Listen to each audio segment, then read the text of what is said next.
I have 9 a.m. Good morning, everyone. Good morning. Oh, we can do better than that. Good morning, everyone. Good morning. Oh, thank you. That's much better. I trust that you all had a good night's rest. Yes. And those of you who came and drove in this morning, I hope that you had a safe journey. So welcome. And those of you online, welcome. Phyllis? Good morning. We don't need to gavel in because we didn't gavel out. I hope everybody did better than I as far as sleeping. I woke up at 3, so that's not good. But otherwise, and I also hope everybody got their finances straight with the hotel, because at least Michelle and I, they were trying to charge us. They did not listen to what Heather told them, apparently.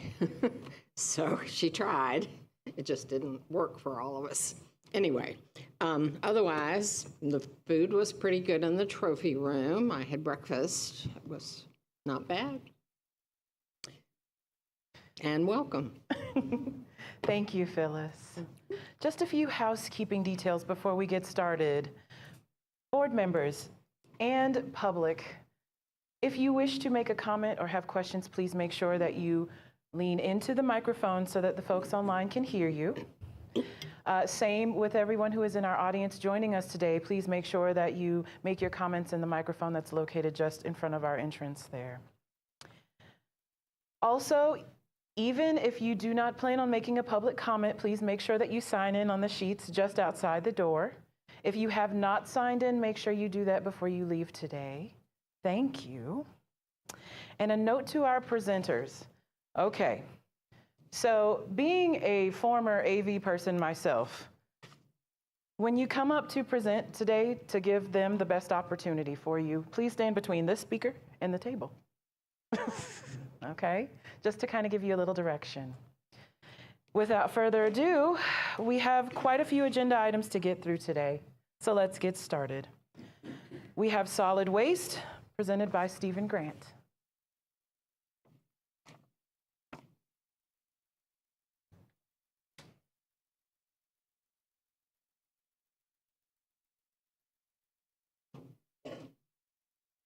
Good morning, everybody. Good morning. So for somebody that never learned to color in the lines, this is going to be challenging. So I'll try to stay in my circle of influence here. My name is Stephen Grant. I'm a DOE Savannah River program manager, and my focus is solid waste. Okay.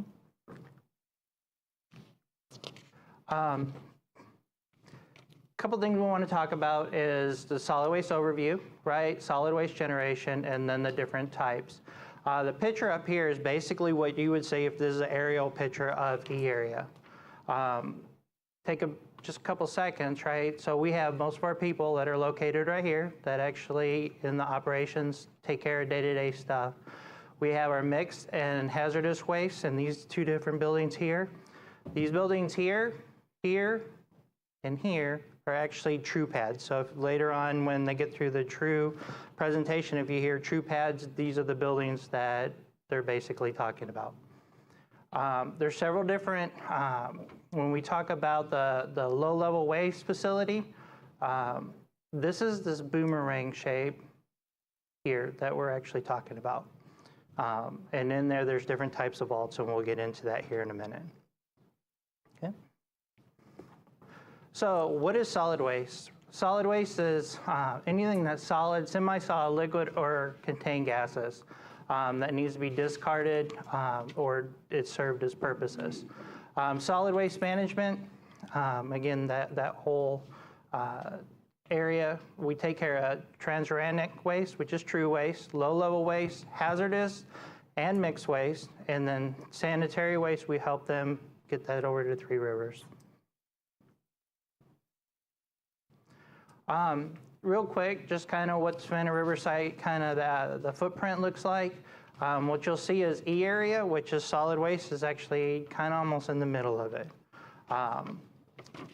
Things that we actually, waste that we bring in is ongoing facility operations waste, basic research, environmental restoration, decontamination, and dismantling, which You probably hear today as D&D waste.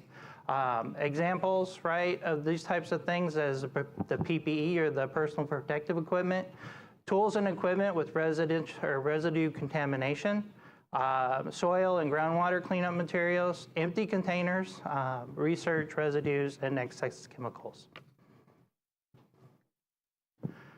All right, so different types of waste, true waste, and you'll have a little bit deeper presentation on this in here after me. Is anything that is greater than 100 nanocuries of alpha-emitting transuranic radionuclides per gram, and that's anything higher than a 92 on the atomic number, and then has a half-life of greater than 20 years and is not high-level waste. Low-level waste is radioactive material that is not high-level waste. It's not spent nuclear fuel. It's not true waste. It's not a byproduct material, or it's naturally occurring.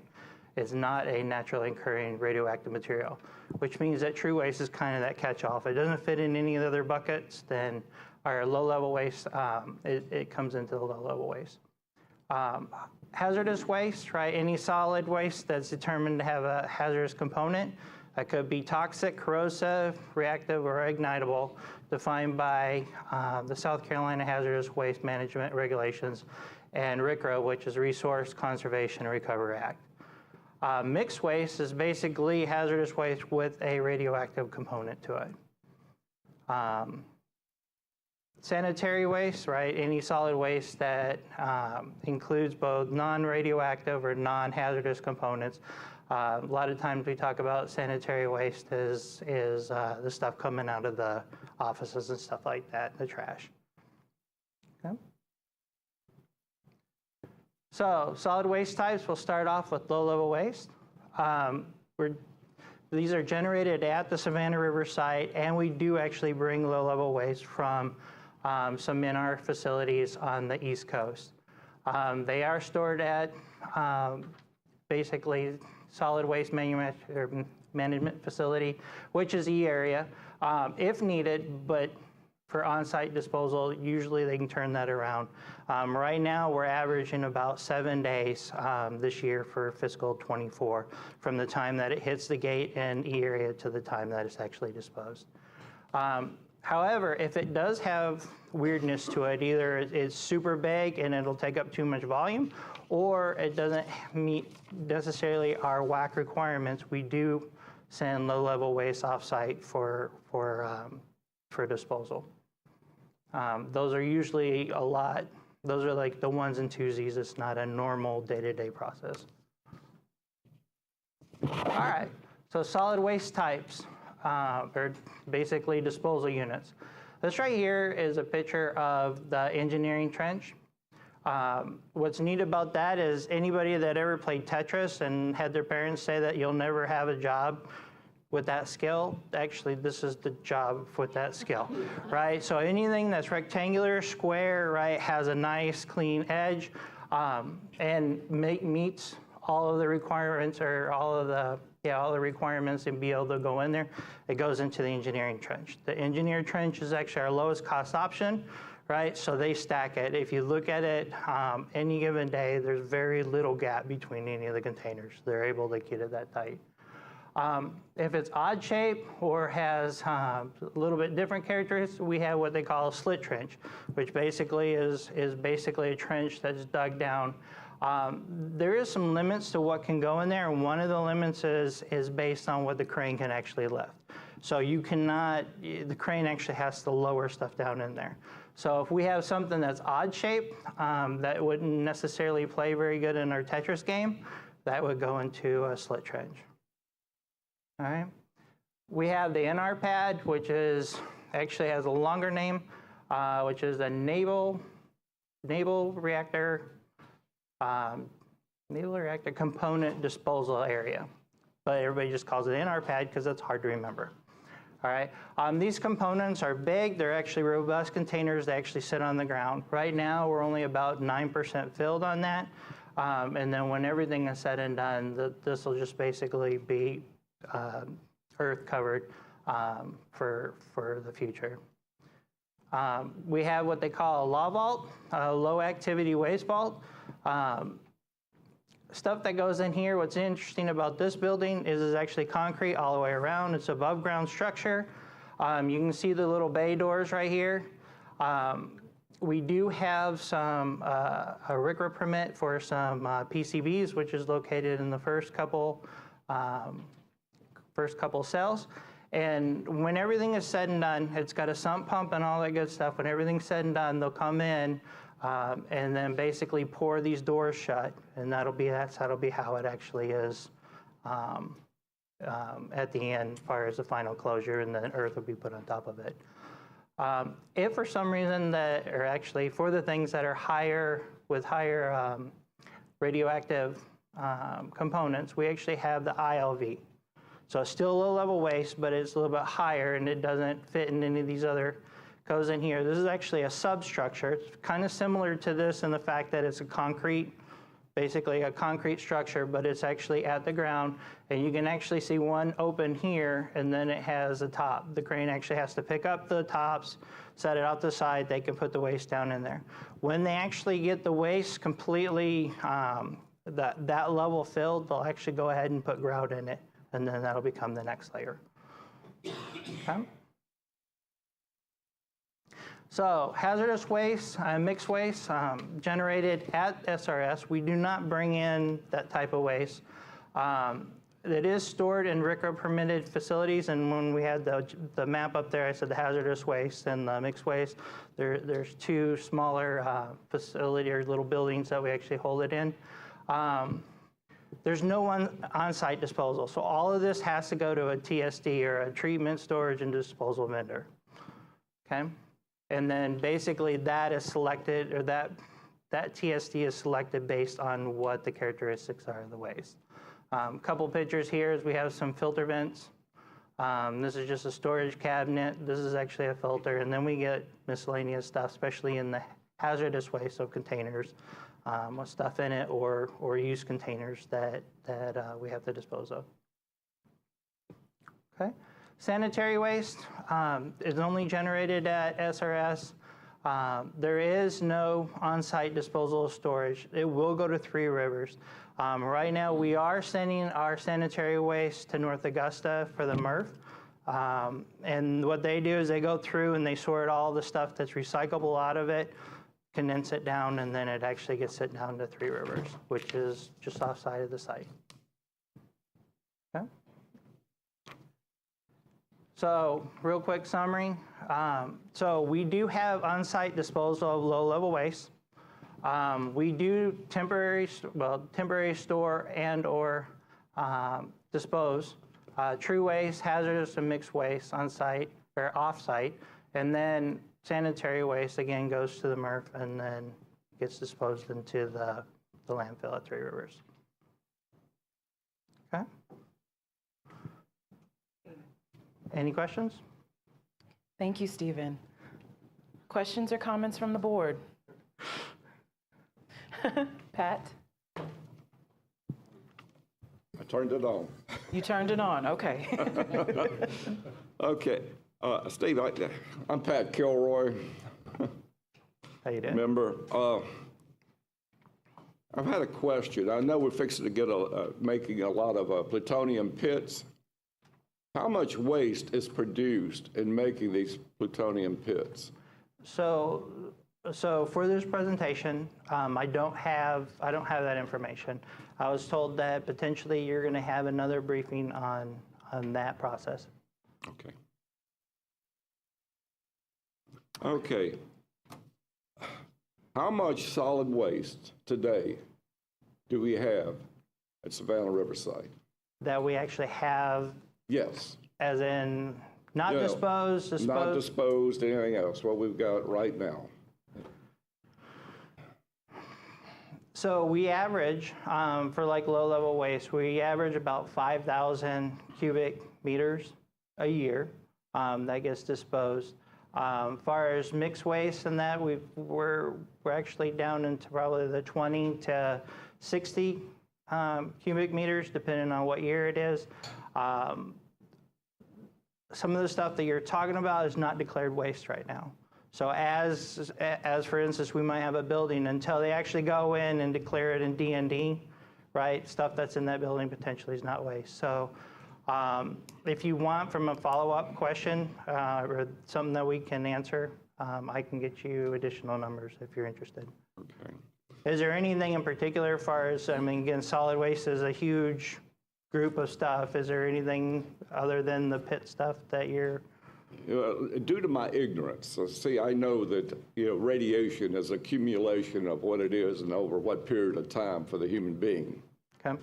And I wonder, is there something in the solid waste you can say, well, people could be around this, for 100 years and they're okay. And then this particular stuff, you can't be around it for 20 minutes. And I really do not have this knowledge in this area. Okay. So when you go, it's a broad spectrum thing when you look at solid waste and it's nuclear. It really is. And it depends on the spectrum, what it does to the individual. Mm-hmm. And I really just don't have that information. I'm not versed in that. Okay. So I think your question basically resides more in the low-level waste arena, because true waste actually gets sent to WIP, which you guys will have a presentation that'll talk about that a little bit. And then as far as the other stuff, the mixed waste, we can't dispose of that on site either. That actually gets sent out to a TSD. So your question about what's there, like I said, we can follow up, right, and give you a very detailed thing. But we do have things like, for the low-level waste, we have what we call under DOE Order 435.1, we do have a requirement to have a PA, which is basically all of the inputs and outputs of what we want to put into our disposal cell. Part of that actually gives us numbers for each of the units that we kind of talked about, so when something comes in, we know where it can go. And then over the lifespan of what the half-lives and stuff like that go through it. That's all part of the modeling that goes in there. The second part of that is Savannah River site is going to, from what my understanding is, it's not going to be like a park, right? So sometimes they clean everything up, they put a bunch of dirt on it, next thing you know, you have a really pretty park. That'll never be the case, right? This is going to be a fenced property, right, throughout, from what I understand, for like a forever kind of thing. For how long? Forever, kind of. Forever, okay. Right. Okay. Right. On the low-level on-site disposal, how many acres does that occupy now? So right now, it's almost exactly 100 acres. We're in the process of starting to plan an expansion into another 100-acre section. But as we sit today, it's only 100 acres. And do y'all have a projection, say, for the next 20 years or something? Far as how big it's going to get? Yeah, how big is it going to get? From my understanding is the expansion to the next 100 acres, so a total of 200 acres, should suffice us for that time period. Okay. Also, you showed like a tunnel where y'all drop stuff in. A slit trench? Yep. Yeah. Is that similar to the trench that collapsed at, what was it, Hanford or one of the other places? I do not know the particulars. Nick, you know? Uh-oh. Nick Miller, Savannah River Nuclear Solutions. No. The tunnel you're thinking of is actually an underground tunnel for ventilation that services some of their facilities. Yeah. We do have a similar tunnel in the H. Caney facility on site. The slit trenches he's talking about are actually not tunnels, they're just cuts in the ground that we bury waste in. Okay. All right. Thank you very much. All right. John? John Thomas, CAB. My questions are on the engineering trench and the slip trench. What type of material's going in there, and is it radioactive? And over time, will it seep into the groundwater? So, things like that. Right. So that again, the slit trench, engineering trench, the law vault, the ILV, all of that is low-level waste, right? So we went through all the things that a low-level waste is not. So it's on the lower end of the spectrum. The PA actually models exactly how long, right, between the decay, the half-lives, and then as far as how far it'll go into the ground, right? That's all part of the PA and the disposal authorization statement. So that answer at least. Well, you said that the TRU is also stored on site. What's it going into? That actually is on site on the TRU pads that actually, still we got the picture, right? So we have containers, right, in these facilities here above ground, right? This last year we wound up doing 20-some shipments, and again, they'll talk about this after me, right? The TRU part of it, that actually goes to WIP to get disposed of. So that is not something that's going to be forever here. That is something that we're whittling down some of the legacy stuff that's actually was on site for, all the way back to some of the stuff is back to the 50s and 60s. Okay, So that's part of the cleanup. We're really thinking about the half-lives when they go into these trenches. So eventually these containers will decompose and they'll be underground. Yep. Is that going to get into the groundwater, or are we expecting the half-life to take care of that? The half-life should take in there. There's actually part of the PA talks about different points. So they're actually monitoring different points to make sure that the modeling is correct. From what I understand, right, is as these half-lives go, it's not going to get past a certain point. That right? Thank you. Phone a friend. Hey, I'm Michelle Bullington. I work in the engineering group at Solid Waste for Savannah River Nuclear Solutions. So just to, when we talk about the performance assessment and radioactive waste, just recall that whether the waste is in that big concrete building or in a trench in the dirt, essentially, just remember here in South Carolina, we got a lot of clay. So the performance assessment not only factors in the half-lives and the decay and the quantities of the radioactive materials, it also factors in how much of that can be held up in the clay or the concrete.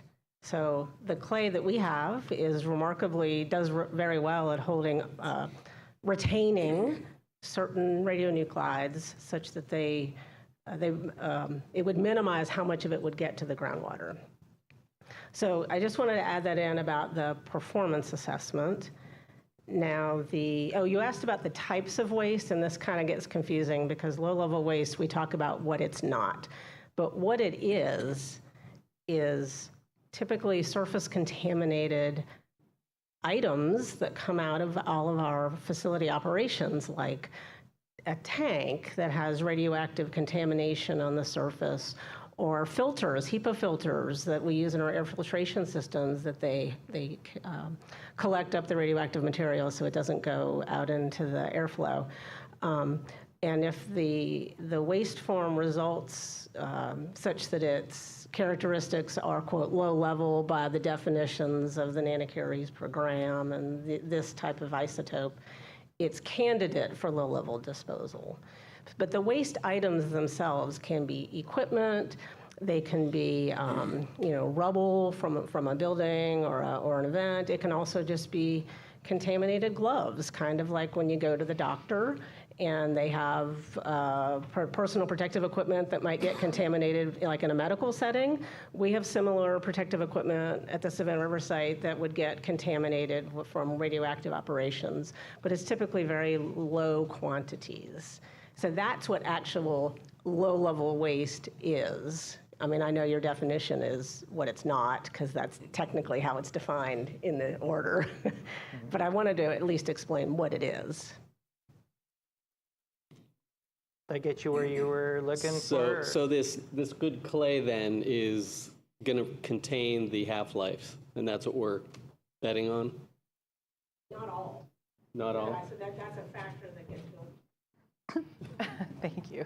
That gets built into the model, the performance assessment modeling that happens.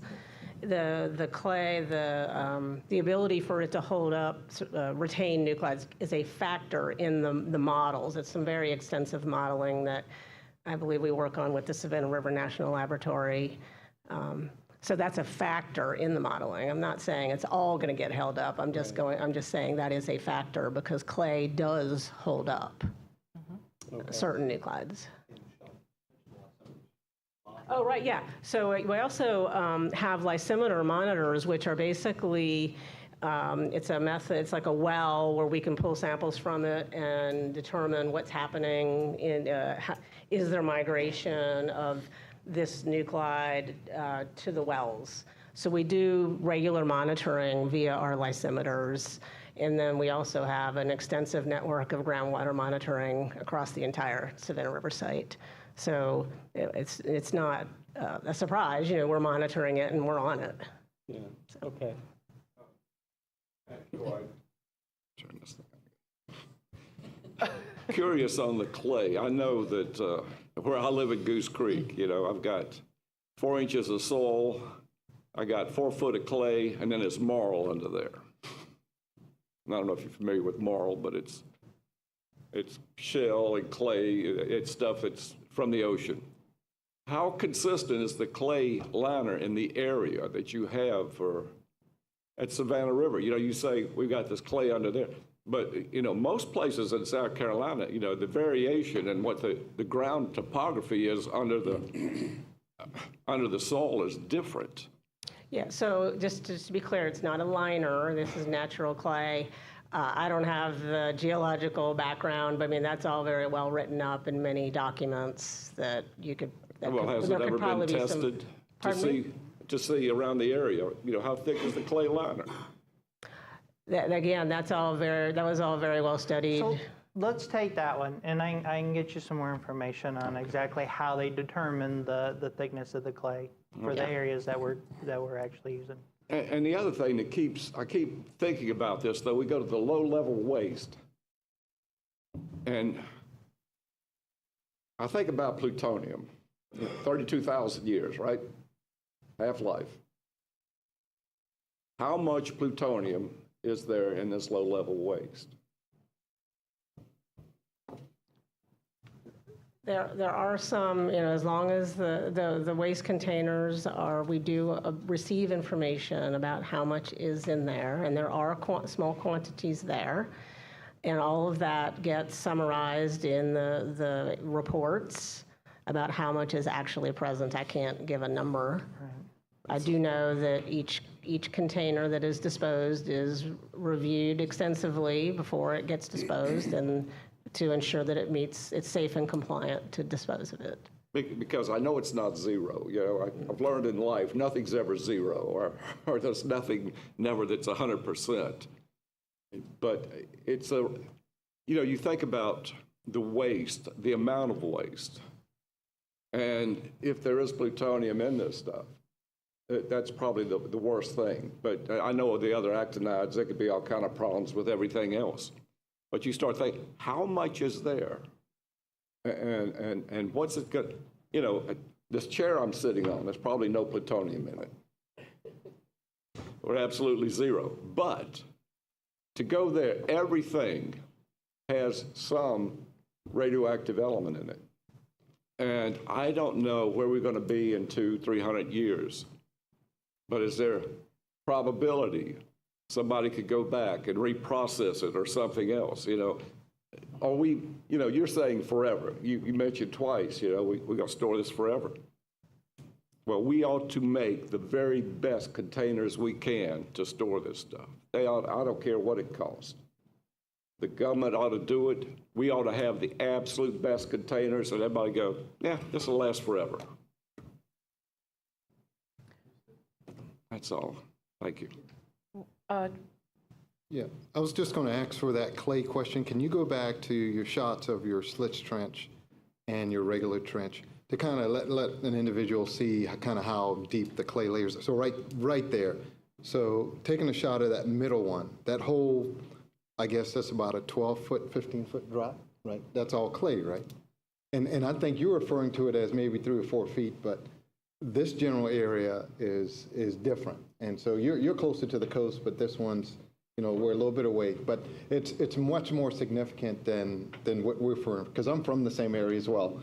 But so just to kind of give everyone a perception of how much clay soil we have there. Right. And just to put and I know far as when they talk about the expansion and stuff like that, there's a lot of work that goes into it. I just don't want to misspeak.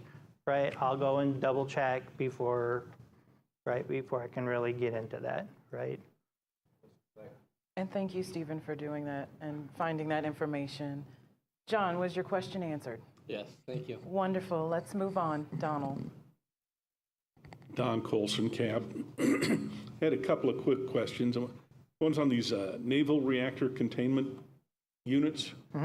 What is the, are they contaminated with fuel, or is it just induced radiation from being wrapped around a reactor? So it's, Oh, Flip the coin. Nick Miller, Savannah River.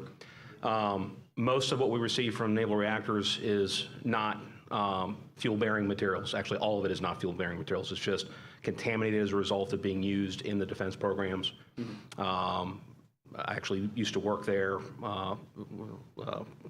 shipyard in Newport News, Virginia, where we produced a lot of materials that we actually ship to E area now. Is that, I think I'm... So much like the rest of the waste that resides long-term at Savannah River, it is low-level waste. It is not fuel-bearing waste. It is just low-level contaminated waste as a result of being used in the processes that they use at naval reactors.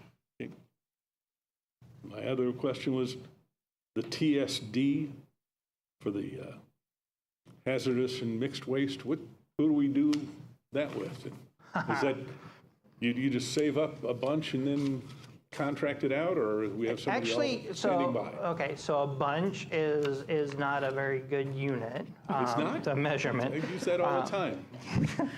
So we do store until it makes sense as far as the shipment, right? Because again, there's a fiscal and that kind of responsibility. There is a time clock that's required once we do have that waste to make sure it's off-site, which is 1 year.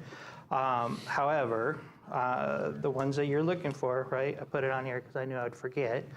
We do use, for some of the stuff, it goes to Permafix, which they're a little bit unique that they don't actually have the disposal part of it. So they're more of the treatment and potentially storage. They don't have the disposal. They actually subcontract to waste control specialists in Texas, which is WCS, and then some of our stuff goes to Energy Solutions. Depending on what their waste acceptance criteria is and the type of treatment they can do. So it just depends on what it is, will kind of dictate what direction it actually goes. Thank you. all righty. Hubert, you've been so patient. Thank you. Thank you. Hubert Von Tool, cab. Please be patient because this question is a result of my ignorance, but I was looking at the definitions you were giving on slide 3 under what is solid waste, and I noticed that it, among other things, it says liquid. So liquid waste is in fact solid waste? Yes. Yes. Thank you. Oh, okay, all right. Scott. Good morning, Scott McKay, cab. Scott, can you lean into the microphone, please? Yeah, sorry. Thank you. Scott McKay, cab. Yeah, I think Stephen maybe looking at, when you're talking about hydrogeologic modeling, kind of a complex matter, especially when you get into the hundreds and thousands and tens of thousands of years. And I think when we look at anything, contamination-wise, we're always looking at secondary and tertiary containment. And so, yes, you have your primary containment, which is certainly important, but it might do us good to think about the modeling downstream, whether it's, we always have certain plumes, of course, problems. But looking at the natural and non-natural barriers and catchments that you have also implied in whether it's a marsh, a natural marsh area, putting in certain clays, or whether it's a non-natural barrier, I think is important to think about when you're, even with the low levels. Yeah, so when they talk about modeling, and actually we're going through it right now, is we're going through a revision for the PA. which again gives us that confidence that we'll be doing the right things. The modeling that's involved there takes a whole bunch of stuff. I mean, it's crazy that some of the inputs that go into it. So some of the stuff that you talked about, right? Even water direction, water speed, right? For the underground reservoirs, they talk about clay, they talk about a whole bunch of stuff in the inputs. But then they actually even get to the point of the outputs, right? What kind of critters are going to be digging in the future, that kind of stuff. So it's very, very complex. A lot of it is in 2D type modeling. There is some stuff I've seen in 3D. So to kind of get to your question, and maybe it goes back to Mr. Kilroy's a little bit, of exactly what you want, what would you like us to provide, right, in order to really answer the question that you're asking. Well, I think the matter is, when you're talking about low level, you're only talking about so much radiation. And what you're saying is with these downstream areas, like say whether they're marshy clay areas or whatever, there's going to be a natural kind of sponge there to clean up what does get loose, and making that calculation that you have that secondary containment, just as you would at an oil refinery or something. You always have a big bucket around your rig, right? Same kind of idea. Okay.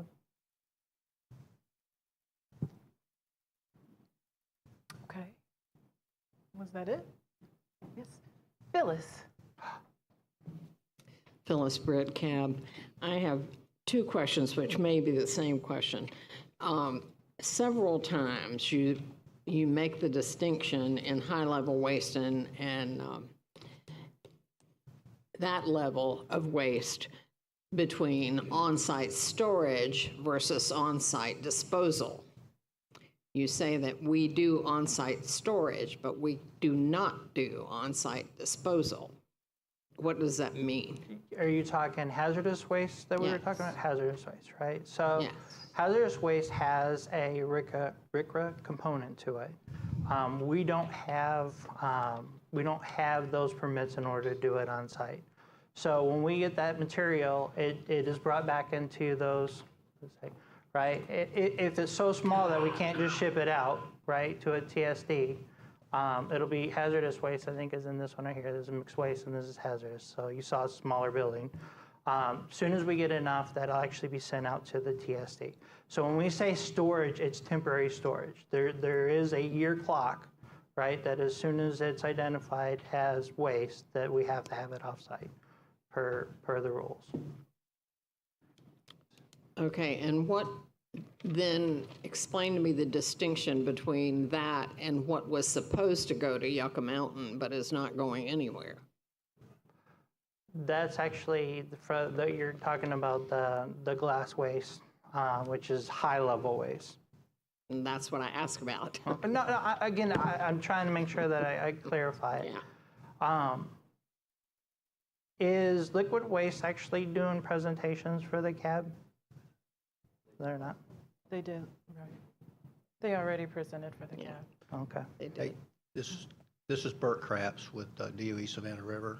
I got like 34 years of waste experience, so I think I can answer your question, Phyllis. So at the end of the day for Savannah River, we're going to have nuclear fuel type products that were responsible for going to a repository, leaving the site, and then the glass waste canisters we talked to over in liquid waste. That's your two major waste streams that'll be leaving. Everything else we plan to leave on site. Again, this is a very extensive process that includes both an Environmental Protection Agency review and approval, as well as the state and regulations. And so, like, for instance, as Steve was talking to, anything that's considered hazardous RCRA waste would not stay here at Savannah River. It'd have to go to a RCRA permitted disposal facility. Currently, right now, the nation's in pretty good shape with those today. Of course, we can understand in the environment things could change. And then, as Steve alluded to, mixed waste, which the department as a whole has worked really hard with the disposal facilities that are available, because this is a national issue for all of us. And as he alluded to right now, there's 3 that we use. One's referred to as EnviroCare. I'm not sure if that's the current name. They're up in Utah. We also have the Nevada facility out there near Las Vegas, and then the third one's over in Andrews, Texas, referred to as waste control specialists. And then as we alluded to earlier, transuranic waste, we have the WIP facility. That's where all the true waste is going, and then our low-level waste, that we use that term loosely because we do have some waste that's low level that from an exposure standpoint, it's high rad, but it has short-lived radioisotopes. And then the salt, as you talked to earlier, with the SDUs for high-level waste. So hopefully that kind of helps the big picture. But I know in past we've done that. We can do that it's a little picture map that can show all the waste streams and kind of give y'all some perspective of where those are and how they're being dispositioned. Thank you. Yep. Thank you both. And if I can, that's an excellent response by Bert. And if I can ask Steve to go back to your listing of all the different waste types. And Phyllis, and I understand exactly what you're going. So the concern is when people say, hey, they're burying waste at Savannah River, waste has a huge category. And like Bert said, the glass waste has got a path, not at Savannah River. The true waste WIP has a path, but not at Savannah River. So we rightly need to divide what stays and what goes. So when you're in general conversations, you don't have a Steve with you, and they say, well, do they bury stuff out there? Well, yeah, they got 3 rivers.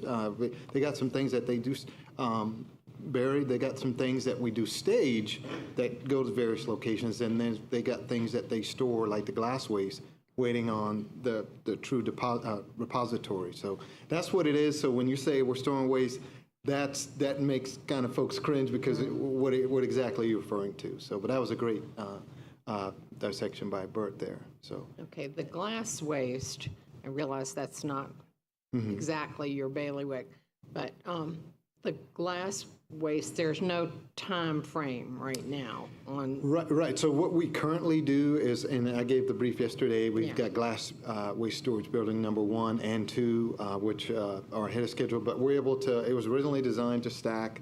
One canister was redesigned to do 2, but it's going to cover us for the foreseeable future, but that's not the permanent location.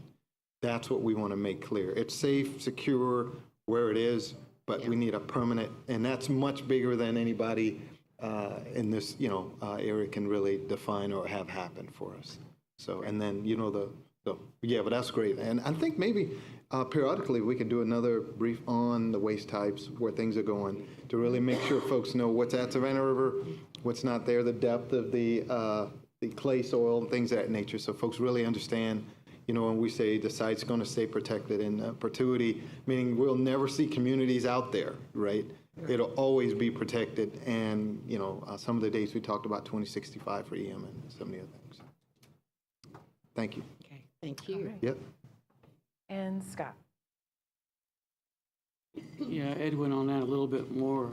As I recall, Andrews is a fairly low-level containment bury center.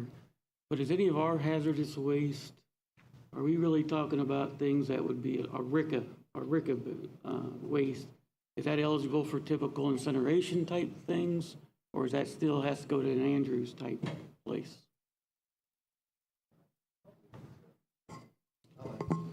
I'll ask our corporate partner here to So answer it's that for us. Michelle again, work for Savannah River. Okay, so just to clarify, hazardous wastes are the chemical wastes that are regulated under the Resource Conservation and Recovery Act. And the eventual treatment and disposal is very well defined in the regulations. There are EPA regulations that are promulgated into the state of South Carolina, as managed by our former DHEC. It's our current South Carolina DES, Department of Environmental Services, I suppose. So the specific wastes, depending on their physical and their chemical and their radiological characteristics, are they solid, are they liquid? Are that what chemical is in them? Is it a little bit of lead? Is it a little bit of methyl, MEK, methyl ethyl ketone? Depending on what it is, will depend on what the regulations require for treatment. And that treatment is very specified in the regs, and then that also dictates where it can get disposed. So I can't speak to the specific TSDs that, Bert has mentioned, the one, WCS and the various ones, but they all have very specific criteria about what they can perform for treatment and what they allow for disposal. Yeah, that's what I was asking, if they don't have any radiological element to them, then basically they go under normal RICA. Okay, thank you. That's correct.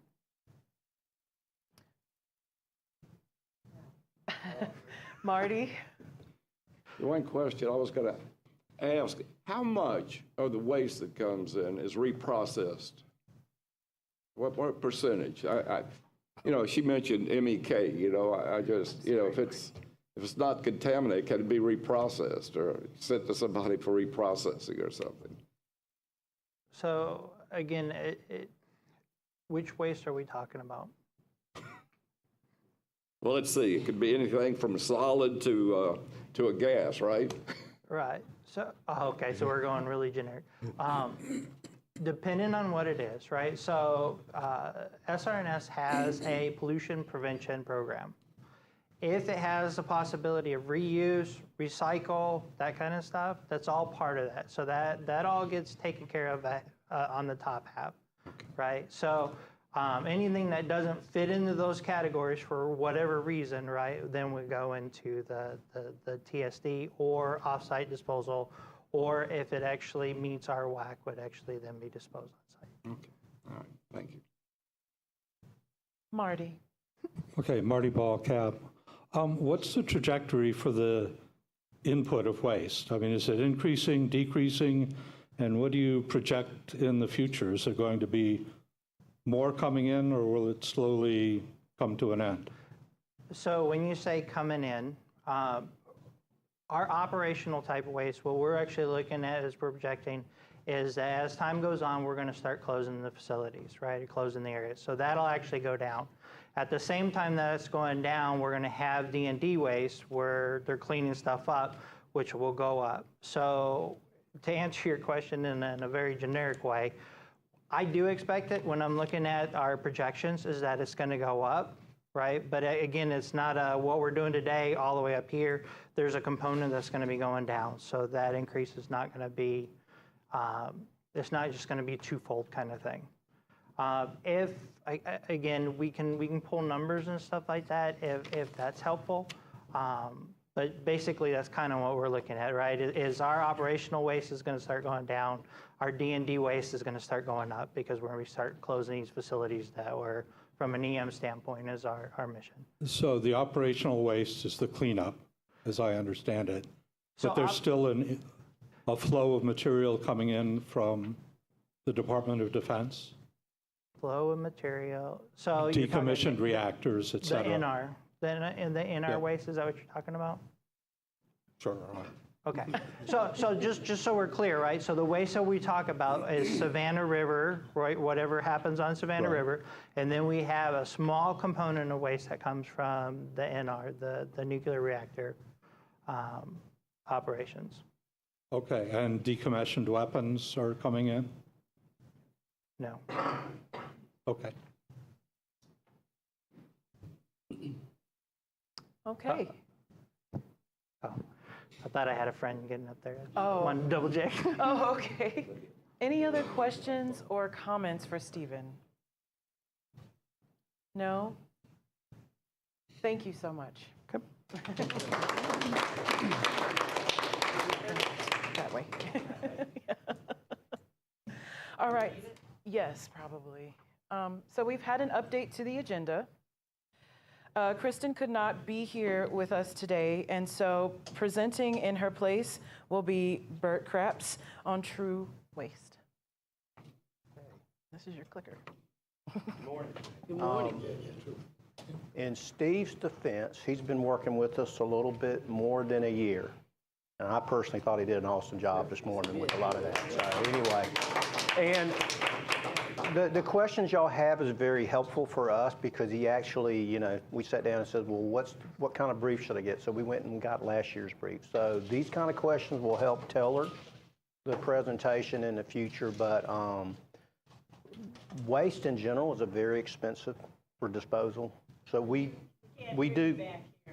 I said waste generation, the cost for disposal is very expensive. So there's a lot of processes in place to prevent the generation of waste, and that's stuff like we use biodegradable chemicals and stuff so we don't have to contaminate the environment. Another example for you is, oh, Let's excuse me. check your microphone. Hold on. This might be helpful. Sorry. There you go. Yeah, I need to be a little bit further away from the speaker too, so I'm sorry. Now that can you begin with that sentence again? Yes, waste disposal is very expensive. So we work really hard to prevent the generation of it. Now, we do have we do have legacy waste, and that's already there, and we're working to disposition that, such as the high-level waste, and I'll talk here in a minute, legacy transuranic. But newly generated waste, we want to avoid that. And as Steve alluded to, we have various programs. We incentivize employees to come up with ideas to help prevent generation of it. Another thing we do is we do a lot of pre-job brief and go through the operation that we're getting ready to go do in a RAD area. We do it outside. We try to, if we have stuff we got to unpack, we unpack that outside so those cardboards and stuff didn't get contaminated and becomes a low-level waste. We can recycle cardboard and stuff like that. So I just want to let you know there's a very big program on the waste side that Michelle and her group works with the generators to try to minimize the generation of waste. It's very costly for us. As you understand, all of our hazardous waste goes off-site. Those are RCRA facilities that are permitted. They're very expensive for waste disposal. Mixed waste is another one, very, very expensive. And then coarse transuranic waste. So we do try to avoid waste, and I want to make sure y'all understand that's a key part of it. And then also in our sanitary waste, we're proud to say we're recycling about 50%, as Steve alluded to. And so that's general. And then as far as the low-level waste, just real quick on that, we do self-regulate Department of Energy, but we're very in line with the commercial low-level waste. You have those nuclear pack disposal facilities throughout the country. There's other low-level waste disposal facilities. We're very consistent with those. And the key point on that, and we use the term performance assessment, what we really do is we look at the big picture of the disposal facility. We look at long-term, what kind of radionuclides will go in there. How does it impact the environment? How does it potentially get to the groundwater? And we look at it we use the term modeling, but what that means is we look at the geological of the place we're going to put it, the clay, the soils, the groundwater location. We also look at the type of containers we're going to put in there. We look at the various types of waste and the radionuclides, and we put that all together, and we use this modeling to then say, all right, what does it look like 100 years from now? And just to give you an example, when I was a very young engineer, what we would do is we would go collect soil. We would bore down into the ground and collect various types of soil, and then we would actually put it into a little jug, and we would put plutonium in there, and we would see how much of the material would be absorbed, or the plutonium would be absorbed in the soil. So that's what we're talking here when we mean clay. We don't mean clay from a standpoint it's actually a bathtub bottom that holds it. We mean what it is the plutonium, which is really great for South Carolina. The plutonium portion of the waste adheres to the clay very well. So it's not mobile, which means once it leaves the container, in the modeling, it then comes in contact with the clay. The clay basically can hold those particles in there, and then it doesn't leach into the groundwater as readily. Now, there's other radioisotopes. It doesn't do like that. It goes quickly into the groundwater. The clay has no benefit to it. So I just want to let you know it's a very complex program. We have very much a lot of subject matter experts. These are PhDs. They work this day in and day out, and it's very similar across the country. Of course, you have different environments across the country. One of the interesting things I've found is the west sites, they actually have an evaporation aspect that they really need to consider because they're very dry and arid. We don't really have that. Our major receptor is the groundwater. So anyway, hopefully that helps a little bit. We'll be more than happy to give y'all some more information on that, but I just want to give you some idea. So the bottom line is we do this performance assessment up front. Then from there, we basically control what we put into it. And that's what the contractor works really hard on. They have generators that they work with. They make sure the generators understand what they're generating, and then when it gets to solid waste, they determine if it's acceptable for disposal in our facility. One of the things we try to balance is we try to balance volume with radionuclides. If we get, I'll give an example, we get a waste container that has a lot of radioactive material in it, we could put it in the burial ground, but then we may use up all of our radioactive volume, so to speak. What we do with those is we take those off-site for disposal. So we really dispose of radionuclides very low concentration levels because we want to use that volume for the footprint of the waste. But again, it's a very complex program, and I want you to make sure y'all understand that there's a lot of details that go into this thing before we make any disposal of any waste in our low-level waste. And then, as I alluded to earlier, there's a lot of different waste streams, a lot of different waste types that we have other facilities that we dispose. So what we leave behind is the waste that clearly is acceptable, that's been modeled, it's been performance success, it's been determined where it would be 100 years, 1,000 years to the environment. And I appreciate Bert's response, because I think he answered about a good 3 or 4 of your questions in that. And so let's go ahead and let him get started in his presentation. And maybe you and Bert need to have a cup of coffee, because he can really drill down into some of the concerns. He's got the answers you need. So one thing I did, and I always do this, most of us do that now, is the smartphones. So Steve did a pretty good job. I wanted to kind of just read a little bit about this transuranic waste for us all. So he gave you the technical term for it. Greater half-life than 20 years, concentrations greater than 100 nanocuries per gram, atomic weight greater than uranium. But what that means really for us is it's job control type waste. And to give you some perspective of what is 100 nanocuries, is you could have somebody working in a rad area in a plastic suit. You could get them out of the suit, and you could look at the suit and not be able to see anything on it, no powder or anything else like what you may think would be radioactive material, but yet that when we go assay that would be greater than 100 nanocuries. So it's a very low concentration level. But it's stuff like PPE, people operators wear. We use this term called rad huts. They're basically yellow. We put them in places when we're doing maintenance and stuff. Those things can become transuranic waste at the end of the day. Pipes, tools we use in these rad areas, all that stuff we generate, and that's what we refer to as legacy true waste. So what we want to do a little bit is we've been doing transuranic waste legacy for a long time, so I'm going to give you a little quick on the history there. We're going to walk down through some of the different aspects of our legacy waste program. I got Nick coming up here in a little bit. We had a situation with one of our shipments. He's going to talk a little bit about where we are on that, and then we'll just kind of let you know where we are with priorities. I will say right now that the CAB, I believe it was a year or so ago, y'all provided a recommendation on trying to accelerate the legacy true disposition, and we're working real well on that, and we'll talk a little bit more about that. So when we started the program, when WIP opened, we had a lot of waste here. We started segregating waste in the 70s. Across the nation, all of the DOE sites started segregating true waste from low-level waste. And for Savannah River, most of our true waste is really contaminated with plutonium. As I mentioned earlier, job control waste. But you can see we had some of it referred to as retrievable buried. And at Savannah River, they were basically concrete pads on surface. You can see where we put the drums. We stacked them. It looks like a couple feet high. And then behind there, these are concrete culverts where we had some of the more waste that had some radiation coming off of it. We put a net over it, and then we covered it, mounded it with dirt. And a lot of our waste through the years, that's what we did because WIP wasn't open yet. But we knew right then and there we were going to build a geological disposal facility for this type of waste, and so the department made a decision we're going to start segregating this waste. So Savannah River started doing that in the 70s there.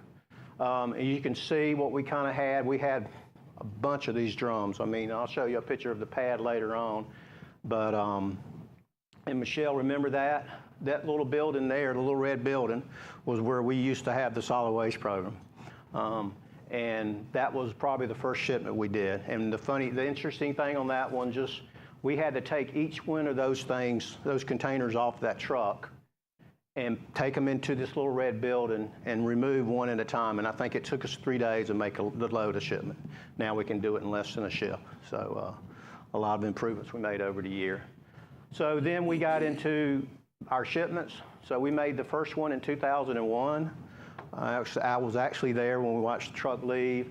You can see what we've done today. 1,700 shipments. I think WIP just announced their 12,000 national shipment, and you can see the volume we've sent. So we've been very well working, but we had a lot of waste when we started the program here.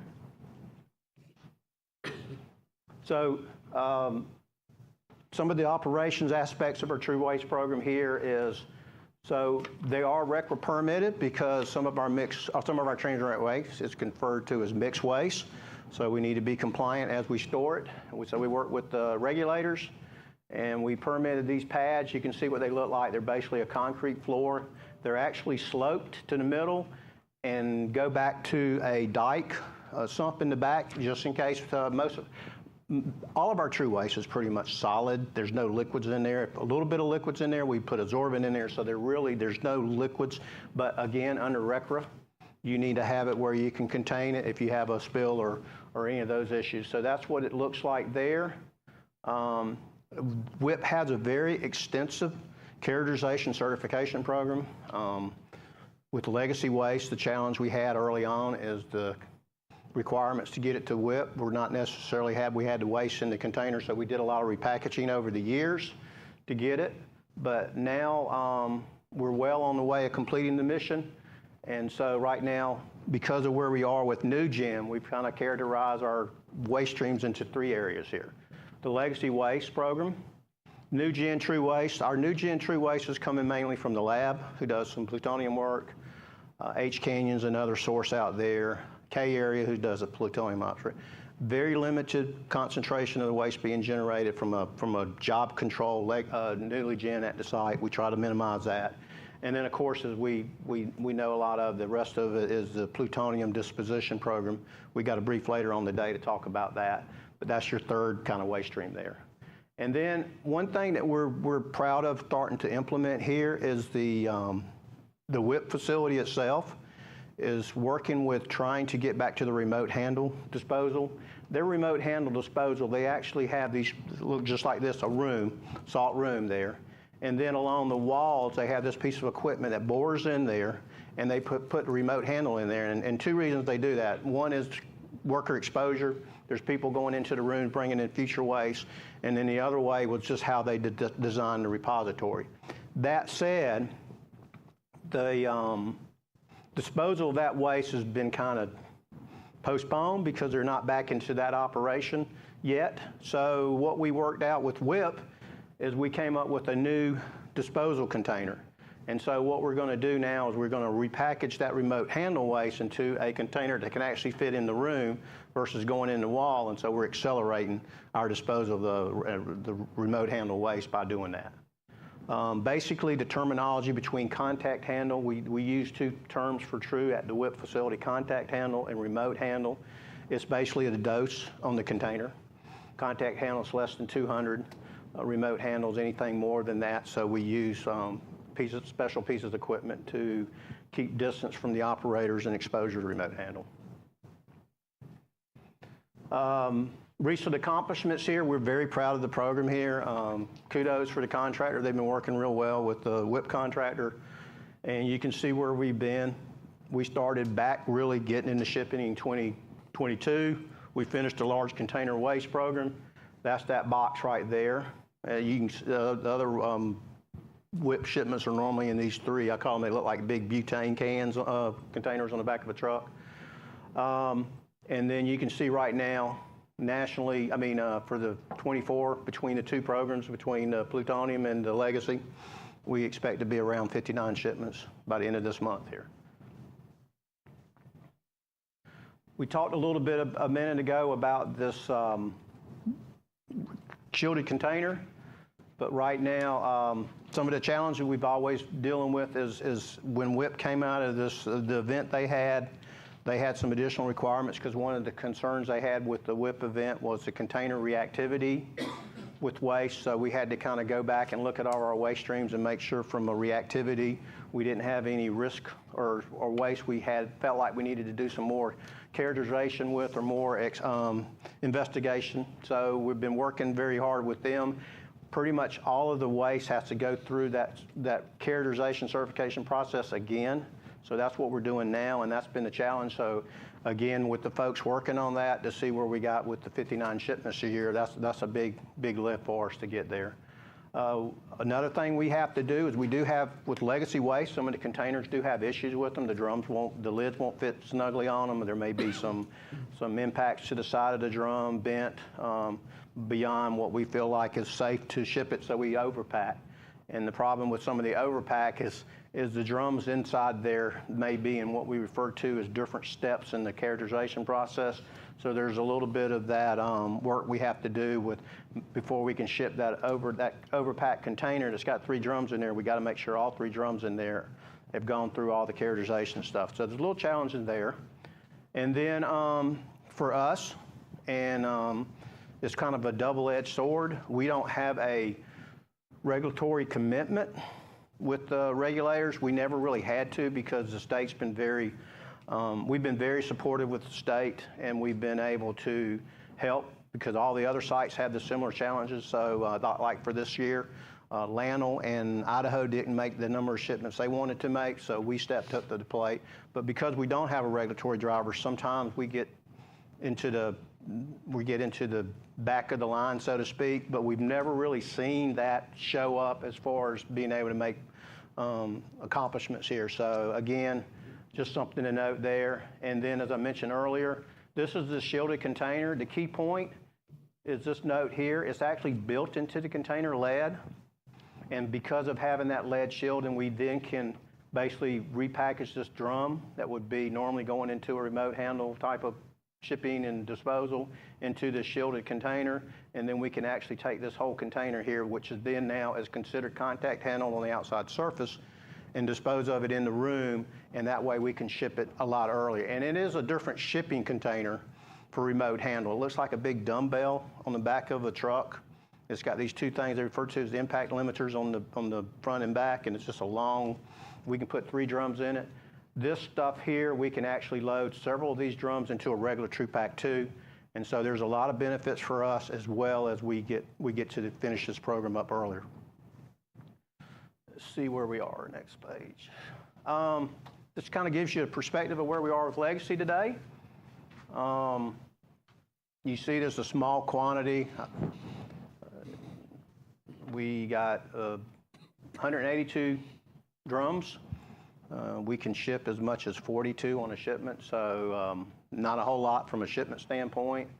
Standard waste boxes, we can ship as many as 6 on a truck. So you can see we're getting pretty much down to the phrase is cats and dogs, but we're down to the little containers now. The challenge with this is a lot of our waste streams could have a lot of drums in them or very little drums in them. When you get a waste stream characterized, and also all those drums are available for shipment. The smaller waste streams require the same amount of work as the larger waste streams, and now we're down into these onesie, twosies. So some of these drums will be challenging to us to get them out, but we've been working really hard on that program with WIP. And then, as I just mentioned earlier, remote handle drums, this is the one where we're trying to go and get into this shielded container and accelerate that. Right now, you can see kind of where we've been here on the inventory. Continue to make really good progress on that. So that's where we are with the inventory. Right now, I'm going to turn it over to Nick. You might want to you got a mic? I do. Okay. Mic check. Mic check. All right, there we go. Hey, good morning again. Nick Miller, Savannah River. So, Bert mentioned the kinds of containers that we use to transport materials from Savannah River to the WIP program. We call them true packs and half packs. I wanted to give you an update on a half pack, specifically that we loaded in 2022. Some of the board members who've been around at least a couple of years may have gotten briefed on this previously. But in this case, we had a half pack that we loaded with a single standard waste box, so that's that top right picture you see in the screen. Standard shipment, nothing abnormal about it. Sent it to the WIP facility. What the WIP facility does as part of their unloading process is they actually will hook up a vacuum system, and they'll pull a vacuum on the container, the actual half pack itself, not the actual waste container, but the half pack that the waste is loaded in, before opening it. And they put a radiological filter in line with that vacuum system. That does two things for them. One, it actually is required to mechanically open the container, but it also allows them to take that filter assembly and survey it, and it gives them just a data point with regards to the radiological status of the interior of that container. Over the 1,700 shipments we've made, we've had only one instance, at least from an SRS perspective, where we had a elevated filter sample, and this particular half pack made two. So we had another one that popped, basically a trace amount of transgenic material was present on the filter, very abnormal. Their standard practice when they get that is not to open the container, obviously ship it back to the generator. So they send it back to us through an extensive readiness campaign. We went and opened the half pack here in the area in large containment hut and various other protective measures. Opened up the half pack, removed the standard waste box, did extensive surveys inside the half pack as well as on the interior of the SWB. What do you think we found? Nothing. We found no contamination above waste acceptance criteria limits for WIP inside the container. We did not open the SWB because that's unnecessary. It presents risk to personnel to do that. We know there's contamination inside the SWB, but we're obviously in a situation where we're getting something that surprised us. We actually stood up a working group with our WIP counterparts and went through development of corrective actions that we felt would be needed to ultimately, take the next steps with this container. One of those actions, these SWBs are vented containers. They actually have filters that are installed. Up to 4 filters going to be installed on any SWB. This one had 1. We wound up putting plugs in the other openings just to, provide containment for the SWB. We wound up replacing the filter and the plugs in this case because we knew that might be a likely potential for contamination migration. We also did extensive surveys on the lid gasket interface of the container, another most probable spot for potential migration of contamination. Didn't find anything abnormal as a result of those surveys. Another thing we did was before we shipped this container back to WIP, we decided as we were loading this container into another half pack, we're going to go do what they did there here. So we're going to go pull a vacuum, put a radiological filter assembly in line, and do a survey of that. We did that actually just this August, so it was that last month. And in doing that, we found still trace amounts of contamination in the filter. So at this point, we've proven, in essence, there's a suspect container. This SWB is suspect in some way, shape, or form. The anomaly associated with it is so small that we can't actually reproduce it from a perspective of actually getting contamination out when we actually survey it under normal atmospheric conditions. But when we pull a vacuum on it, there's obviously some anomaly somewhere that's allowing contamination to migrate out. So our path forward with this is to put it in an overpack. Bert mentioned, we have overpack capabilities that are certified in the waste program. We actually have what we call a 10-drum overpack. It's another container that's certified for waste purposes, true waste purposes, that we will put this container in and then button that up, and that will become our new outer container. And then we'll go from there to do our standard protocols to meet the waste acceptance criteria for WIP, surveys, et cetera, and then we'll go towards a disposition strategy from there. So I wanted to give you all an update since it's been, this is a two-year endeavor for us. We're excited about getting this resolved, but we're not quite there yet. You want to do questions now or at the end? It's specific to this. Go ahead. Yeah, Nick, I was wondering about this material here with the 20 years or less half-lives. So these, in particular, you're talking about these drums. How many half-lives do you engineer these drums to? And have you done, stress environmental tests on the drums to see if you go out 4 to 5 half-lives? So what do you consider a model number of half-lives, I guess is what I'm asking. So just want to clarify, this is predominantly plutonium, so it's transgenic material, so plutonium's got multiple thousands of years half-life. The SWBs themselves go through an extensive testing and certification program. Again, we've shipped thousands of these things without ever having a problem. Obviously, in this rare occasion, we've experienced some specific anomaly with this particular container. The program worked as designed. We have this radiological filter assembly in line with the WIP receipt process to catch this very, very unique thing, right? And we're able to disposition it without putting anybody in harm's risk or the environment in risk as a result. So I don't know if I answered your question. Yeah, it was really a question that had to do with John's question earlier when you had that fabric material with the really low-level stuff.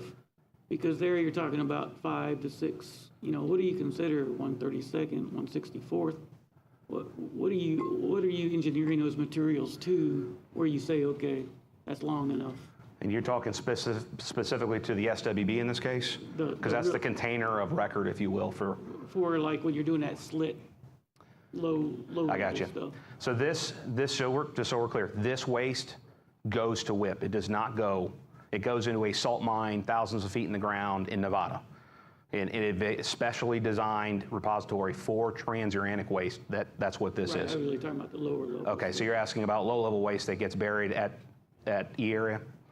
And repeat your question one more time, just how we go about certifying the... Yeah, I mean, at some point it's nice to quantify some of these things. So when you're talking about, are you really talking about tens of years or hundreds of years? And in the case there, in case Smithsonian's forever, but some of that lower level waste where we were looking at the fabric material that was just fabric containing some kind of a fabric, a polymer or something, and you were burying it.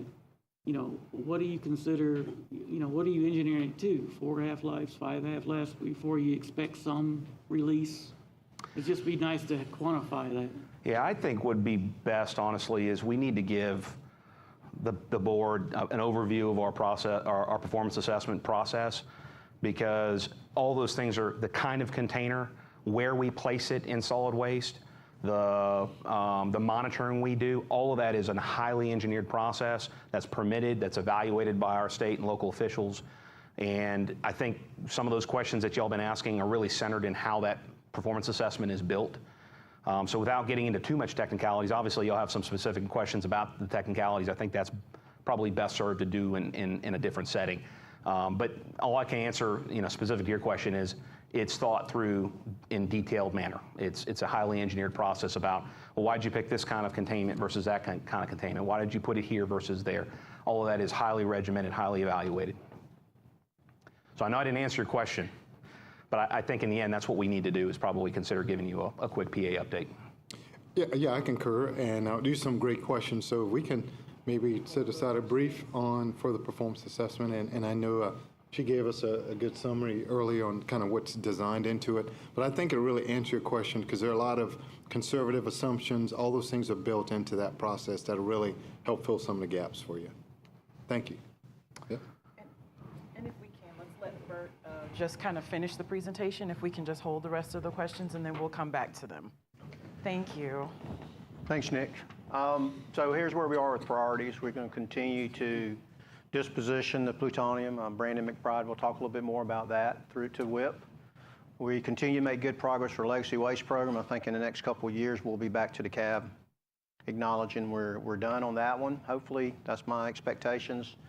And then as we're going to discuss here probably a year from now would be our shipping of remote handle using the new shielded container. So looking forward to that, and that will help accelerate the program as well for us. So in summarizing, we're really making a good job on legacy waste now. We're working real well with the WIP facility. They're making more shipments nationally, which means all the sites are being able to ship more waste as they come back and get additional, they're working to try to bring up their number of shipments per week into a higher number, which means they can support the sites and shipping more waste. So continue to work well with that. We hit it out of the ballpark this year for 24. We thought we would do around 30 to 40 shipments, so we're going to be at 60. Good news there. And then again, as Nick alluded to, 1,700 shipments for Savannah River, all of them with no issues, with the exception of this outliers, I call it. We do it safe. The trucks leave right now on a weekly basis, doing a really good job with that. And with that, we are done for questions now. questions now. Thank you, Bert. Yep. Okay, so now we are ready for questions and comments from the board. Let's see, I think that I saw Pat. Pat Kilroy, Cab. This is all new to me, to be quite honest. 9,000 drums. What is the composition of those 9,000 drums? What were they made out of? You talking about the container itself, a metal drum? Yes, sir. Yeah, Some of them were galvanized. galvanized. How many of them have been corroded through? Very little, very little. In fact, when I talked to you about the buried portion that we put back in the 70s, we thought we'd have more contaminated, rusted through drums. We had very little. We were very pleased with that. That helped us be able to safely remediate them, repack them. So we had very little from a rust through after what, 40, 50 years worth of storage at Savannah. Okay, so and I guess y'all remediated the area also for the areas where it did leak through, right? We had one incident where we had a leaking drum, as I call it. We actually cleaned that up. We worked with the regulators. We actually closed that pad. We did a RCRA closure on it, worked with the state. We got agreement with how we were going to go proceed with that closure. And so basically, end of the day, that structure we showed earlier, the concrete pad with the tube steel canvas, we had one like that. We took the tube steel down, disposed of it in the burial ground, and then we took the concrete pad, as I mentioned, it sloped in the middle. So we had to use some flowable grout, as I call it, to kind of level it up, and then we actually put a concrete pad on top of it, sloped it, kind of created a roof contour thing, and that was something the state approved, and that's that little bit of plutonium and material that leaked out, very small quantities, basically got into the concrete. Instead of digging it all up and exposing it to worker exposure and stuff, we just capped it there. It's right by all the low-level waste that's currently disposed anyway. So it was right there on the edge. So that's the only incident we've had with any container integrity over the years that created a small spill, and that's how we cleaned that up. Well, how radioactive is that area? I don't know how to quantify that for you when you ask that question. Okay, because I'm looking down the future. What happens, downstream when y'all finally, finish this. That portion or the place where it leaked out. Are there going to be places that are sectioned off and say nobody needs to go over here? Yes, they're basically part of I call it the brown field. Yeah. We're never going to release that to the public. It's never going to be built on again. It's going to be institutionally controlled, fenced. It's just part of the environmental cleanup process. We have this throughout the country. There's, old industrial plants, same thing. They've taken everything down they can remove, and then what's left, I call it the footprint. They cap it. They make sure it's just going to be stable for a long period of time, and we will basically fence it off. And I'm sure there will be people that periodically will come in there and monitor it, just like John was talking about earlier. There's a 5-year remedy process that they come and look and make sure everything still is performing like what we want to. So yes, it's in an area that we don't plan to ever let the public have access to. So there are going to be areas that'll be cordoned off for, thousands of years? Correct. Yep. Okay. Thank you very much. Yes, you're welcome. All right, Candace. Candace Cave Cab. My question is about the half pack that was sent back. Okay. I'm going to repeat some of the same questions that I asked in the initial briefing just to see if there's an update or more information available. Do we know how much it cost to send it back?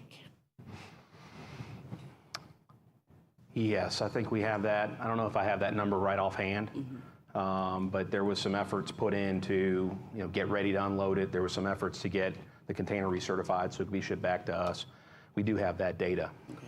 I don't have it offhand. And so for my next question, the answer was no, but I was just wondering, so is it what we did at SRS after it was shipped back and our testing and things like that, was that not able to be done at the website? As far as unloading it?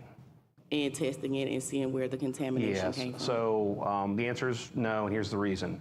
The WIP facility is not built to deal with, external contamination outside of the actual container they received the material in. So, you know, that's Idaho, for example, in 2022, they shipped 2 containers back to Idaho that they found contamination inside the half pack. That is a standard process for them. It really centers around what they're permitted to do and what they want to avoid with respect to personnel exposure. They just don't have the equipment, the capabilities, the permits to actually facilitate you know, major contamination remediation investigations, those sorts of things. So that's why their practice is to give it back to the generator, let them go, because they know the waste best. They're the ones who package it. They're best situated to deal with the anomaly that they identify during unloading. Okay. And then my last question about the half pack that came back. So in the spirit or the effort of reducing risk, is it riskier to send it back with possible contamination, shipping hundreds of miles away and going through lots of different communities, or to test it there? And that might not be an answer that you can give. Sure. So we wouldn't send it back. We felt like there was any risk for personnel. And, but again, there's a process we go through to confirm whether or not. The key point of this is when it gets to WIP, the container needs to be intact. There needs to be no contamination on the outside of the waste container, as well as the shipping containers and everything else. So if we can't confirm and make sure that's the case, then we won't send it to WIP. Because you can clearly understand from the recent, it's been 10 years, somebody reminded me, WIP's a national asset, and it it's dependent, all the facilities depend on it, so they're not going to risk a container from one site at the expense of potentially having to pause operations or something else to deal with that. So we would never send it back if that's the case. And, okay. I'll add on to that. We would not receive a shipment back from them unless we were absolutely certain there was no risk to the public. I mean, these containers are designed, and as I mentioned earlier, you know, the process is designed with multiple fail-safes to ensure that we don't put anybody in harm's way between us and them. So, you know, turns out there isn't really a contamination issue associated with this container that at least we can find outside of, you know, anomaly that's allowing some to transition out of the container into the filter patch. You know, we certainly didn't know that when we shipped it back, but that kind of tells you the confidence we have in the program and the container to be able to manage the shipment without risk. Thank you. That was my next question. Okay. Thank you. Don Colson, cab. Have we altered our procedures to do the vacuum test before we ship anything to WIP now? No, we did it just for this container out of conservativeness, but they have never found any with the exception of this one. So we had that conversation, as Nick alluded to. There was an extensive review report we issued, and from that, there was no changes for the process. Correct? Yeah, there's some process changes on both our end and their end relative to like configuration control of certain elements of our business, you know, just opportunities for improvement. But as it relates to instituting a significant program change as far as doing this filtration process for every shipment, we have not come to that conclusion yet. Mm-hmm. Okay, thank you. Phyllis Britt, cab. Okay, I'm confused on the catch-22, it sounds like to me. If it had been found to be a risk at WIP, then what? If you wouldn't be willing to receive it back if it was a risk to transport it and they can't fix it, what happens to it? So the short answer to that is we haven't experienced that. Right. Okay. Right. So, Thank goodness. but again, part of the process we have to is then we would step back and go through the process of how we would go and start looking at the corrective actions. Case in point with this actual shipment is the container it was in, the half pack was referred to, True Pack 2, it needed to go through a maintenance.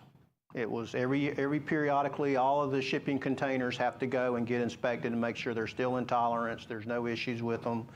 and this one actually got into that window. So we actually had to go back to NRC, WIP, because it was WIP's the owner of the license from NRC, and had to have that similar conversation we're having here from a technical standpoint to get some assurance that that container was still safe to ship that container back. So again, when we get into these one-off things, then first thing we do, we got to step back. We got to step back and start talking about what are the risks, what are the consequences of those risks, and how we want to manage those, and then start working that process here. We haven't been there nationally, and hopefully we don't. Again, the process it's got a lot of steps in it and a lot of checks and balances. Okay, the shipment container, it's reused? Yes. Okay. Correct. So what's inside it is unloaded at WIP? So when it comes to WIP, this is what they do initially. So when it comes in there, this is a sealed container. It's referred to as a Type B. It's got a robustness. Give you some examples, because I was involved with some of the square box that we refer to as TruePack 2 testing. They drop them from 20 feet. They put them in a fire over 1,500 degrees for a period of time. So they make sure they're very robust containers for any type of, I call it accident scenario they may think they would see it going across the country. So the first thing they do when they get to the facility there is they basically depressurize the container. They basically release the seal on it. When they do that, they put an apparatus in there. I'm not sure any of those pictures showed it, but it's a little brass fitting. They screw it in. It's got a little O-ring to it to make it sealed. Yeah, there it is in the middle one. Okay. They put that in there, and they pull a sample from it. And they expect no contamination on it's a little round disc they put in the middle of that somewhere. They expect no contamination. So they pull that seal, they take that disc, they go analyze it. They do I'm not real familiar with the technology, but it's something they can do fairly quickly on a piece of Portable equipment, portable radiological equipment they have on hand. When they did that, they found some elevated on the sample. So the first thing they do is they go back and do a pause. Because sometimes they have, radon, excuse me, thank you. They've had some experience with that, with some of the shipments, so they did a pause. So I don't know the time, but I think it was, a day later or something? You remember? Yes, a couple days. They actually sent the samples up to there. They have a laboratory similar to what we have for SRNL, and they did a spectral analysis on the sample to actually directly identify what transuranic isotope we were talking about. Is it some alpha emitter that's naturally occurring, or is it actually a transuranic material? So all that happened over the course of about a week. So again, the container still, as I referred, button up. It's still, they haven't opened it. So through that process, they said, look, we're not going to go risk opening up that container and then actually physically expose the container, the waste container inside of it. So they basically, as I mentioned, we had to work through the NRC process because of where it was, that particular shipping container and the maintenance. So we had to work through that. That's why it took a lengthy process before we got it back, because I think it was, almost a year before we got it back. So when we worked through all of that, got NRC approval to put it back on the road, they basically just pulled the vacuum back on it, made sure it was good and sealed, and sent it back. So they never actually exposed that container or anything with that shipping container in their facility. They kept the lid on it the whole time, other than this little point where they pulled a sample from. So the problem is through there, not on the pack itself, on the outside. Yeah, so this is the container that. We just describe the Russian dolls. What now? I think this would help. So I'm Michelle with Savannah River again. So the waste was in a box in the top right. That's a standard waste box. That's a storage container. It went into, with that middle photo, Nick, that's an inner confinement vessel. That is the part that was vented from which the filter showed a little bit of contamination. That inner containment vessel goes into the outer confinement vessel, which is the domed container on the truck on that photo. So what Nick is pointing to in the bottom right is the outer, that's what you see going down the road. That's the outer vessel. when that lid comes off the outer vessel, the inner vessel is exposed, and it's that inner vessel from which the sample was pulled. The waste container is inside that inner vessel. So we're using a lot of terms about this container and this container and this container. They actually all have very specific names for each layer, but it's a multiple layered system as approved by the Department of Transportation and the NRC. Yeah, type B containers actually have to be double containment. Thank you, Michelle. Okay, thank you. So that's how WIP operates. And as Nick alluded to, a couple Idaho shipments had a similar situation when they went to go open up and had some problems with it. They basically buttoned it back up and sent it back to the facility. We basically had an agreement when we started starting shipments back in 2001 that if we had an issue with waste, that the sites would be responsible for taking the waste back. And because of how we were able to get the permits from the state of New Mexico and EPA at WIP, they did not want to get into a remediation corrective on waste from generator sites. That was basically, we don't want that operation to start happening at WIP. There's some discussion on that we could have, right? Why put it back on the road? Can they do it there? But it was just clearly that's how we're going to do it. And again, the generators are really the experts in that waste and understanding what may be in there that's causing this abnormality or what other risk we may have with opening that container. Gotcha. And what I'd like to do, if we could, if you can go back to slide 3 to really put it in perspective. And you know, we're talking, 35,000 shipments, right, to WIP, right? 1,700. Yeah. Well, I mean, from 2001. Yeah. Right. And so this year, 1,700, and we're referring to one inner vessel where it was sampled to project what was the inside, and it was slightly above. And they really spent a lot of resources trying to determine the true cause.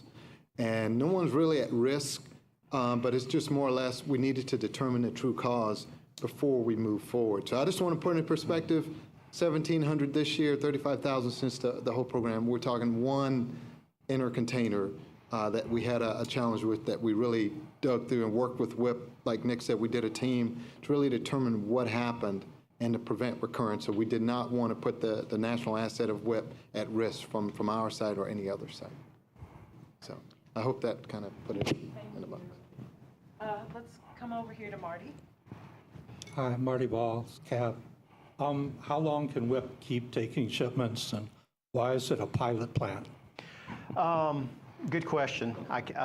When we set this thing up with EPA and the nation, we used the pilot plant terminology. I don't have the history behind that, but I guess once you name it, we leave it. From a volume standpoint, I think the original permit was for 100, and don't quote me on this, but I'm pretty sure 125,000 cubic meters. And I think right now, from a volume standpoint, we're somewhere about half. So from a capacity standpoint, there's a lot more capacity at WIP.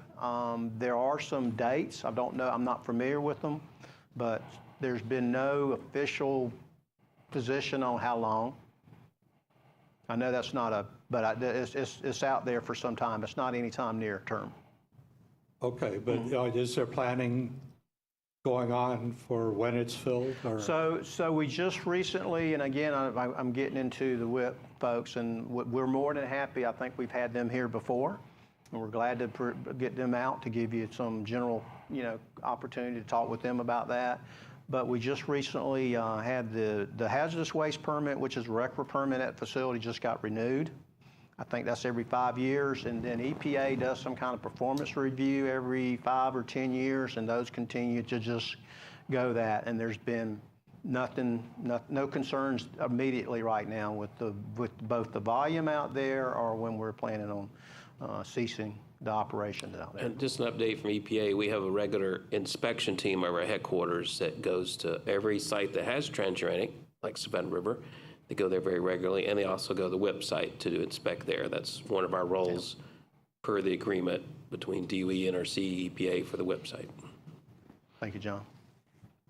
So no official decisions on that. Was that it? If you're halfway through. You could say we're halfway through from a volume capacity standpoint. All right. Candace? Candace Cave Cab. My question comes from slide 6. Can you explain the overpack? What does that mean exactly? So what that really means is, so the final container that we actually ship to WIP, if we have other containers inside of it, like 55-gallon drums, as Nick alluded to, we may take this current SWB and put it into a 10-drum overpack. That's what that means. There was the actual waste that we generated, the final container we had that we actually basically certified to basically send to WIP. It's the inner container, but because of integrity issues or something else with the concentration of the material in it, we would put it in an overpack before we shipped it to WIP. So is that like double packing or something? You could look at that generally like that, but there's some characterization certification requirements to do that. As I mentioned before, one could be that we have a container integrity issue, like the lid on the drum couldn't seal. Okay. When we went and did a lot of remediation, we basically had to put plastic bag type around the outer container of the original parent container, and then when we removed the waste from it, these were empty drums that were still contaminated. We basically threw I call it the plastic cuttings back, folded it in, put the lid on it, and that 506, the SWB we've been talking about that had they actually have empty drums inside there that are contaminated. Okay. So, but from an overpack standpoint, the real understanding on that is it's the last container that we basically agree to from WIP and us that we're going to put whatever inside of it. There's an inner container. Okay. Also from slide 6, so the remote handled containers, those are new. No, the remote handle, the shielded containers are new containers.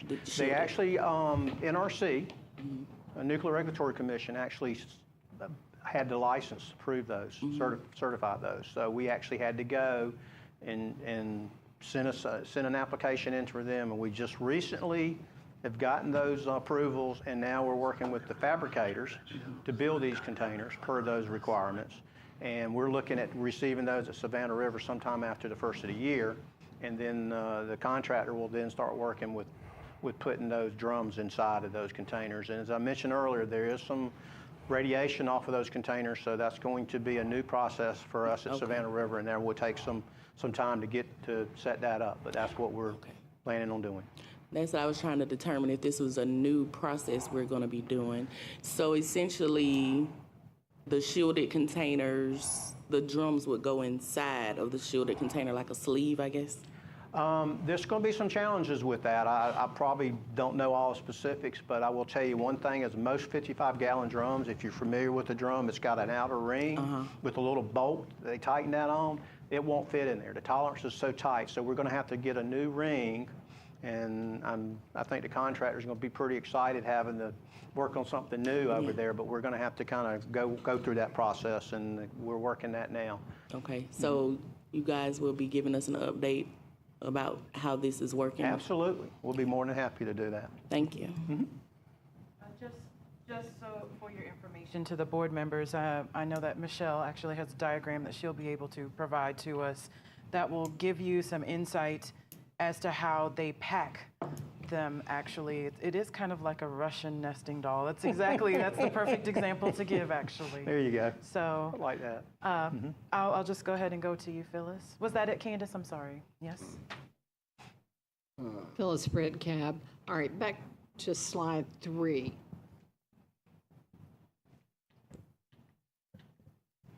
Okay, the containers that actually go on the truck. Describe what's inside a typical one. Okay. So when we talk about a half pack, it's half the size of this. That's where we ship that container. And the reason they do half packs is because the container inside is so heavy that you would not use the upper tier of this. And so it only has one. So it only has one. So basically, it's a double tier. You can put you can put 7 drums in the bottom half and 7 drums in the top. Or those, if you paid attention to an SWB, and did we have one here? Oh, I'm going the wrong way. If you notice, look at this, it's not square. It's got 2 rounded sides to it. So that fits down in that. So back to that question. So then 2 of those would fit in, one in the lower half and one in the other. So we could ship 6 of those SWBs. Okay. If the weight and everything else worked out okay, or we could ship 14 drums, 7 and 7 in one of these. So in an overall shipment, most efficient shipments would be 42 drums or 6 SWBs. And then there's some other, a 10 drum overpack would basically mean it's one container, it fits in the whole thing there. One of the key points on this stuff is the tolerances are very tight. So these boxes are built to a very tight tolerance. So when they go in here, there's not a lot of this moving around, because when they go down the road, they got to be very tight in there. And I remember when we did our first shipment over here at this facility a long time ago, we actually started putting the drums in, and we had some of these rings on the outside, and it wouldn't fit in. And then the other thing is they have this very unique loading apparatus, and it's got weights on it. And if the container's just tilted a little bit, it won't fit in there. So it's a very tight tolerance on that. But that's kind of how those work. And then as Michelle reminded us, you got a smaller one of these that looks similar to this that's inside. So this is a double container. So the process is that we keep them on the trucks when we do the loading. They come over here and they're empty, and then we remove these lids, and then we remove the inner lids. And then we put the waste in it, and then we put the inner lids back on, and then these outer lids on there. And you can see these things on the top. There's 3 of those. They're kind of a triangle, and that's where we use that special lifting device to be able to lift this lid off, because if that lid's a little bit one way or the other, we will not be able to pull it off of the container. The other key point to make on this is we do not do this operation here at Savannah River with our personnel. We actually have what we refer to, WIP has a mobile loading crew. They're certified and trained by WIP. They go across the complex. What we do get is we get the same crew because of us doing weekly shipments. If not, if we pause for a month or so, these guys would go somewhere else and make the shipments here. So the shipment that came back, was that the only thing in the big container? So when it came back, Michelle, do you want to answer that one? Because I don't know exactly the configuration. Michelle, Savannah River. So the half-packed that came back, it contained 1 standard waste box. That's all that will fit in that half-packed. So on that bottom right photo, where you see a true packed, a true packed, and a true packed, sometimes the WIP dispatches to us a trailer that doesn't contain 3 true packs. A typical configuration with a half packed would be a true packed, and a half packed. So each of those are discretely certified units. They just happen to be on the same truck. So the half packed of the topic was half pack 506. It did only contain 1 standard waste box. When it departed the Savannah River site, it was on a truck with 2 true packs that had other waste in them, but those are discrete units, Right. not of issue here. Okay. So I think her question was, when it came back. Oh, I'm sorry. Did it come back just by itself, or did it have some empty true packs? Was it a full trailer? I don't know. So they would not ship just the half pack by itself back. The trailer is designed to have the true packs and the half packs on it, whether they're loaded or not, for weight distribution. Yeah. I believe it came with 2 true packs and a half pack back. Yes, and I imagine they were empty true packs, obviously, when they came back, because we weren't taking waste back in those containers. Right. Just other thing to make sure we're clear on, the half pack is designed the same way as the true pack is from a perspective of the nested Russian doll configuration. So it provides the same protections, it's just smaller. Gotcha. Thank you. All right, and Pat. Pat Kilroy, cab. We have 30,000 55-gallon drums now, right? Okay, 9,000 were buried. okay. Have we processed all 9,000 buried drums? We have removed all the buried true, as referred to, retrievable true, and we have those either shipped for the most part, or some are continuing to be stored on the pads for a future shipment. We do have part of the buried, a big topic, and we work with the regulators on. Part of this buried, there was some 238 plutonium, and Michelle, I believe we still have some of those containers still remaining to be shipped, correct? Correct. But the majority of those carries have gone to the WIP. They've been at the WIP a long time. Just to clarify, those 30,000 drums, the vast majority of them are no longer at the Savannah River site. They are at the WIP in New Mexico. The volume that remains at the Savannah River site was on another slide. Mm-hmm. So just a point of clarification. Okay.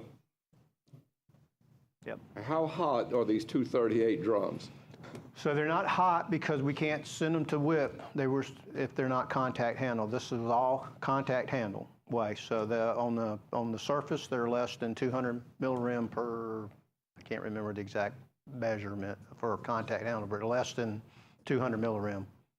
Okay. Yep. So they're not hot from because we can't work with containers like that. If they were, they'd be remote handle, and then we do have some remote handle waste that has a higher dose on surface, and so we use equipment that keeps the personnel away from the drum, or we use shielded that we can put the drum in to prevent the dose to the employee. So y'all going to have to repackage those with, correct. With something else, That's right? the strategy. The strategy is that we would basically, again, we're working that process, but we're going to have to remove these containers that have been separated, that remote handle, that have the dose concern. We're going to have to work to figure out how to bring those out of the pad that's currently stored on the true pad over to an operational area in E area where they can then put them into these shielded containers. Once they button it up in the shielded container, then the dose on the outside shielded container will be less than 200, which then is safe for the personnel to load it into the true pack for shipment. Okay, you mentioned y'all are all the drums repackaged before y'all put them into the container, or are they just the drums are just put into this one box and then y'all put it in the shipping box? I want to make sure I understand your question. So once the container is certified and ready to go to WIP, then that's when we do the process of bringing it out of the storage facility and then loading it in a true pack. Once it's certified, then all of those steps are taken care of. But they do, before they load it, they do those final surveys on the container. They do that at numerous spots.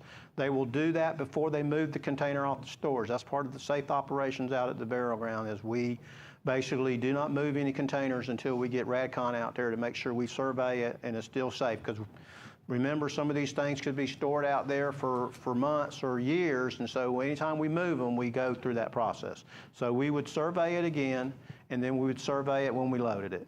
But as far as from a WIP standpoint, we've already kind of done all those surveys in advance to say, hey, we're good for this to be a contact handle waste, can go load. But again, I want you to understand that when we move anything, there's a process that we safely go through every time before we touch a container. So they're in the original 55-gallon drums you're talking about moving? Yes, correct. How many drums right now are on the site? So it's this we generate waste every day. I know. Okay. We don't necessarily get it into E area every day because operators will generate at the facility, and then we do campaigns over to E area. This is the inventory of legacy right now. And I can't read. Okay, so basically 182 drums. How many? 182 for drums. And then we have some waste in standard waste boxes, 44 of those, and then we have the remote handle drums that right now the inventory is 151. So that's all the drums y'all have right now, 151?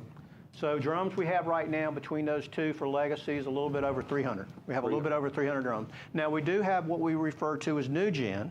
Okay. That's stuff that we basically didn't have so our definition of legacy waste basically is anything older than 2014. So because of some situations with WIP and the fact that how they had to come back out of that event and how we had to recharacterize some of the containers, we basically said definition, anything generated prior to 2014 is legacy. So anything after 2014 is considered new gen. And I mentioned before that's coming from like the National Lab, H Canyon, K-Air is our main facilities that generate that type of waste that becomes true. I think we got a couple hundred, maybe 300 or 400 drums of new gen. So if you look at the both, we're down under 1,000 containers total out there in the facility for shipment in that. And that, again, that does not include the plutonium that Mr. McBride will talk about here momentarily. So hold that. Thank you very much. You're welcome. All righty. Any more questions or comments for Bert? Thank you so much, Bert. Thank you. All right, so here's the plan. We're going to take a 10-minute break. Then we will come back. We will have our presentation with Brandon and Jeff. And then after that presentation, we'll take lunch. How does that sound? Yes? Good. All right, 10 minutes. I'll see you guys at 11:05.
All right. So if everyone's ready, we'll go ahead and get started. And we are now getting ready to talk about 3013 and plutonium disposition. And our presenters are Brandon McBride and Jeff Bentley. All right. So, sounds like I'm hot? Yep. Okay. So I'm Jeff Bentley. I'm here today to talk about our containers that we use to store our surplus plutonium. So if you weren't sick already of hearing about containers, you will be by the end of my presentation. I'm going to let me get started here. So I'm going to go back not too far in history. Just want to give you a quick background of why we have surplus plutonium and why we have to store it. But you know, at the end of the Cold War, the fall of the Berlin Wall, everything happening, all of a sudden the United States found themselves with a whole lot of excess plutonium. So that happened around 1989. Short 5 years later, the department decided, hey, we need to go ahead and stabilize and securely store this material. And that's, until we can actually disposition it. and that's when they came up with the DOE standard 3013, or lovingly referred to as 3013, and also lovingly what we call the container itself. So then at the same time, or sorry, not at the same time, but about 7 years later, we actually started packaging up that surplus plutonium at the different sites across the complex.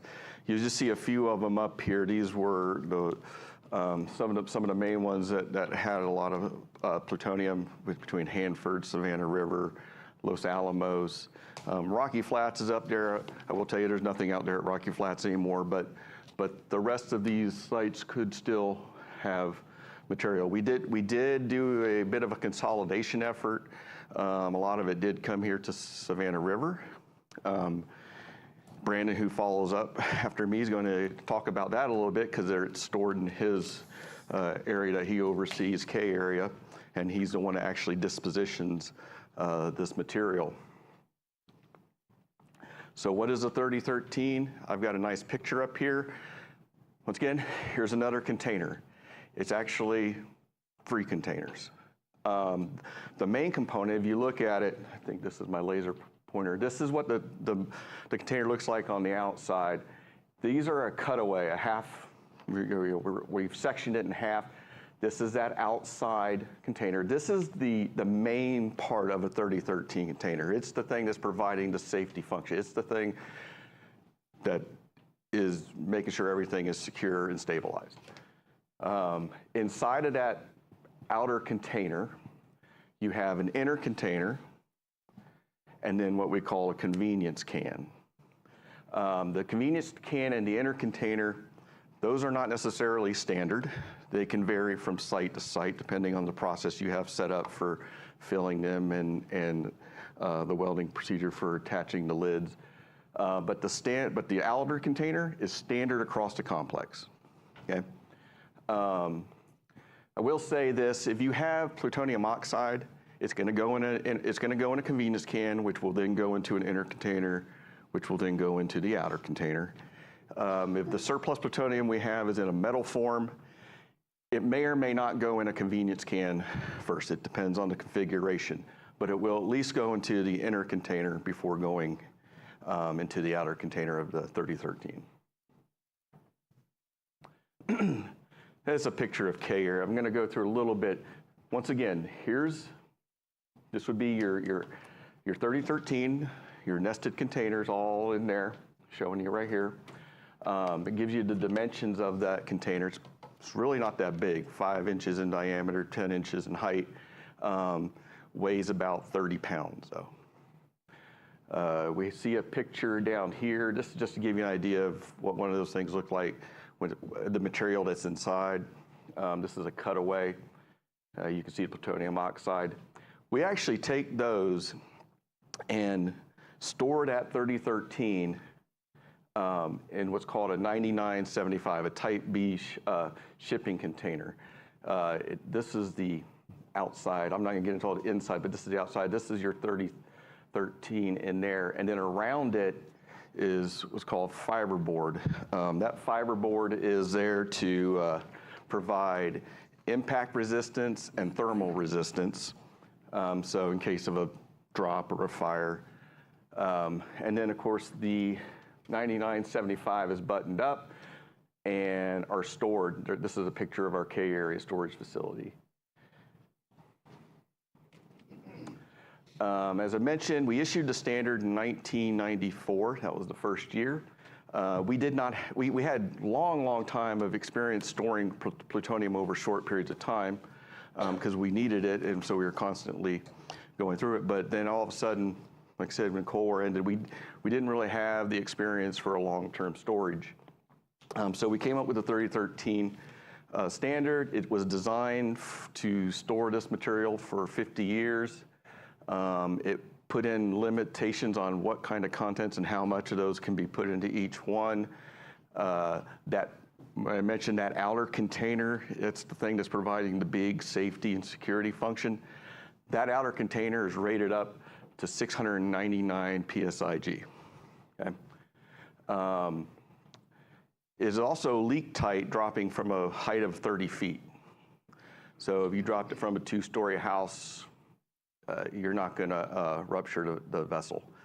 I did not bring the one that we had. Perhaps, do we still do the committee meetings at the next month? Yes. So perhaps I'll bring that to the committee meeting in Aiken. For those of you who attend that, we actually have a 3013 that's been dropped, and you can see the little indentation on the one side of the can from that drop. It gives you a good idea of just how robust the container is. We've gone through several revisions over the years. I'm not going to go into all the different aspects, but as we go through and we do testing and we learn lessons, we incorporate those into the new revisions. We're currently working on a revision right now that we expect to be issued yet this calendar year. And give you some more details, but from 2001 to 2005, we had over 5,000 containers packaged. I'd have to go to my expert in the back that's been doing this for years to ask him if it was 5,000 for Savannah River or for the complex. Complex, okay. And we have a surveillance program that also went into effect when we started this work. Goes to the field, we take actual drums and do testing. We're going to get into that in a little bit. We have a surveillance program as well. Speaking of the surveillance program. So standardization, that's the key word here. It's one program integrated over all the sites. So like I said, all those outer containers are the same. The surveillance program across all the sites is the same. And what they're looking for are, in that surveillance program, are any potential failure mechanisms with the container. And thus far, for the metal, we haven't found anything that could fail container. For the oxide, however, you have two things that you have to make sure are okay. And that's pressurization inside the containers and corrosion. Like I said, we've evaluated the performance for a 50-year service life, and then we do a couple things, both field surveillance and a shelf life program. The shelf life program is basically laboratory work using real, like the same types of materials that you got inside a container. And they can do both small and full scale testing, so they can do smaller scale, do a lot of it at one time and get data that way. The field surveillance, that's where you actually take a container and you do either non-destructive examinations or destructive examinations on the container. We just finished phase 1 of our field surveillance program. It was designed to last 20 years. In that phase, we used to do both random sampling of drums as well as picking drums based on engineering judgment, okay? And during that time period, we did 162 destructive examinations and 152 non-destructive. Going forward, as we enter into phase 2, that particular phase is still getting kind of developed. It's not set in stone yet, but during phase 2, I will tell you, we will only be pulling the drums based on engineering judgment. No longer will it be a random sample. Main reason is we know what's in those drums, and we know which ones cause the greatest concern, so we can pull and test the ones we need to test.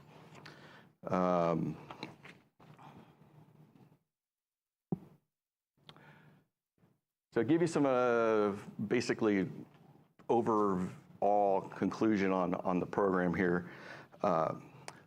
What we have found with all the testing through all the years that we've been doing this is the maximum gas pressure that we have found inside the container is much lower than expected. It's the highest has been 8 psi-G. So you're talking about a container that's rated up to 699 psi-G. We're not even close. Nothing that we've seen as far as is generating any sorts of pressures inside these containers that could test the limitations.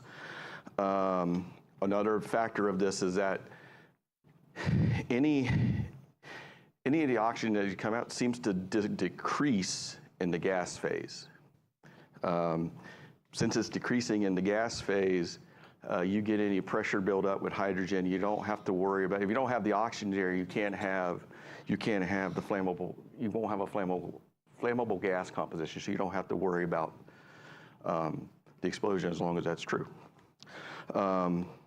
Corrosion, that's another, like I said, that's the other thing with oxides that we have to take a look at. What we've seen is that corrosion does occur, but it decreases over time, that rate of corrosion. It's not uncommon to have convenience cans, the innermost cans with the oxide. It's not uncommon to have corrosion on those cans. But I will say on the inner can, we found some, but nothing, though, so far has actually breached the wall. Nothing has been through wall on the inner can. And then on the outer can, that piece that's providing that safety function for us, we've got no concerns with anything beyond observed whatsoever as far as corrosion goes. So we go into the conclusions here. Thus far, the surveillance program, which has been 20 years, has not found anything that would challenge that 50-year storage life. We're going to continue the surveillance program, but it will be a second phase, slightly different, some slight alterations from the first phase. We continue to take our feedback that we learned from these, from the testing and the surveillance program, and incorporate it into the standard revisions when we do them. And then last, wanted to leave you before I turn it over is that, this program, this container that we've developed has provided a nice, safe, secure place for this plutonium until we can get to disposition. So while I've described to you those containers that we use for holding and storing, I'm going to turn over to Brandon McBride. He's our K area oversight for the department.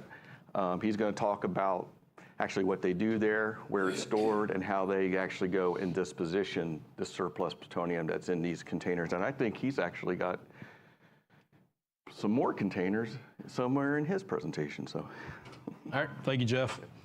As they're bringing it up, I'm Brandon McBride. I'm with S&K Logistics. You're probably wondering, so we're a support service contractor to DOE, so that's why I'm identifying myself not as the department nor SRS, okay?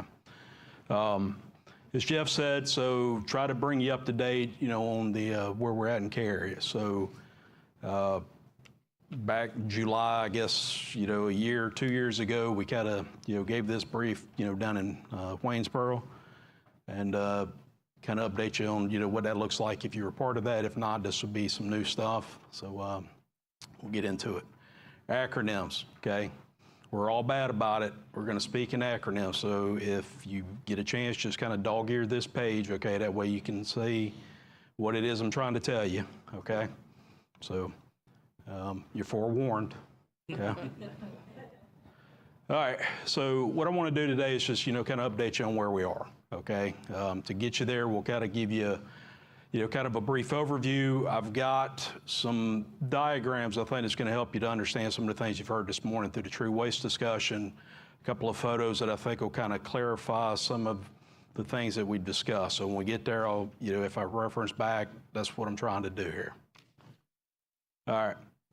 So K-Area is unique in that it's got both a NNSA and an EM mission, okay? So as Jeff was describing, the 3013 program, the decision was made to consolidate all of the surplus non-pit plutonium at Savannah River site, right? Rocky had to close down for the reasons that it had.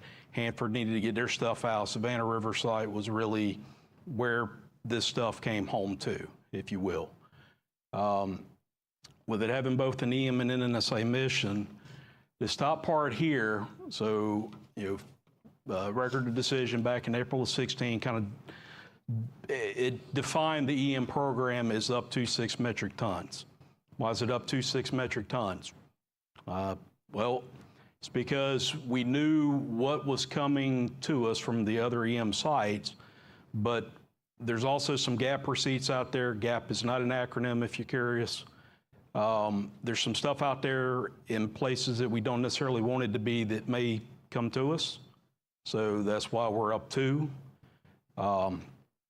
There's also some stuff that is part of the 3013 surveillance testing program out at Los Alamos National Lab, where they're doing some testing, to ensure that, we're good for 50 years and where, future revisions may go. And then there's small amounts of material that SRNL is testing for us, again, to just give us further proof and demonstration that the 3013 surveillance program is working.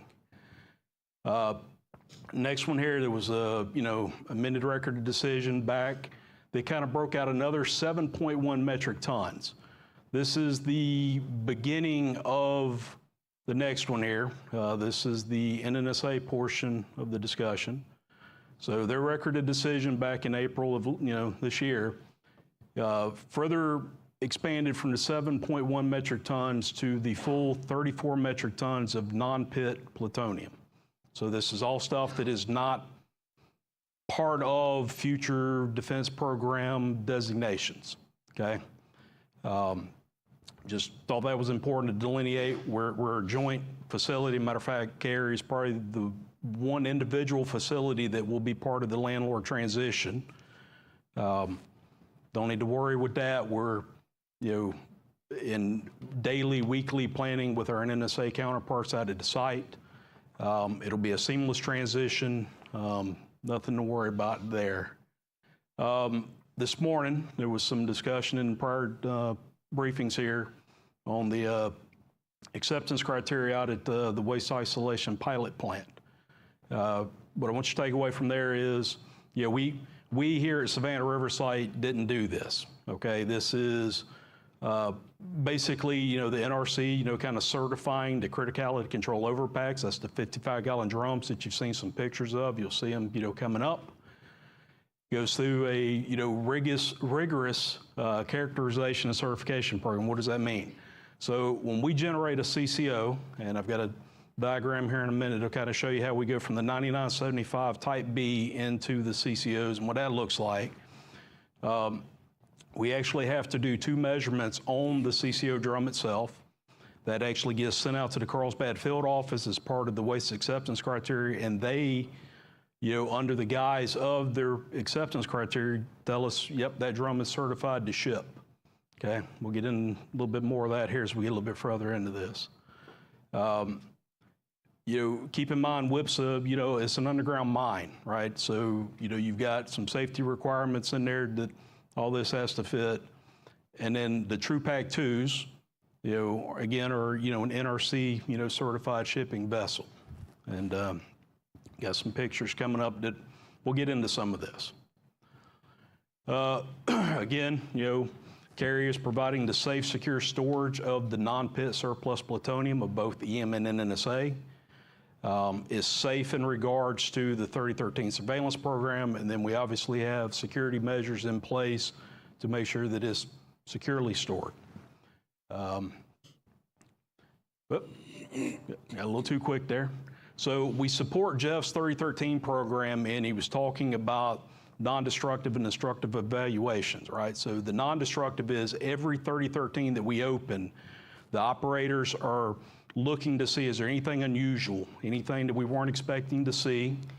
I can tell you that over the last couple of years, we have had some cans that were not like the ones previous. At that point, we look at, okay, what are we seeing? Why are we seeing it? What do we need to go do with it? And then the destructive piece of that is two-phase, right? So there's some gas samples that we take, there's some parts pieces that we send to SRNL, and then Los Alamos National Lab has got some material that will eventually come back to us that they're doing some studies on. So that's kind of, how we're tying into Jeff there.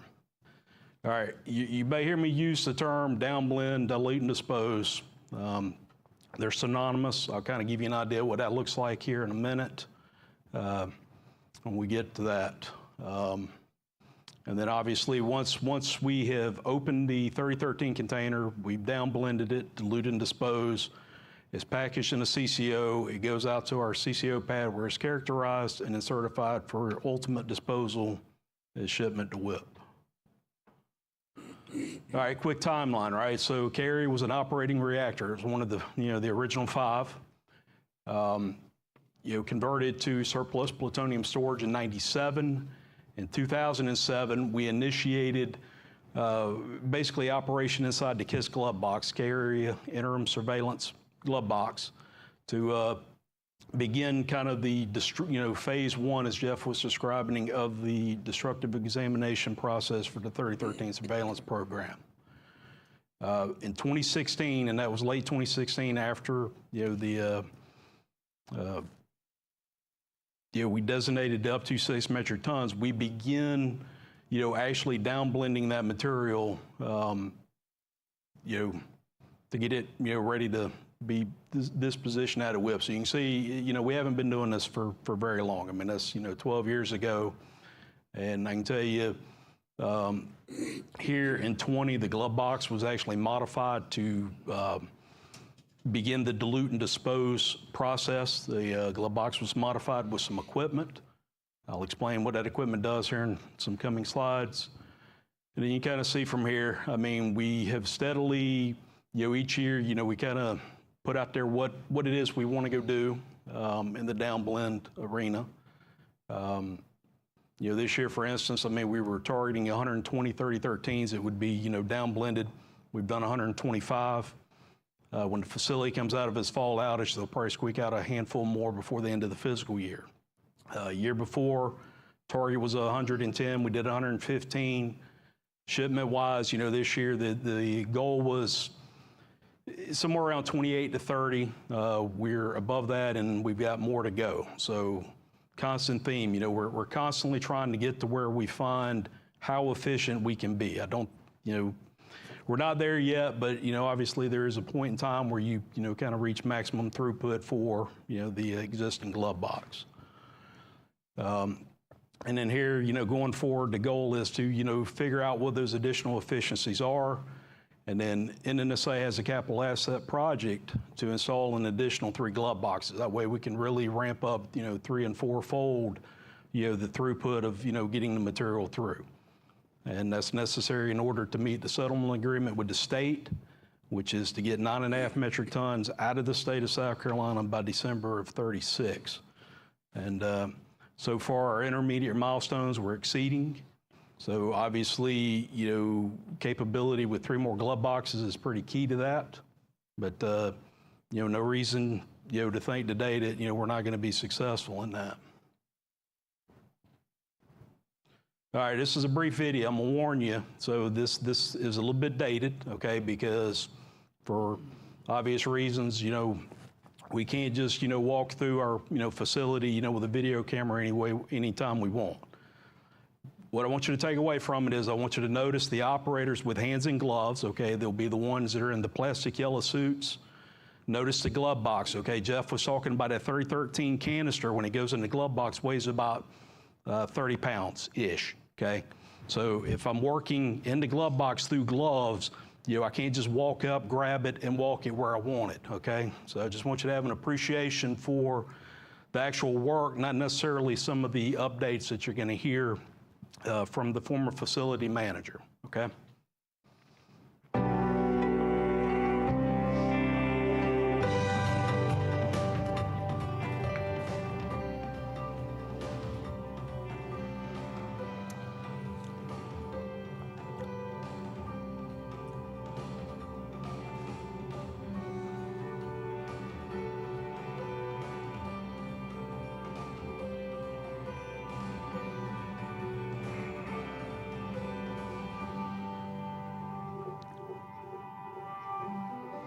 Operations at the K Area complex provide for the inventory, security, and storage of much of DOE's excess plutonium and other special nuclear materials.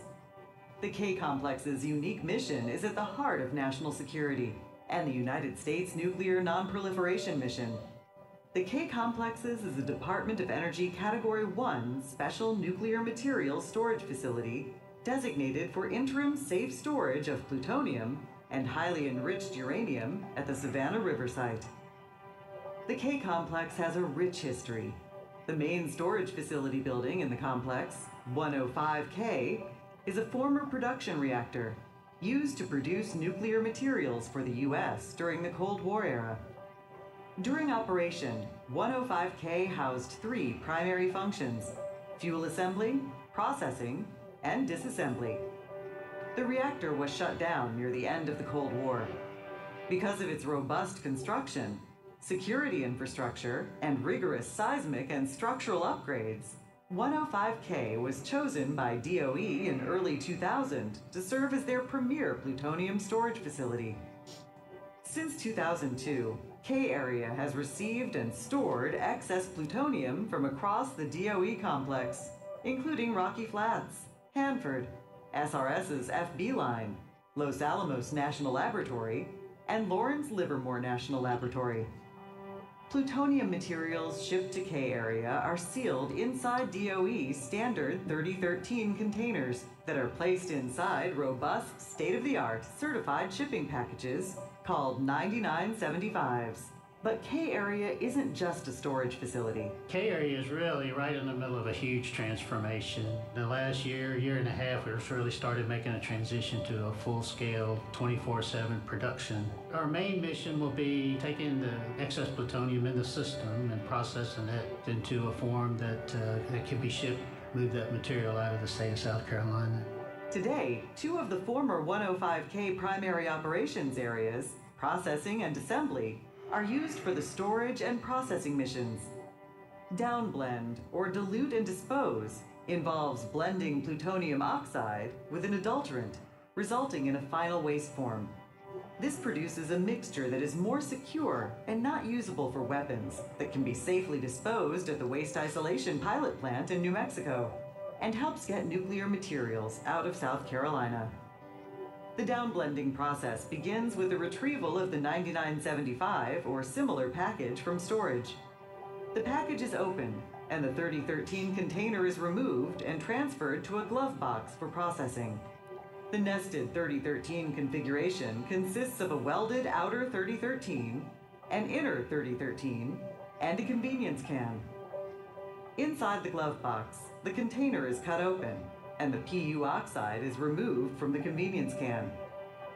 The plutonium oxide material is then ground as needed and sieved to prepare it for downblend. The downblend process takes place within blend cans, which are pre-staged in the glove box. The prepared plutonium oxide is added to each blend can, which contains an adulterant material.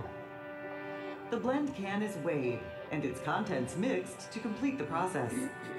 As many as 20 blend cans can result from the downblend process for a single 3013 container. The next step is to place the blend can containing the plutonium oxide in a shield can, a robust outer container. This container serves to reduce radiological dose for workers handling the material once it exits the glove box. Once closed, the shield can is removed from the glove box. The disposal process begins with the addition of a radiological barrier in a can, bag, can configuration. An assay is performed to determine the nuclear material content. 2 blend cans are then placed in a criticality control overpack, or CCO. CCOs are staged and then transferred to the characterization and storage pad, which is outside of the 105K building. We're also moving into a storage pad where we'll have some excess storage capacity, which sounds like an easy thing to go do. But when you put a big storage facility inside of the facility, it takes a lot of coordination with security and operations, instruction, and all the other supporting efforts. So we have to have a place that allows us to have a surge volume. Then we'll be able to go do the assaying and packaging so that those will ultimately be shipped off to the Waste Isolation Pilot Plant, or WIP. So the CCO pad, it'll add the capacity, roughly 4,000 more drums that we can go stage and store and assay and prepare for shipment to WIP. So it's going to be very critical for the long-term plutonium disposition mission to have the CCO pad installed and operational to provide that lag storage. The CCOs are stored on the pad until ready for characterization.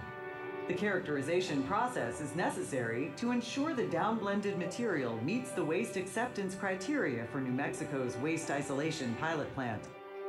The CCOs are again measured for nuclear material content and undergo an X-ray step to ensure there are no prohibited items.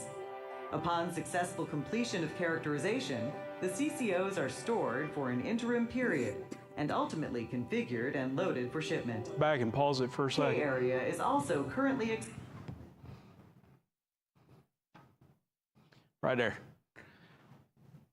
Ms. Britt, your question here, there's that outer container that we were struggling to try to explain to you earlier. There's the inner, and then this mechanism here is loading the double 7. It's the upper and lower, kind of 7 pack that's getting loaded in there. So I don't know that we completely answered your question, and sometimes a picture's worth 1,000 words. Yeah, thank you guys. interim period and ultimately configured and loaded for shipment. K area is also currently expanding missions to expedite the plutonium disposition process. We have a lot of projects moving, surplus plutonium disposition mission, or SPD, a big effort. We're bringing in additional processing capacity into the facility, large project. That project's going to bring a lot of different challenges to us. The Surplus Plutonium Disposition Project, or SPD, involves the installation of additional glove box processing capability to enable expedited plutonium removal from South Carolina. Vacant space in the assembly area of the 105K building will be utilized to install the additional processing and support equipment. The additional glove boxes and support equipment will allow a significant increase in the rate at which plutonium can be downblended and disposed of. The new facilities will contain greater shielding capability, which will reduce radiological exposure to the workers processing the material. The project, which is currently under construction, is expected to be operational by 2028. Employees at the K Area Complex have a long history of using ingenuity to meet the nation's nuclear material needs. From operating reactors to storage to plutonium downblend, K Area has shown the flexibility and resilience to rise to the challenge. The most recent mission change from a storage facility to a production facility is just another example of how SRS and K Area will do what it takes to make the world safer.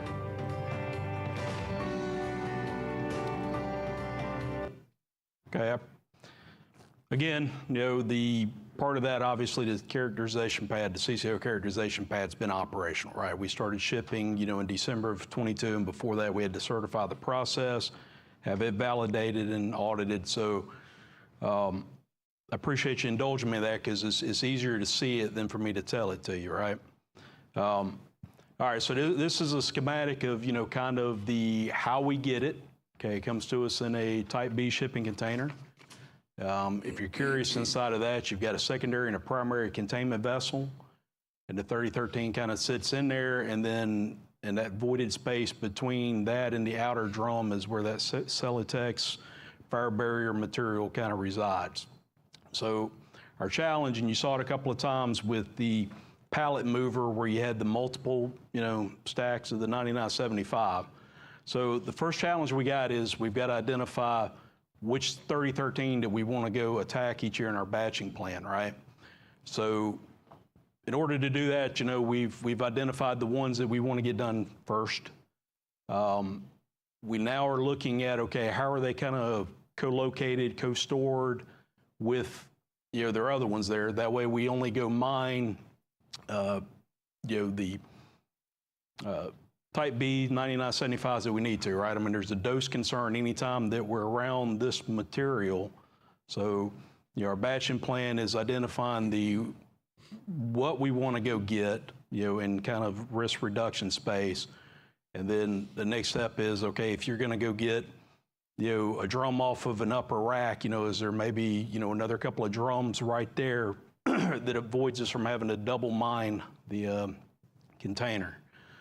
Probably wasn't clear in the video, but it's just a drum with a bunch of bolts bolted down. So the first thing is we've got to open that up, remove the 3013. That's what gets entered into the KISS glove box. There was a couple of times in the video where it shows the saw cutting operation, where the lid's actually being, cut off of it.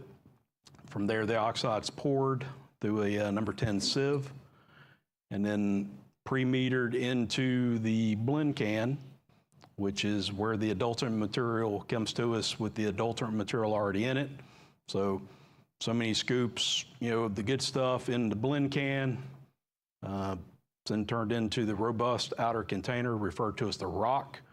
Kind of showed that process. It goes in the blend can and then it comes out. It's a little bit shorter. So you can imagine what was going on.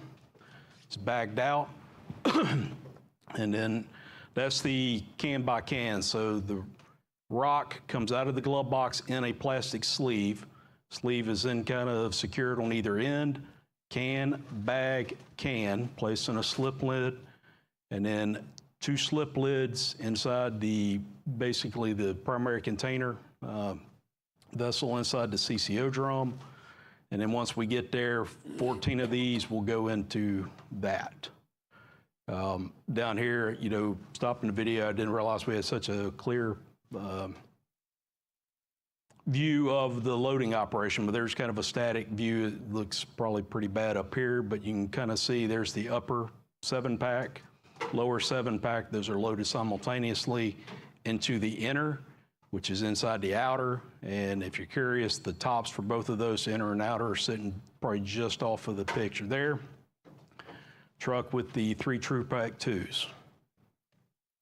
All right, let's move on to the CCO pad, right? So the video was alluding to, we got to go build this. Well, it's built, it's been certified. We're actually, certifying and shipping. I want to say, we're characterizing every day, but, we're shipping, a couple of times a week based off of the rolling schedule that WIP identifies, right? There's other EM sites that are needing to ship to WIP. We fit into their 8-week rolling schedule here lately. There's been some opportunity for us to do more than we planned, which, that's good. That means we've got material that is characterized, certified, ready to go, and then the trucks came to us instead of somewhere else, right? More stuff out of the state is always going to be the right answer. All right, so up here, blend can comes out, it's kind of sleeved off in that plastic sleeve, placed in the slip lid. There was a place in the video where you saw Radcon going around with a meter on the outside of that slip can. That's the non-destructive evaluation. They're taking rad readings off of it. From there, 2 are loading into the CCO.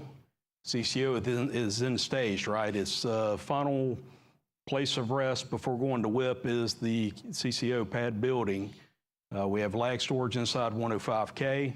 I was in both of those here in the last couple of weeks validating, a performance incentive that we had.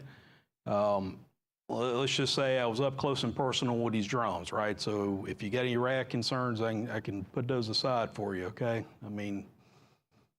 To say we got intimate with some drums is an understatement. All right, so it comes out of lag storage. We're now out on the CCO pad, so we've got to take the RTR and the high neutron count on it. So the RTR is just an X-ray, okay? It's to make sure there's no foreign material inside of the CCO drum. Why do we do that, right? So we have had some drums, not gonna give up any names as being Rocky Flats or Hanford or, Livermore or Lanham, but we've opened a 3013 and foreign objects fall out, right? So we stopped the process, we identify what that is. Turned out to be benign, okay? The lab got involved with that, and we bagged it out as just regular job control waste. I just would remind you, if you don't know, Hanford was under order to close, and they had a deadline of which to do it. So we didn't pack it, we just received it, and we're dealing with it. Here's the other part of the NDA. That's where they're doing the high neutron dose count on it. So we get a batch report from the X-ray that we do. We get a batch report from the neutron count. Those are submitted to the Carlsbad field office, and then they tell us, yay, very, it's certified, and then at that point it becomes part of the drums available to make a shipment. So here again, you got, the outer, the inner, here's the drums getting loaded. You got an upper 7, lower 7, and then you got, 3 true packs. So you got 14 going in that one, 14 in that one, 14 in that one. So each shipment out of here so far out of K area is 42 drums. And then this is a picture of, what it looks like kind of inside the mine. Once WIP gets it and entombs it into its final resting place. So in 2023, December of 22, actually, that's fiscal year 23, we made the first shipment to WIP. It was a very much celebrated milestone. Made the first one. We made a total of 13 last year. We were planning for 12, so we were one better.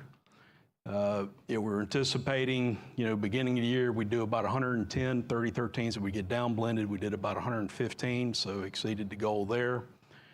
This year, the goal was somewhere right at 30, 28, 29, 30, somewhere in there. We'll be 35 at the end of the year. And more importantly, we'll actually have the next couple of shipments, if you will, ready to go certified for the next fiscal year. So we try to stay ahead in that regard.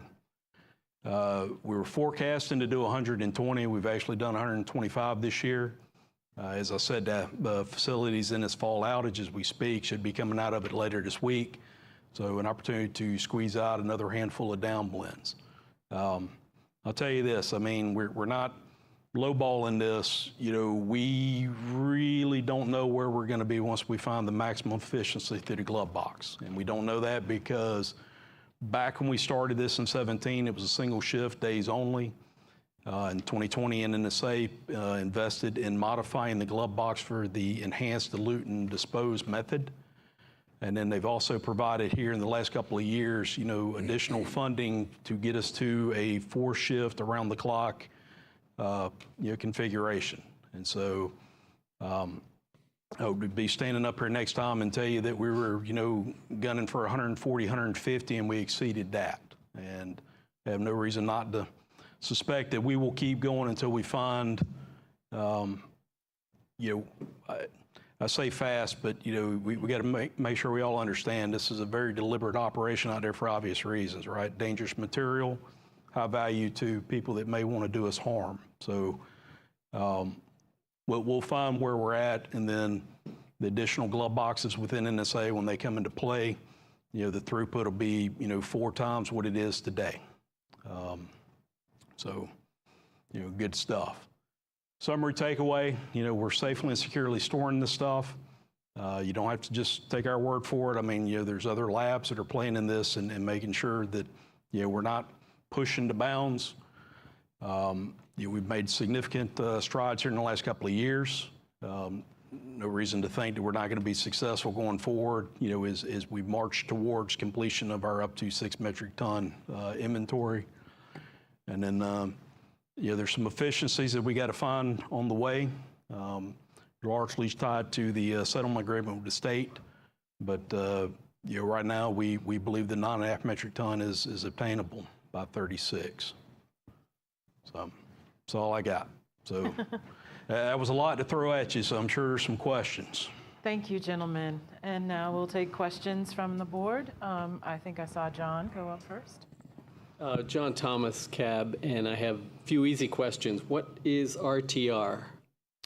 Real-time radiograph. Real-time radiograph. Yeah, I just chunk it down to it's an X-ray. We just want to make sure there's nothing foreign that got introduced in the downblend dilute and dispose process. Okay. And another easy question, PSIG, what is G? That's just your gauge pressure. Gauge? Yes. Okay, that's it. Thanks. Yeah. Donald. Don Colson. All we talked about here was plutonium oxide. Do we own any metal plutonium in the EM side? The EM inventory breaks into oxide and non-oxides. Let's just kind of leave it there. If you're curious, it's the up to 6. We're well under that. There's few, maybe 100 kgs or so that's got to come home from Los Alamos that we know about. Some gap stuff that's out there that may or may not wind up coming here, but it's well under 6, and a little bit less than about half of that would be in the non-oxide form. Is there any of that we're going to transfer to NNSA for their pit production, or is it going to be destroyed in some way? So all this has been identified for non-pit use, right? So if you think in terms of a pie, let's draw a line straight down the pie. So oxide over here, non-oxide over here. Probably a third-ish of that we're actually dealing with today as part of a campaign that's going through H Canyon. What's left is the stuff that probably we just got to figure out what we're going to go do with it. I mean, the focus right now is oxide in order to meet the settlement agreement with the state. I can tell you there's some things percolating out there that may reduce some of that there may be some reuse that may benefit, another office within the department. Very preliminary discussions on that. So just, we'll monitor that as we go forward. And if something turns, concrete, we'll be here to tell you about it. Thank you. All right, Hubert. Thank you for both of y'all's excellent presentations. I just wanted to ask about the proposed glove boxes. So the budgeting and other approvals for those glove boxes are already in place? Yeah, with those being NNSA capital asset projects, they are in, I know 3A was done. I'll let, yeah. Yeah, and like I mentioned, that project is mainly under the interstate programs and project folks. So we do, we're a part of it, but it's mainly led by them. And as I guess Susan mentioned, there were some permits submitted and some things from NNSA. So we really don't want to get into their side, but they're funding it. We don't really have a say in that piece, but we do share some mission work with them in care. Oh, I know we don't control I know you don't control what they're going to do, but so it is programmed and budgeted. It will be funded primarily through NNSA for that work, yes. And I think it's 28 is what they're shooting for operationally. So it's a project. It's a complex project, as you can very well imagine, but it'll be some time there. Thank you. But out of that, I think DOE will be paying for one operational shift out of the 4 shifts going. So we do have an interest. We'll be a part of that, but mainly it's driven by NNSA, the additional 3 boxes. Okay, thank you. Yep. So. All right, Pat. Pat Kilroy, CAB. A couple of questions. Do y'all store this plutonium in a special atmosphere?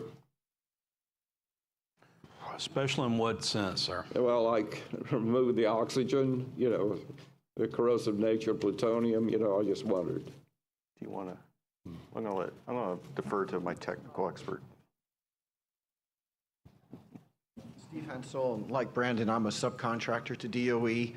And so within those 3013 containers, if you recall, for the oxide in particular, it's a 3-can system. The outer and the inner are both welded. Okay. And both those containers are backfilled with an inert gas, typically helium. Helium, okay. And you're exactly right. It's done for that very reason. And also, the helium helps with us doing leak tests on those containers to ensure that when we do surveillance, they haven't breached. Okay. Thank you. The other thing, they're making 70 or 80 pits this year, or plan to, right? Are they going to use the plutonium that is stored at SRC? No. All that we've got is that has been designated as surplus to the pit program. So it has no, I guess, there's no plan to reuse it inside a defense program. It's been designated as not needed for making pits. Now, could that change? Who knows? But well, will that affect the agreement of 2016 about removing the amount of plutonium at the SRS site? No. The settlement agreement is the settlement agreement. I'm talking about if they bring the plutonium in from somewhere else, does that increase the number or something? Well, that's slated to fit in there up to 6 metric tons. What I would say is, so our up to 6 metric tons, we've got all that we're going to get outside of some pending gap receipts from other places and a little bit that Los Alamos and SRNL is studying for us as part of the destructive evaluation of the 3013 program. Okay. The 34 metric tons, not quite sure there. I mean, there may be some today that is surplus that may not be going forward, but you'd have to ask NNSA. I mean, okay, that's your definition. You got to be careful, and the state will tell you that agreement is for removal of surplus plutonium. Okay. So if you're using it in pit production, it's not surplus. Right, so when you talk about plutonium coming in or out of the site, whether it's going to, that's the difference. So surplus is leaving. Well, yeah. I'll have to go back and look over the wording there because Burt Crapps, the agreement DOE, doesn't quite say that, I don't think. Burt Crapps, DOE, Savannah River, we are not here today to talk about the NNSA, okay. So we can't, we're kind of speculating here, and I don't want to speculate here. What we were here today for, Brandon was mainly saying, is that we have a portion of the plutonium on the EM side, and that's material slated to go to the WIP.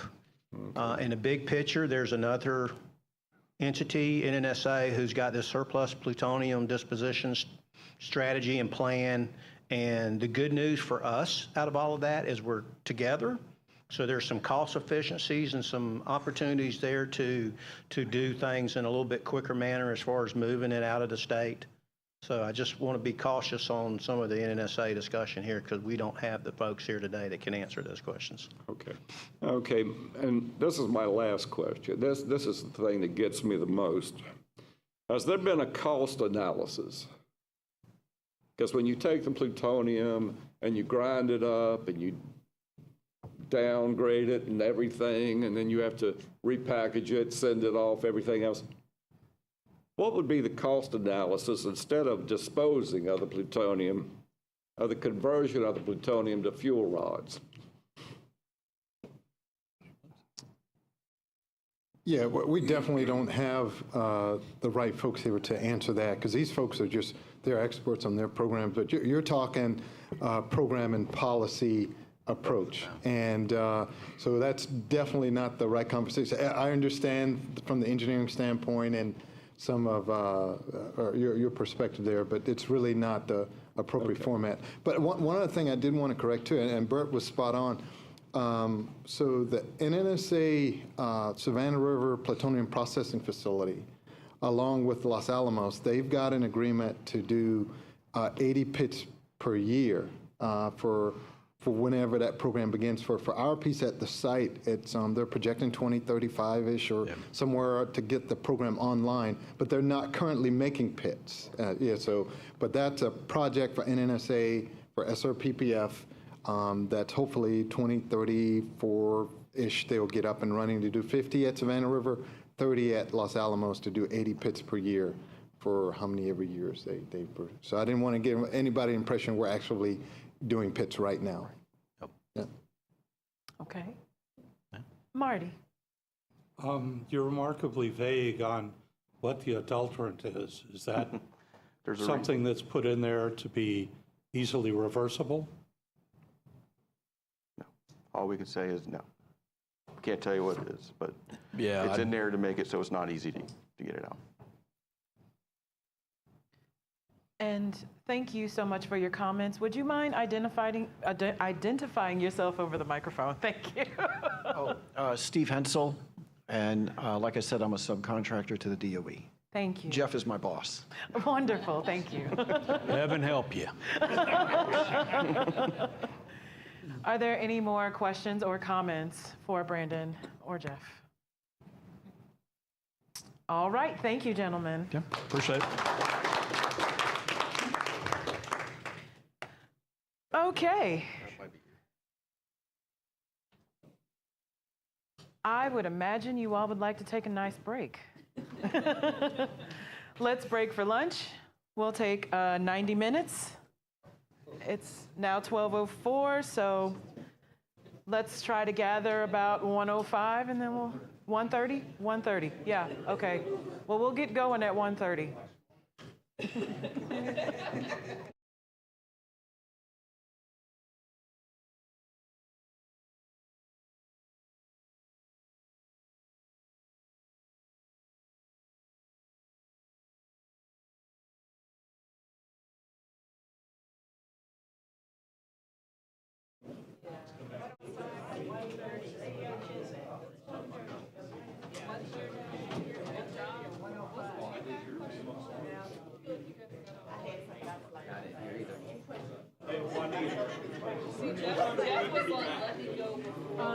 The last one I was gonna say, I got another credit card.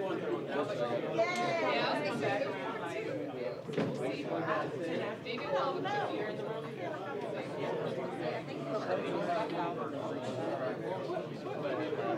Because we're already just doing that.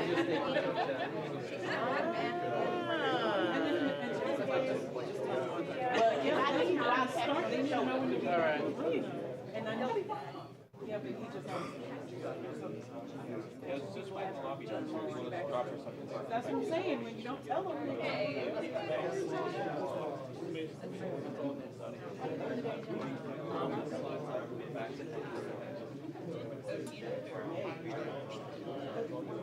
All right, hotel actually did have a credit card for me, and they want to know how you're paying. Yeah, that's what I just they want to know how you're paying. So I wonder if I say, find out.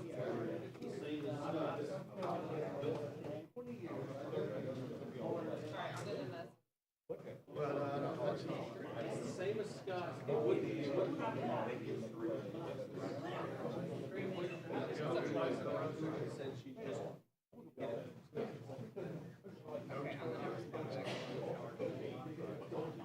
The volume's challenged once they go. They've been us and then it approved. Yeah. It's okay, I'll make sure. Him, no, everyone else we're fine. Right now, the only thing I can see next week. I think they're GM, they got the background. Spending this time and knocking it down. I feel right. So, yeah, I got some stuff. If we decide to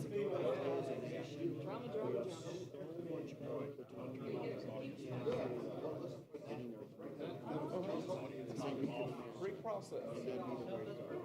But because we have as a nation, we have. And I know the thing everybody screams about is security. But look at France. That's all they got. And they must have a way to do it. And so we can't do it. There's stuff like, and I think we've done yeah. If we change presidencies, if we change parties, I think it's gonna happen. I think it's gonna happen. We got to. Yeah, all these breeder reactors we've got with all the plutonium out there, yeah, we gotta do it. We got There's no video. David's like, but I don't want. So I consult about our friends. They have a place called Celebrate there. They've got they did reprocess. Great process. And they decided to put it in their program, but they separated a lot of half of them got 100 metric tons of those. So we share storage safety. It's the only future I can see. I think in the long term, and the rest of your lifetime. No, we probably won't. But we were headed down the stupid road. We really are. I mean, we are, you know, in our lifetime, we run out of oil. And we can't find it. Unfortunately, so we don't have that. No, we don't. Good? We're going back? It's not. No. We stopped it. Yeah. But it's not. The other thing I see about oil, it's a commodity and it's a fixed amount. It is. But we don't treat it so well. And we look, the last car I bought a Kia Rio. I did 23 miles. You got the, and that's where just where I don't understand. Because people, you'll see big AUVs, everything, we got it. It's really, really creative. Long term, we ought to be a little more respectful before we come on this and use our things appropriately. That's just the way I've always felt. Number one. What's your name? Steve. Steve Pat Kilgore. My buddy James Farrell's also. Yeah, I'll talk to him. Yeah. Where are you from? Well, I live in Augusta. Our order, so you see a DoorDash lady named Sandra. With 3 species, 1 giant sweet pea. 14-year-old. That's all right. The park. Where's a great place to eat close? There is none, right? Everybody keeps asking that question. I tell you, because you're in Columbia, there's lots of options. So my suggestion would be to Google restaurants near me, see what. Oh, no, click the open one. Yeah. Found that out.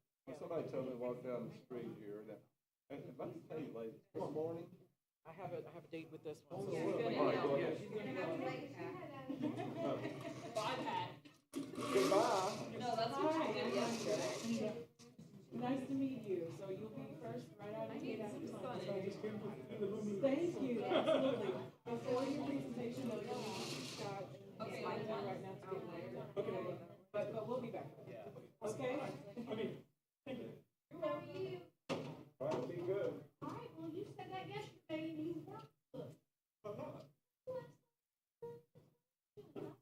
I did it just for you.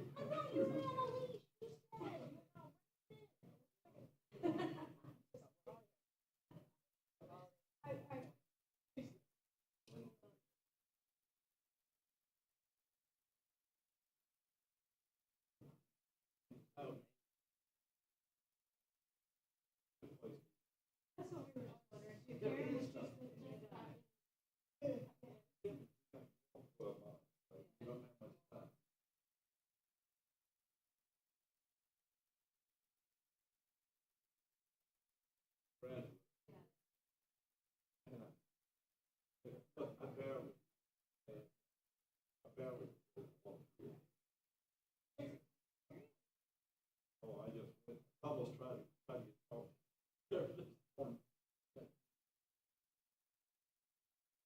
tried to get off. A long time ago, I would have done okay, right? Just take it off the screen. Piece of hamburger, that'd be good. You know it's time to, sorry, I pulled.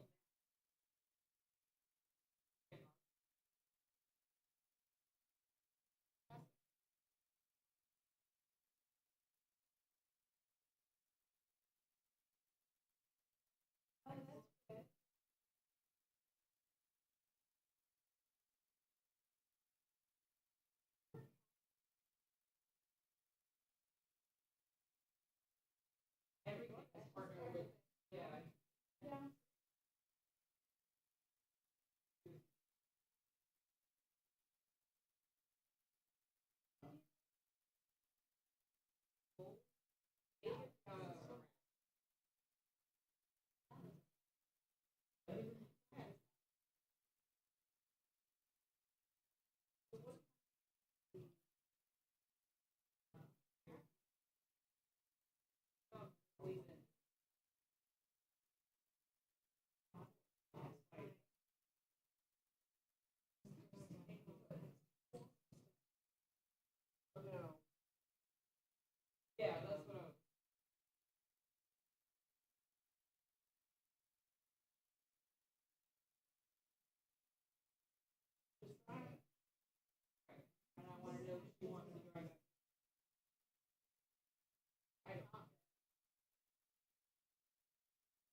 I remember thinking it was a half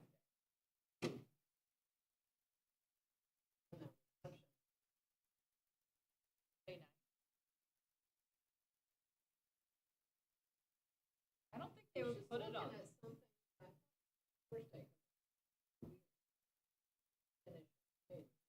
They do that.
How long did it take to get them all printed? Well, they printed up until the last 4 people stopped.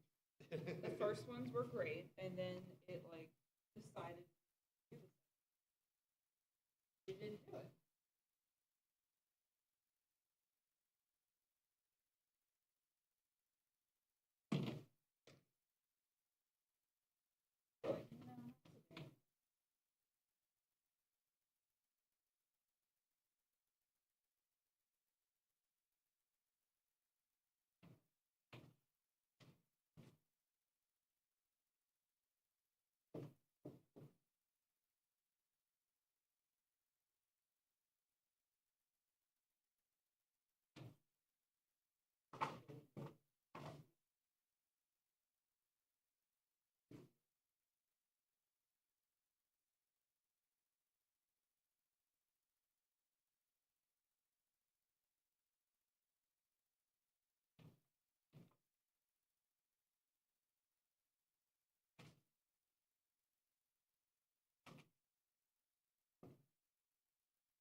all be all right.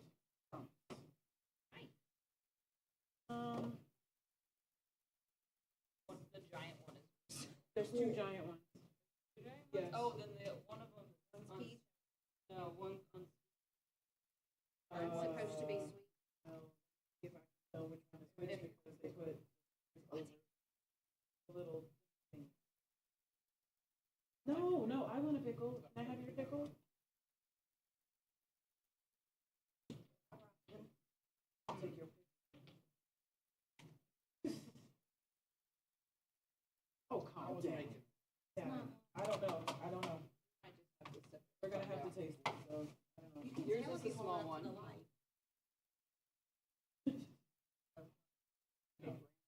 Right. Tell me. I was saying.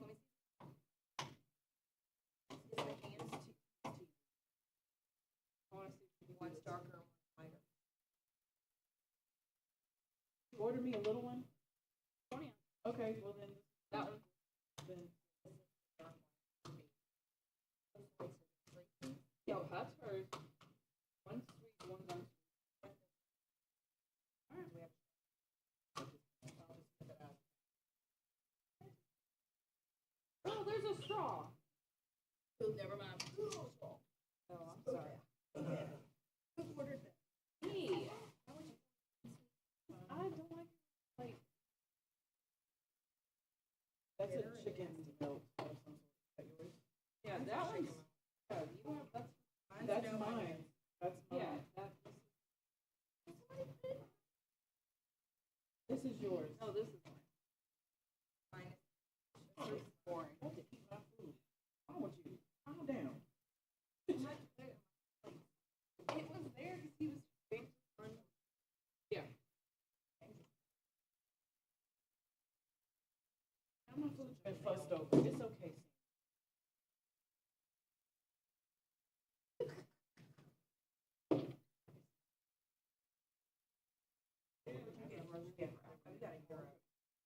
Okay.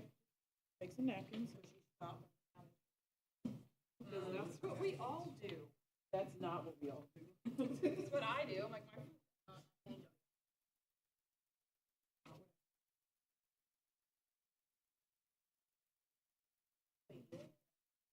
you say that, I'll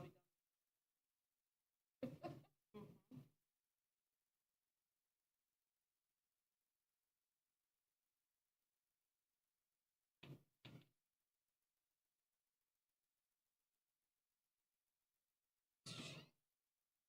He was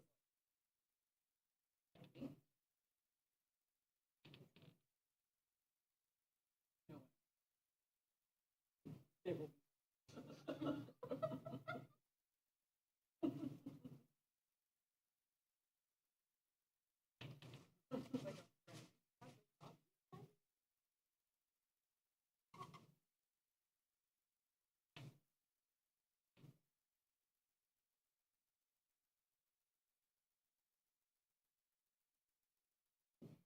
Oh, what? Oh, oh. It's probably just.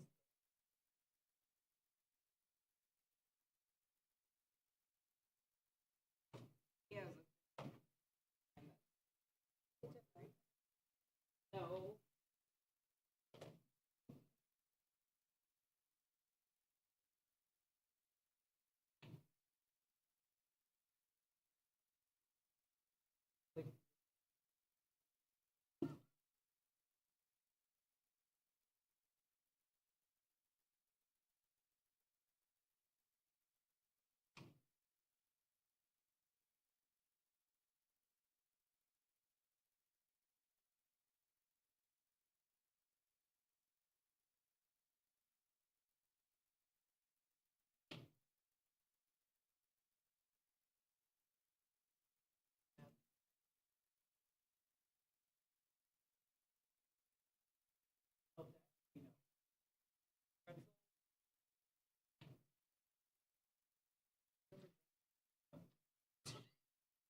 Were you saying? I was like, totally. It was good.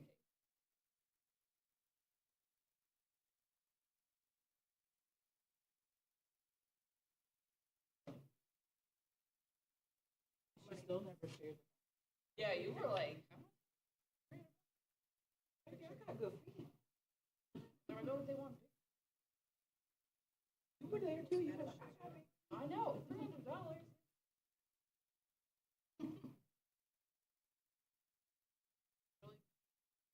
I'll step in whatever you want me to step in.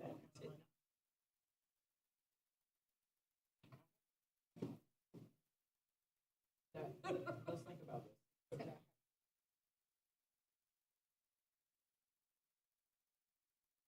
I did.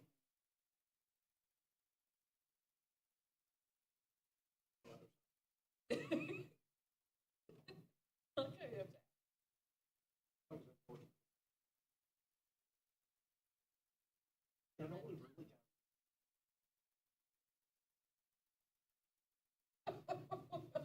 And it made him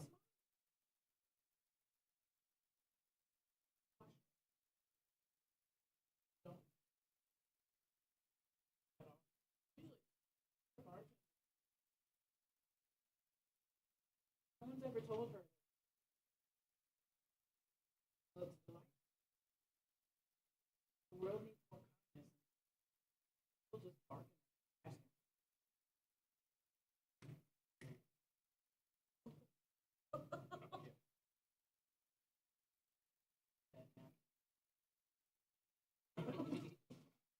Go him.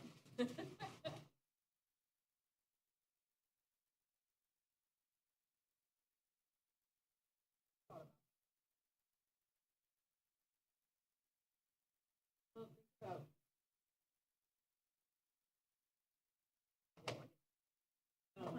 what I'm saying is sometimes it could be as simple as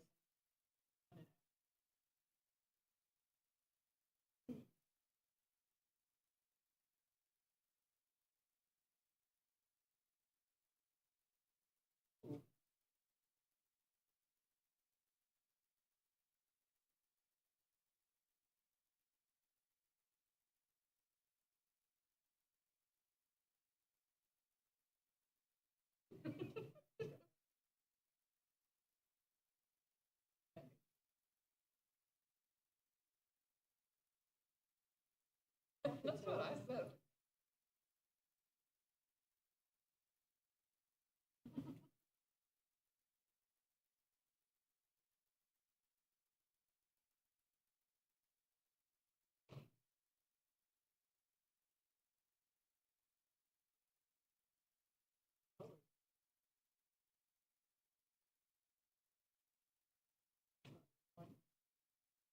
I don't know.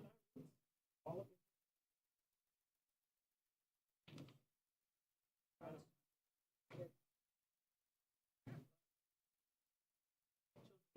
Biologically came from me, but I do have.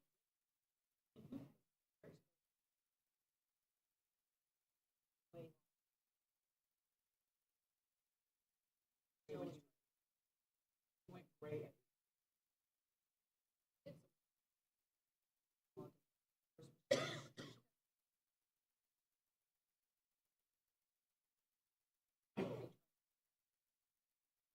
Whole head turned.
It's amazing.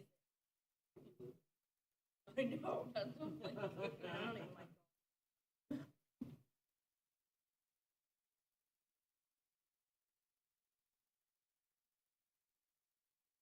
I've actually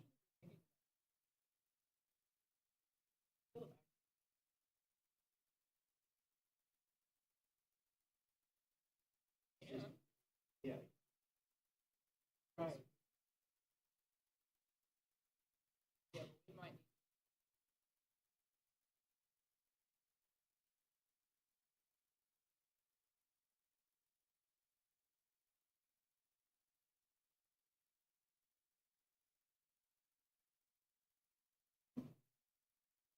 It's like, go to.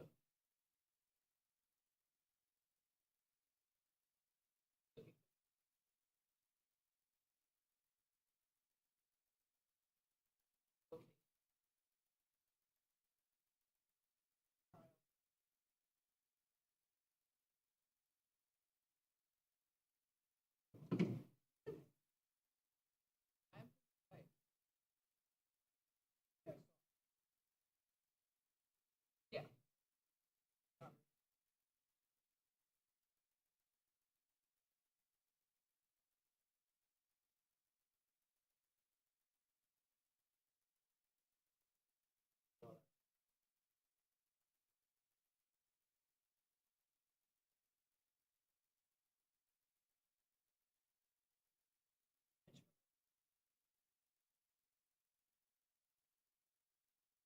I thought it was originally.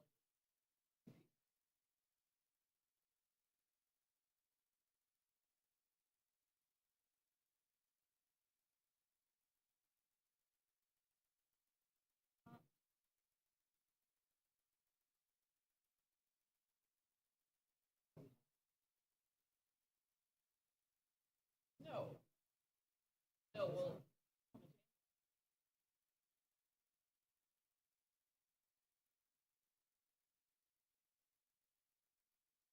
Yeah.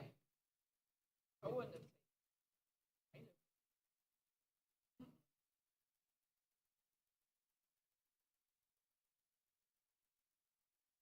have.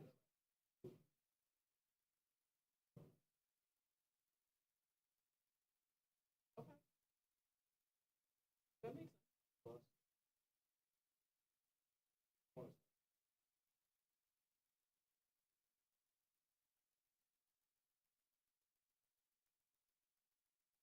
Yeah, the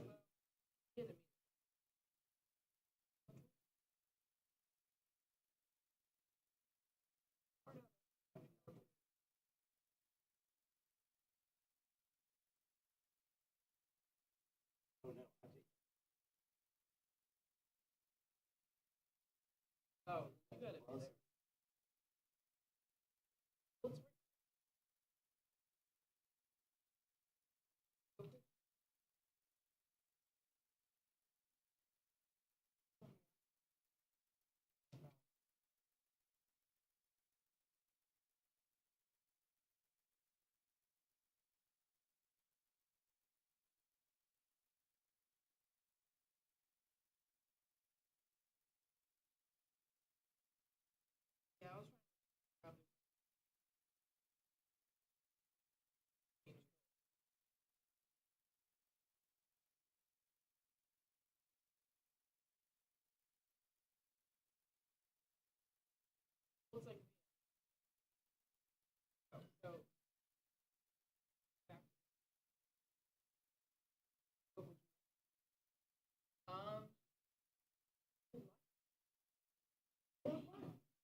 wanted to know what.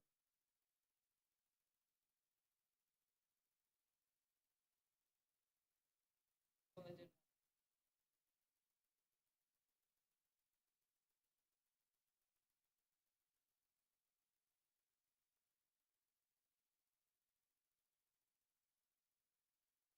Like, sorry.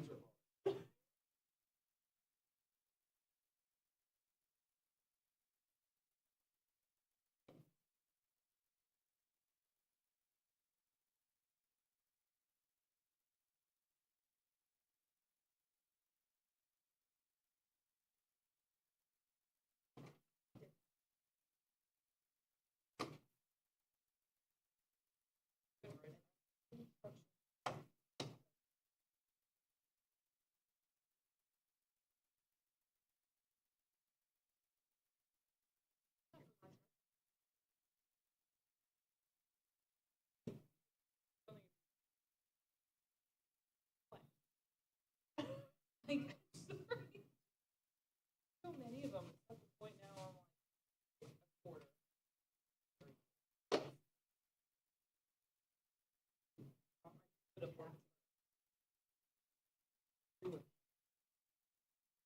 I want to see it.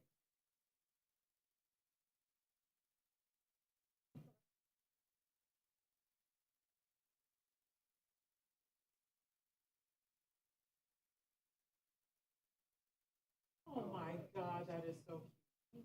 I want to.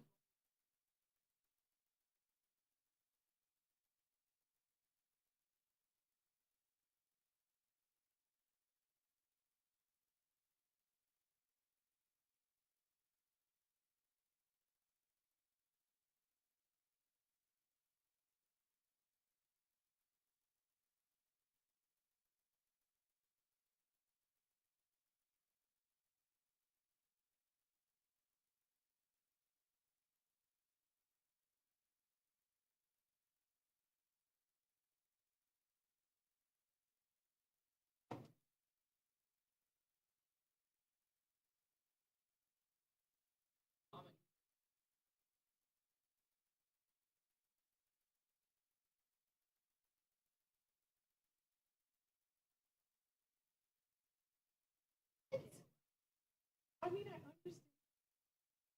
Don't maintain.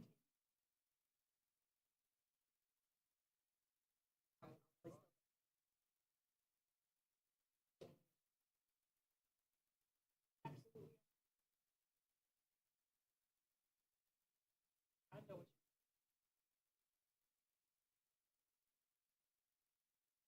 you. What?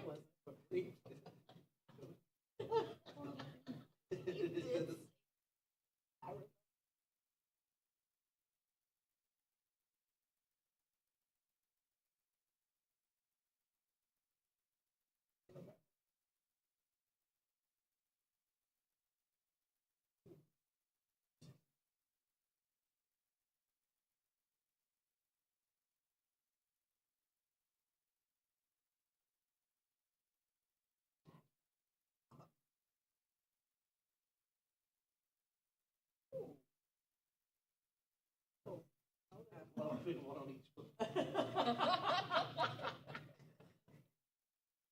You know what I meant. I meant.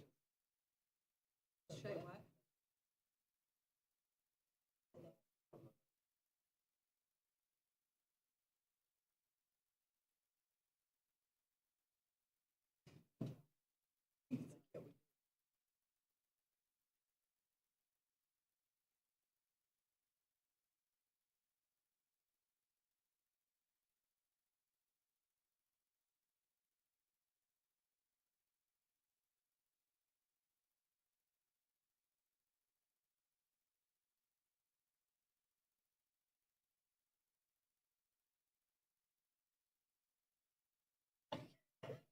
I mean, you can. I'm not.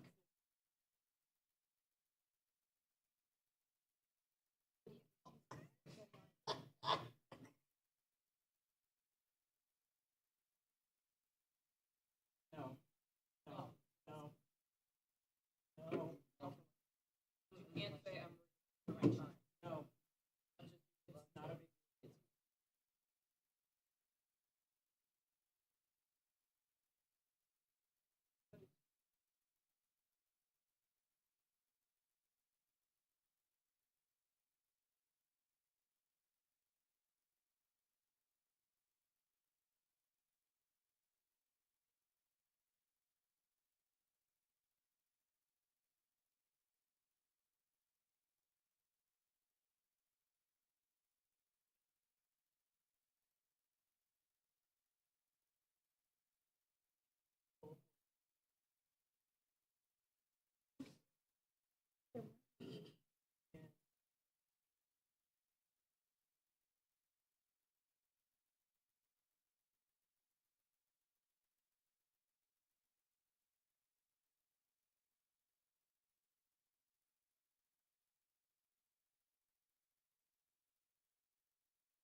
That's what it was on Dirty Dancing. Thank you. It's Jennifer Grey when she was coming across. I carried a watermelon. Thank you.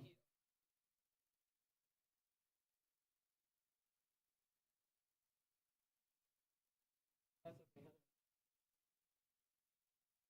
Roll that bean footage.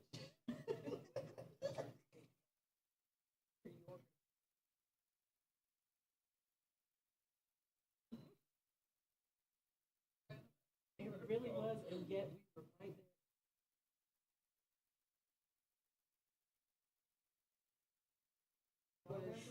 You were gonna watch the footage from when you're after. Oh, that's why I said right. We're gonna come in. I'll table. I told her.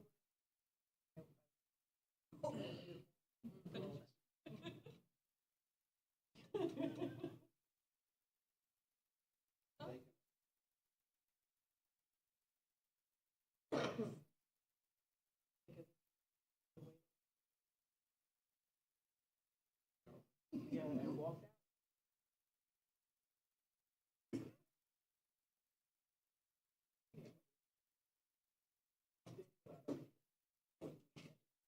Well, this is the first, like, normally,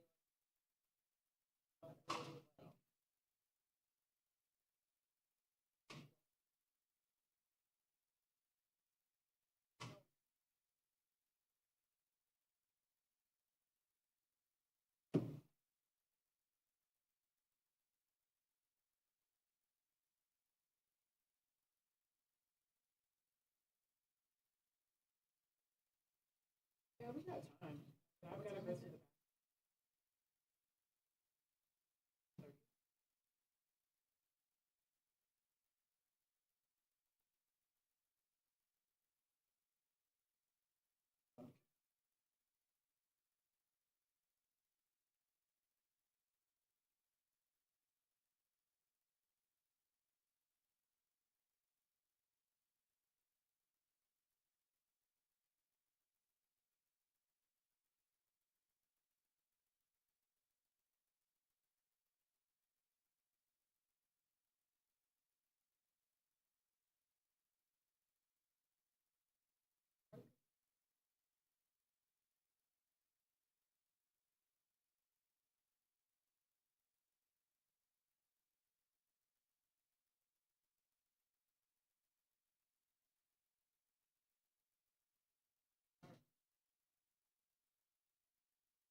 Went down the wrong way. Did you inhale?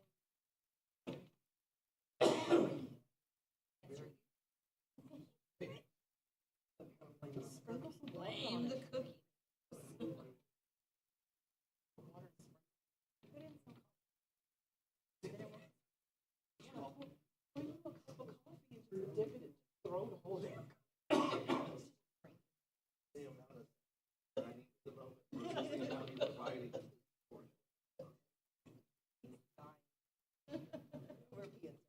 So what you're saying is what we really should be doing is joking. We're healthy. You was Yo about, yeah. I was just gonna pat him on the back, but that could make matters worse. Yeah, I would do that.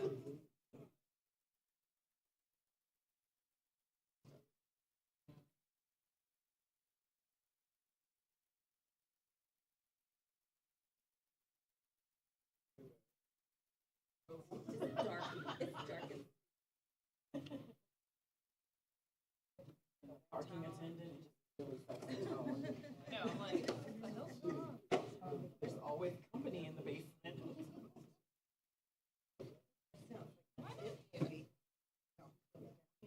I love it.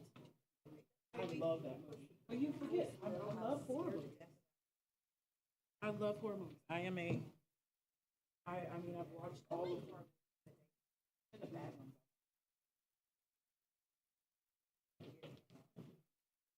Let me know if he does.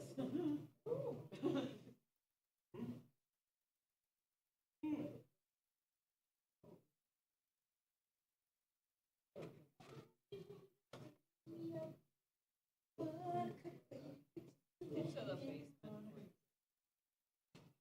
First of all, you never call baby when you say you want to go. I need you more than anyone, darling. Okay.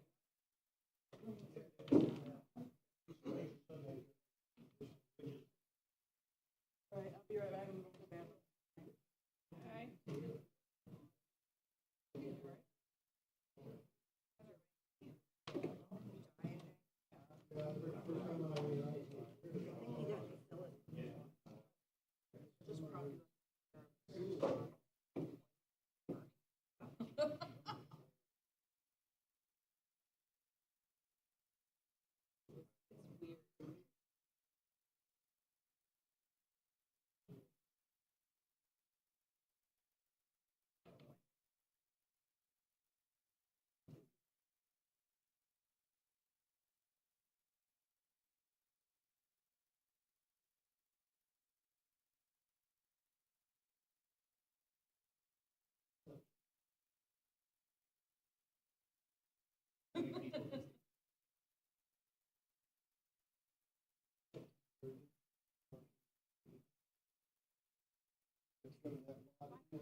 No, this is their upcoming events.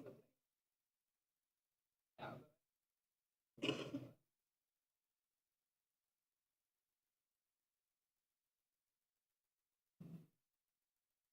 I like her new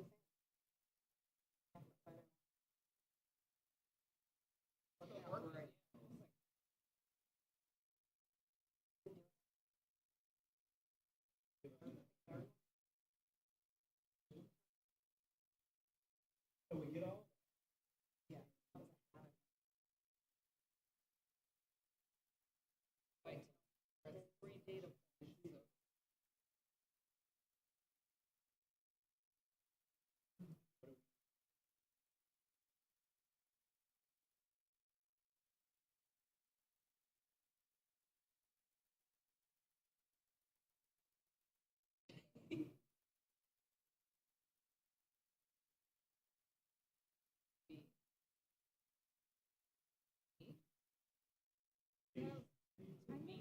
Processing your radio.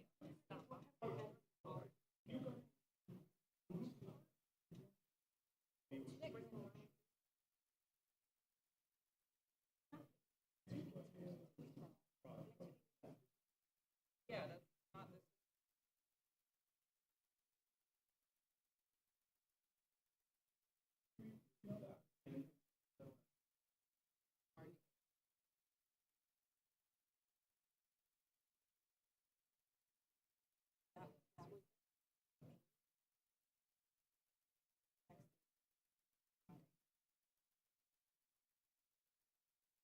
And up in Virginia. Yeah.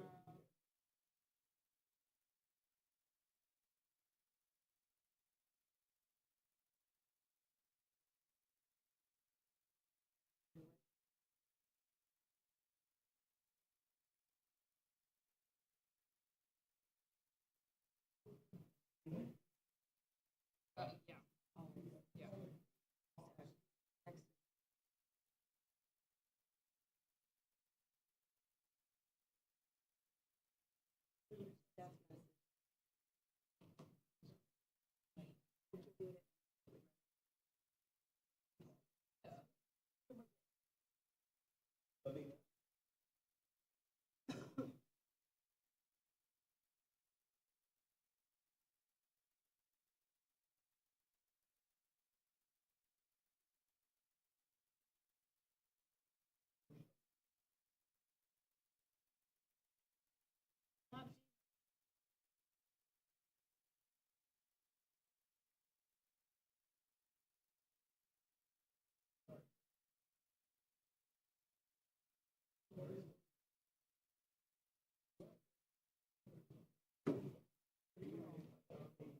And they go, yeah, we want that.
Go ahead and come back, Scott.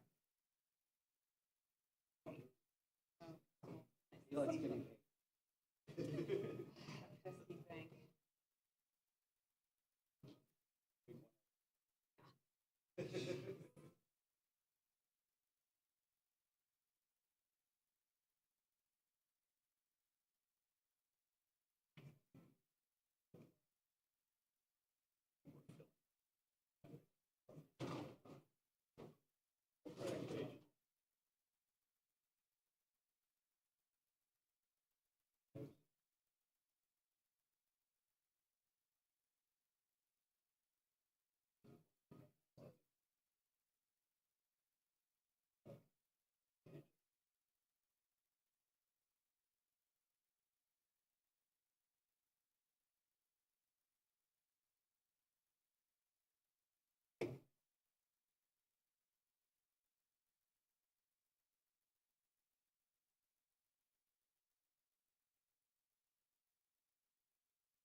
So, yep, so if you keep on talking. Yeah, you never know.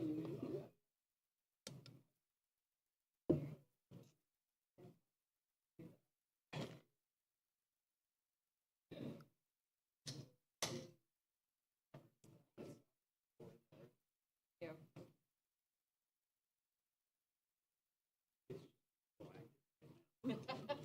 Proactive. Run over Phyllis.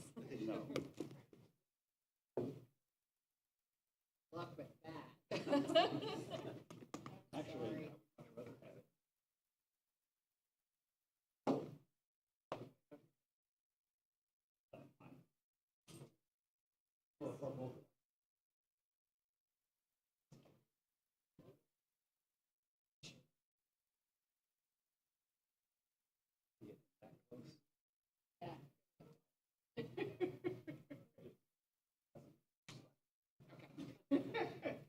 We can do that. start bringing my Britney Spears headset. Think that would help?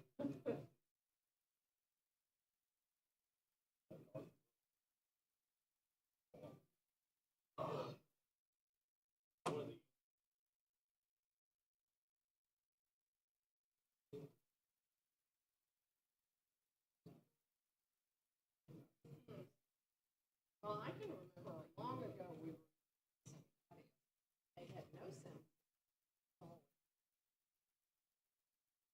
Sound very well. And I was like, they were, then they put in a mic. I this far away.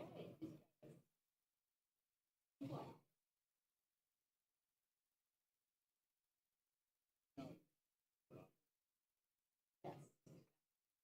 Definitely did not.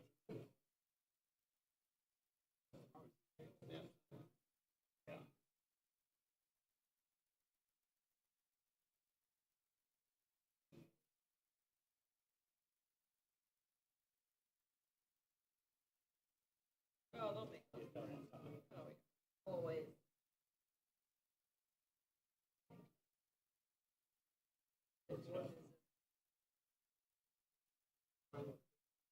Yep.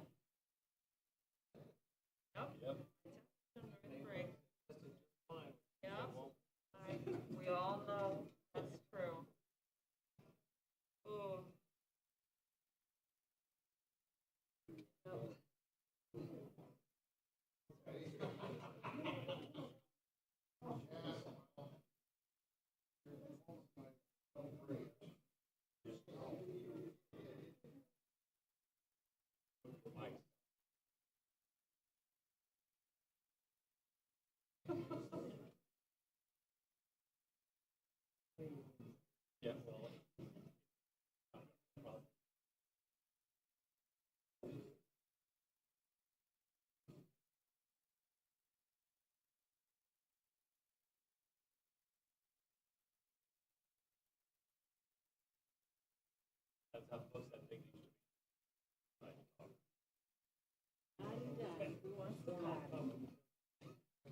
We're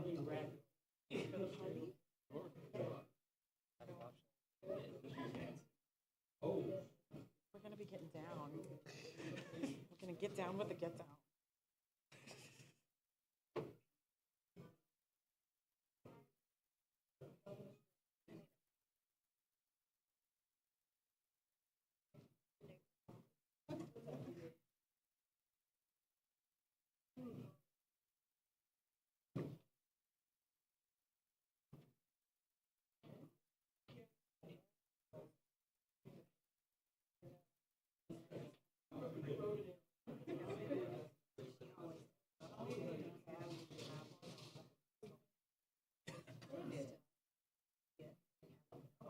Those 4 of them were separated. Everyone else had it in front and back. That's okay. I didn't.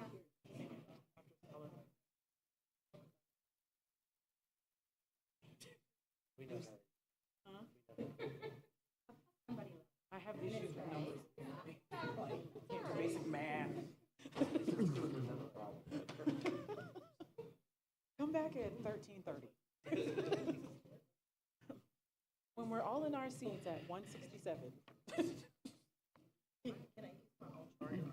Well, I didn't know if you needed it to. Do what you do. Make magic.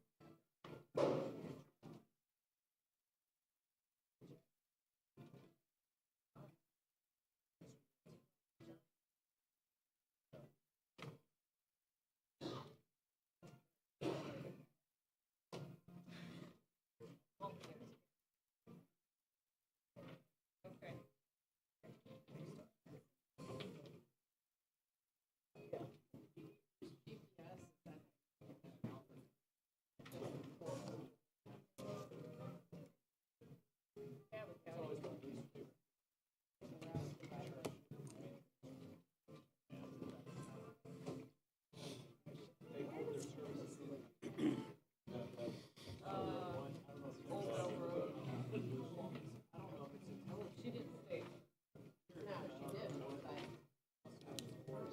I never know how they do this. The mileage. Are you supposed to give it back? Yes. I never give it back. I'm pretty sure we used to have to just go over there and sign something. But I was thinking, because like, it seemed like the last time I didn't sign anything at all. No. I just put it back on. Why was it not used?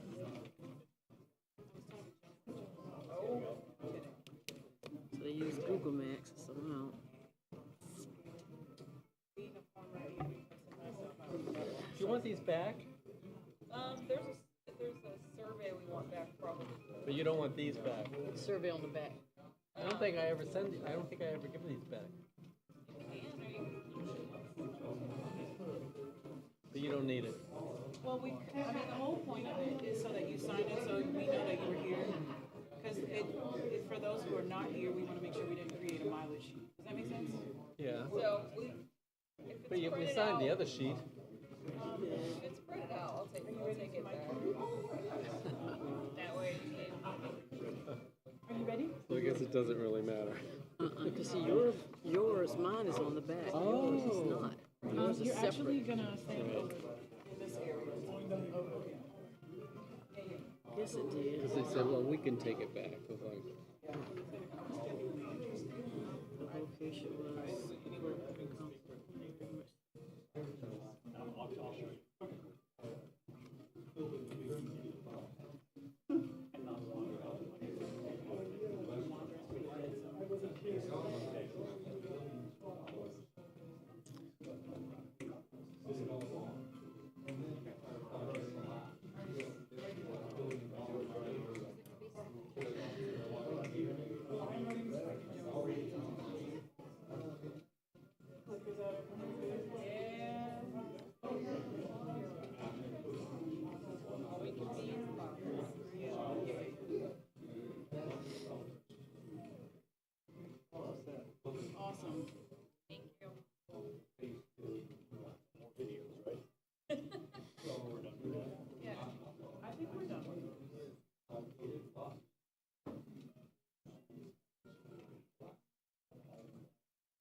Thank you.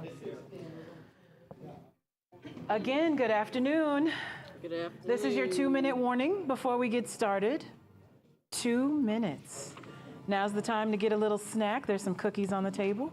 Maybe get something to drink, go to the restroom, have a little chat, and then come back to us. Thank you.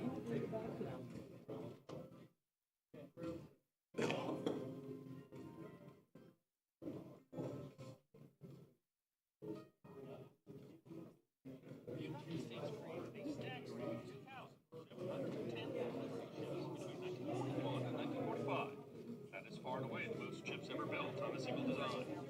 One of those was the SS Richard Montgomery, launched in June 1943. That is today's first in the Thames River to have high explosives in the hull that create an explosion that create a tidal wave that would flood the city of London. Broken on the sandbar and Anchorage was the port city.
Welcome back.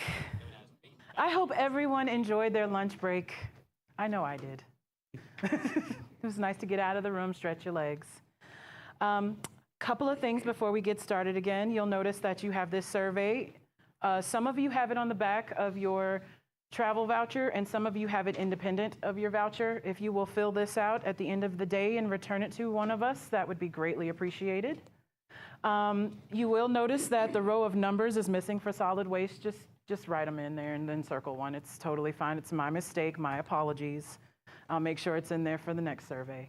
But just so you know, and you're not looking across at solid waste and saying there are no numbers there to rate this presentation. So just write them in and circle one. But we are interested in your feedback. We want to know how we can make it better for you. All right. And so we are moving right along on the agenda. We have L area and spent fuel project overview with Kieran Carenth. Is that correct? All right. All right. Good afternoon, everybody. My name is, like you said, my name is Kieran Carenth, and I am a program manager at L area spent fuel project. So I manage, we have two spent fuel receipt programs. One is domestic research reactor receipt program. The other one is foreign research reactor receipt program. So DRR and FRR, we call it in acronyms. We love acronyms, right? So SFP, again, spent fuel project. So I started SRS in 2016. Before that, I used to work for a company called Club Car, which is in Evans, Georgia. I made golf carts. It was a big transition from an industrial company to a nuclear field. So with that said, so what do we do in L area? So L area is the only two operating facilities in the nation that can receive spent nuclear fuel of any kind. Okay, it's a spent nuclear fuel and spent nuclear material, right? Special nuclear material. So our primary mission is threefold. One is offsite receive fuel from offsite, safe storage, long-term safe storage, and then transfer to Edge Canyon. Our primary transfer has been Edge Canyon, and now we are exploring ways where we can transfer to SRNL for small-scale processing. So as part of the accelerated basin de-inventory program kicks in, we are looking at avenues to get rid of this material at an exponential rate. So one of that is, there is a, SRNL is spearheading a program called Mark 18 isotope recovery program. Some of you may have heard about it. So we have Mark 18A targets stored in L basin. So we transfer that to SRNL as well. So high level, offsite fuel receipt, long-term safe storage, and transfer for processing. Okay? So for safe storage, we'll deep dive into each of those areas. So safe storage, when we're talking about safe storage, so what is L basin? L basin is a large swimming pool. Okay? It is 3.4 million gallons of water, depth from 17 feet to 50 feet. That's the overall, and we have something called as expanded basin storage. We've created basins. These are what you see here. These are tube storage. They are 6-inch square aluminum tubes underwater. So we have something called as bundles, expanded basin storage bundles, EBS bundles.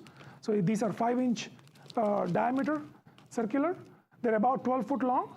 So we put spent fuel inside those bundles and store them in these positions. And each one of them has a designation for storage, and we store them there. Unless and until when Canyon is ready for processing, we're going to pick it up from there, put it in a transfer container. That is what you see here. We refer to it as a 70-ton cask. It really weighs 70 ton, or it's lead-shielded box. It goes on a rail car to Edge Canyon. Okay, so what you see there is called storage. So fuel racks, we store them there, and what you can see there is the bundles in those racks, and some of these are empty. Okay, and then we also have a small quantity of dry stored fuel. They are stored in these 6M drums. These were, back in the days, DOT compliant. They could go on roads, but over a period of time, DOT has changed the rules a little bit. So right now, they are not DOT compliant, but they are stored inside the dry fuel storage area inside the disassembly basin in L area. Okay? So I'm going to use these terms, disassembly basin. Basically, when I say disassembly basin, it is the swimming pool I'm talking about. Okay? So we have limited dry storage, and we have access. I'm going to go back here. This area is called our transfer area, where we transfer material or cask from wet side to dry area. So that's our access. For in and out, we can receive trucks, we can receive rail car through the door. That's how we transfer to Edge Canyon, or we receive fuel from offsite. Okay? So inventory, where we are. So currently, we have about 3,000 storage containers. These are bundles, I said. We call them as bundles. 3,000 bundles, approximately 13,000 assemblies. They equate to 9.2 metric tons of heavy metal. Okay? And these are all mostly aluminum clad. The disposition pathway for them is through Edge Canyon. They can be processed through Edge Canyon. We also have about 395 non-aluminum clad. They are zirconium clad, there could be stainless steel clad, so non-aluminum clad. We have about 395 containers, about 2,000 assemblies, but they are 20 metric tons. So you understand the weight difference because of the density of non-aluminum clad material. So typically they can be processed or disposition through electrolytic dissolver. There are some challenges for, generally that's what the path we are going through. But some of them are densely packaged for long-term storage.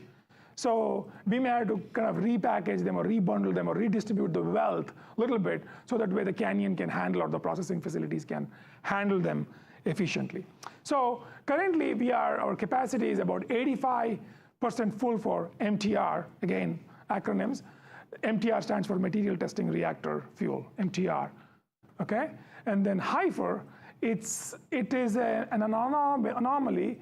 It's a larger diameter, about 16 inches in diameter. It's a larger cylinder.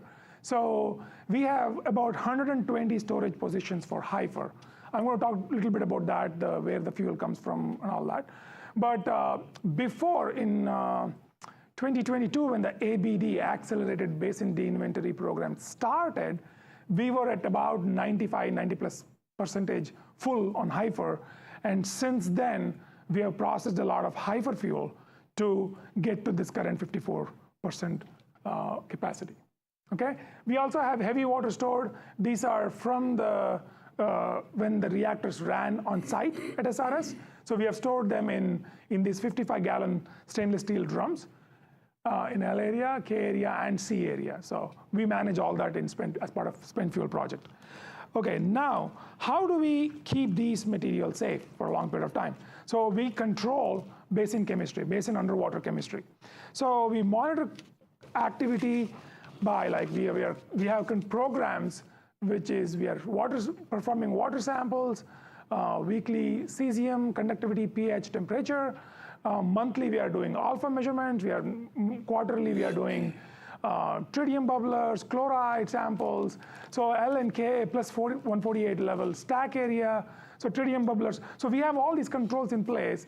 And biannually, we do metals for copper, iron. Like, so basically, there are programs which is in place. These controls are in place. They go on a periodic level to ensure that the fuel storage and fuel integrity is kept at pristine condition as much as possible from these programs. Okay, so corrosion monitoring is also done by, we have some sort of an aluminum and stainless steel coupons, corrosion coupons. They are submerged under water, like the fuel assemblies. So we take them out and send it to SRNL for periodic analysis of them as well. So that's safe storage.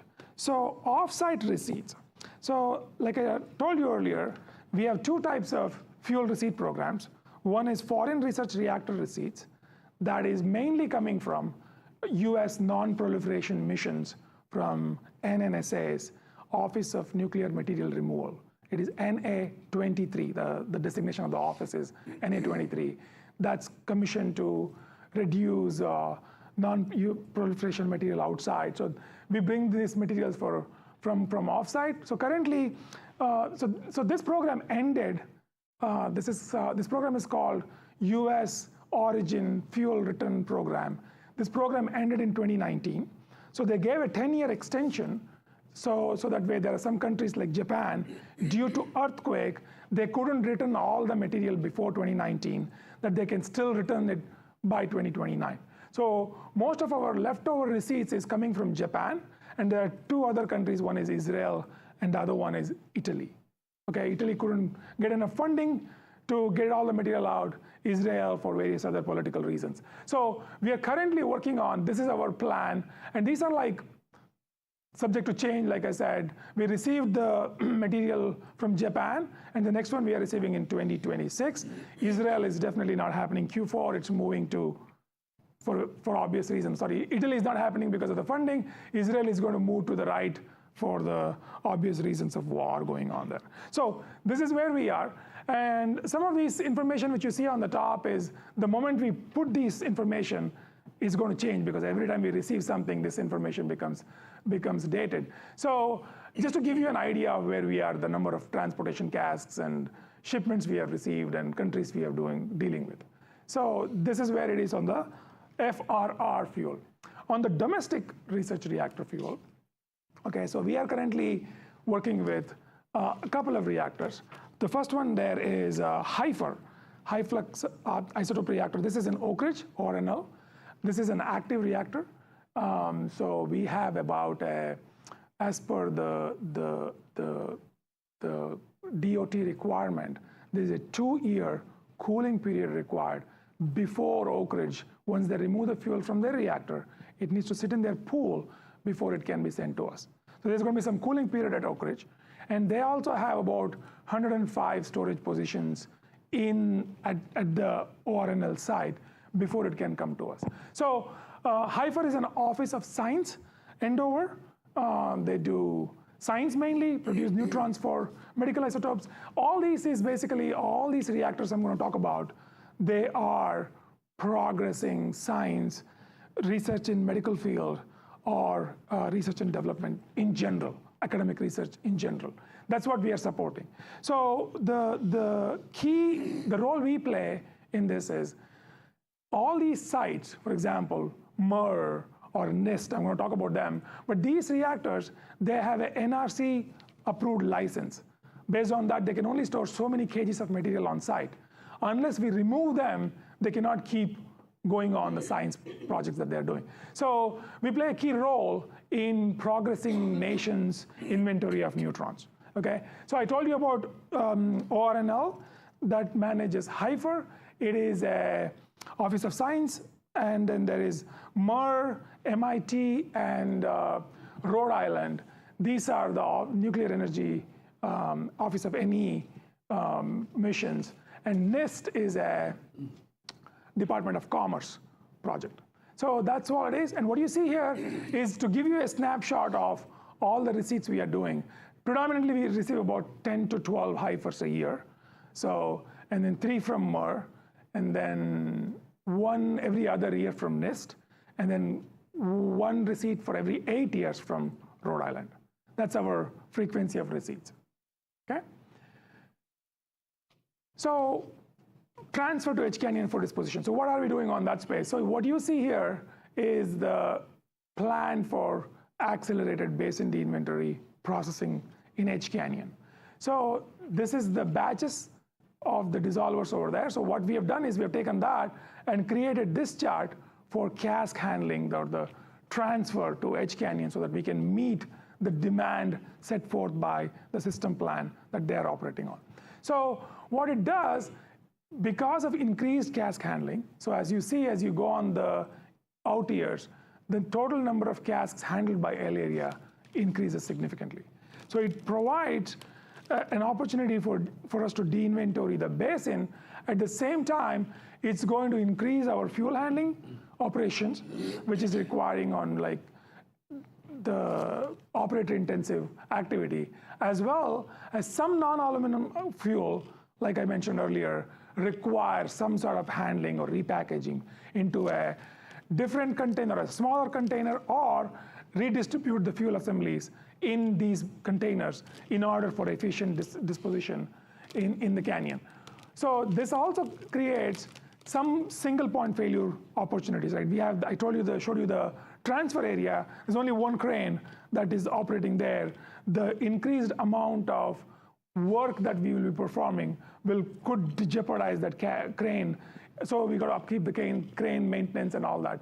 And also activities for 70-ton loading and shipping to HCanyon. That activity also increases. So in essence, what we are doing in order to support the accelerated basin de-inventory is we are going to increase number of cask handling, which is going to increase a lot of effort on the back end and NL area in order to keep supporting the HCanyon.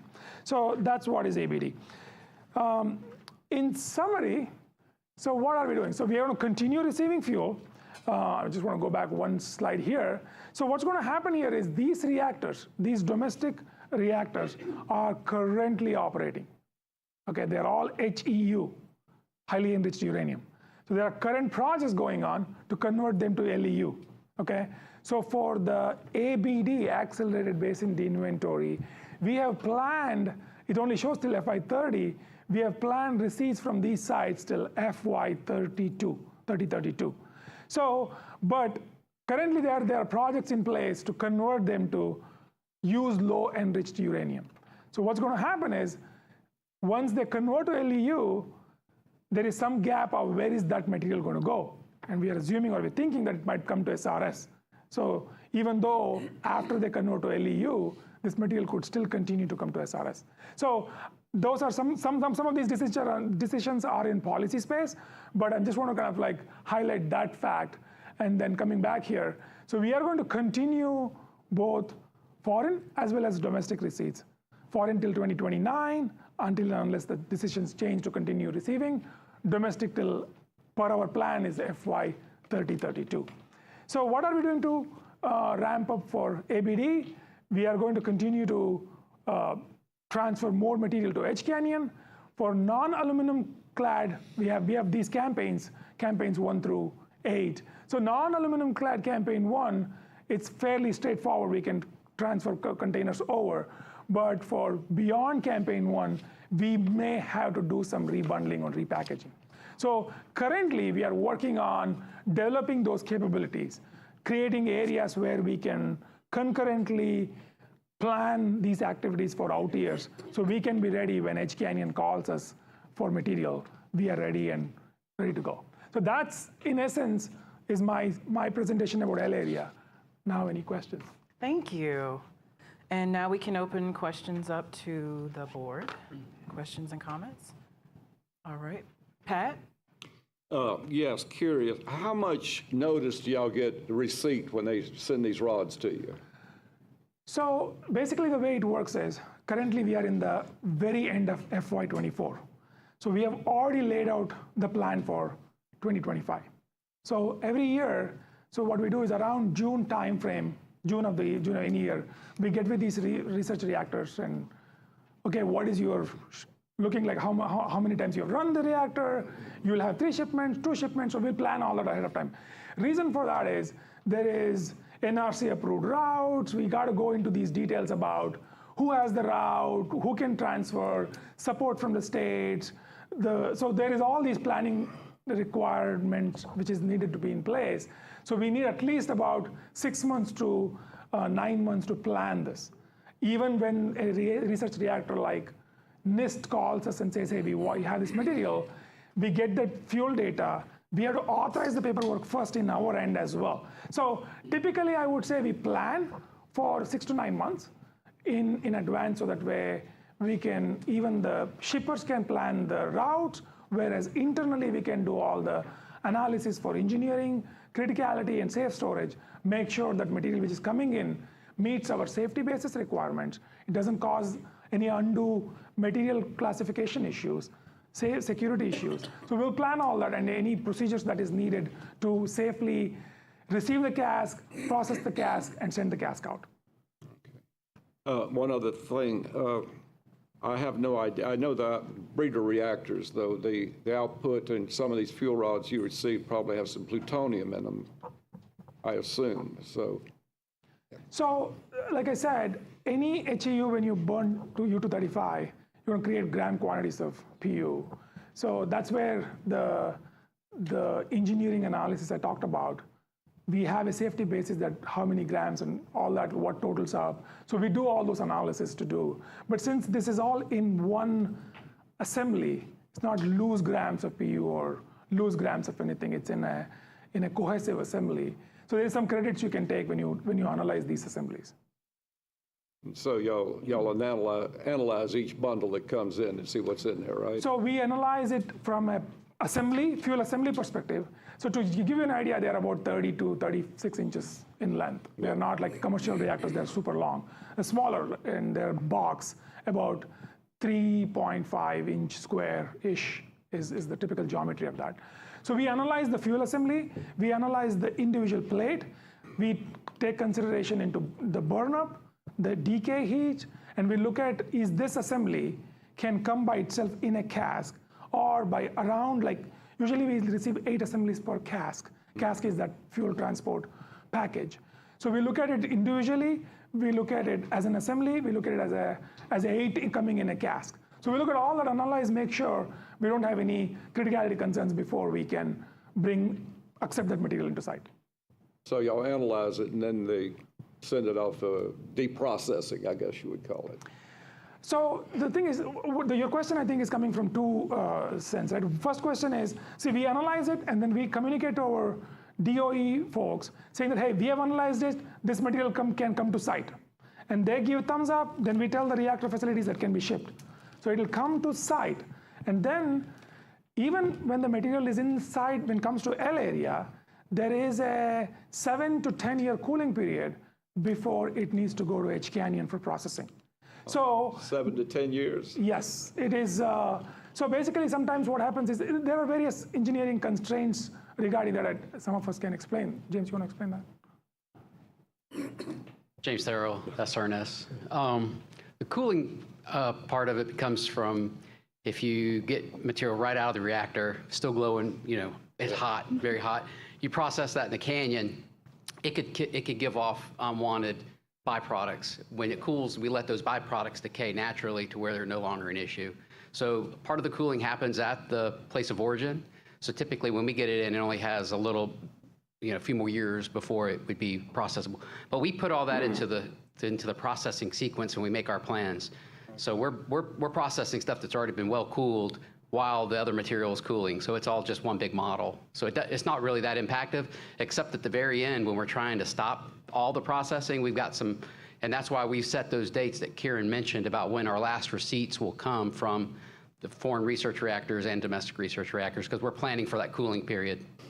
So you'll have stuff set in the queue, so it must be interesting keeping up with all of that.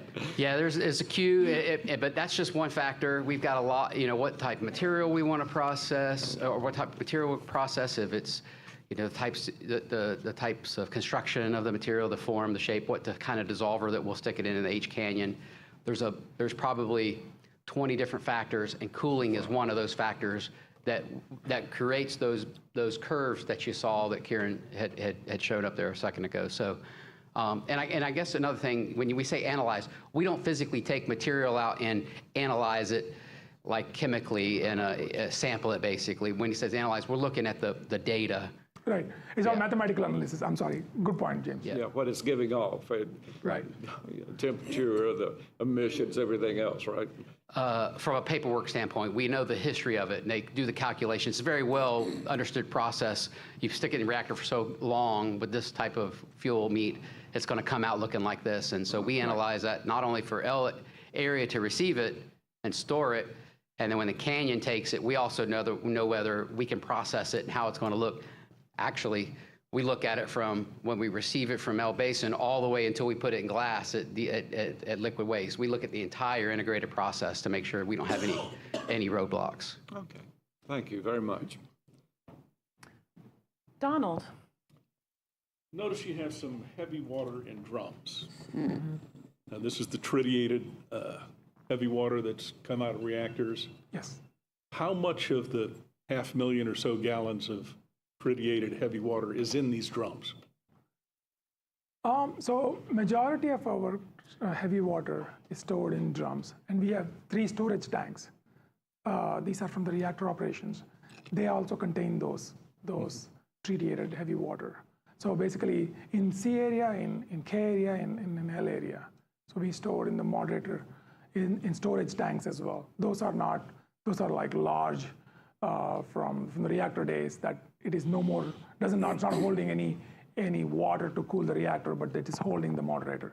So I think it's, like you said, 500,000 should cover pretty much everything what we have in drums and storage tanks. Okay. Now, we're receiving fuel bundles. In order to cool it, they have to be separated and take extra space? No, not at all. So the fuel, like I said, it is a 3.5-inch square, okay, about 34 inches tall. So what we do is we take it from the cask, the shipping cask, and then we put it in these 5-inch tubes, 12 foot long. We call them bundles. So we stack 3 to 4 depending upon the SDS, nuclear safety data sheets. We have what is the storage configuration for these fuels. So we store either 3 or 4 per container, and then we stick them in these holes. So that's a fuel bundle. You can see all this is a fuel bundle. So it sits there and cools. So you don't it's already criticality analyzed, so you don't have to space them out anymore than what we already have it designed here. So the spacing would be similar to what it was in a reactor? No. So like I said, that's what I'm saying. The storage configuration is it's a long 5-inch rod, tube, in that you insert one on top of the other. Okay. In the reactor, you have these things stored individually in a different profile than the storage. Storage is we just stack one top of the other, 3 or 4 per storage container, and then store them in the storage racks. Okay, thanks. Any more questions for Kieran? Oh, Marty. Do you take materials from academic reactors, not just governmental? Academic in the sense like the ones I told. Like the University of Virginia or? So University of Virginia, good question. So University of Virginia is a trigger reactor. So that is non-aluminum clad fuel. So we at SRS only take aluminum clad fuel. So the receipt program, we can only receive, so DOE made a decision, I think in 1996, I'm not sure, is to send all the aluminum clad fuel to SRS. All the non-aluminum clad material goes to Idaho National Lab, INL facility. So there are two different distinct facilities for receipt. So aluminum clad material can come to SRS. Even though we have non-aluminum clad material from legacy years stored here, but we don't no longer receive any more non-aluminum clad fuel at SRS. So who takes care of aqueous fuels? As aqueous fuel, we do, if it is FRR with NNSAs, there is a non-proliferation concern. Okay, it goes through DOE, NNSA and EM makes those decisions, and then H Canyon directly takes them and processes it. It doesn't come to L area. But any domestic aqueous fuel, I'm not sure about where it goes. It doesn't come to SRS.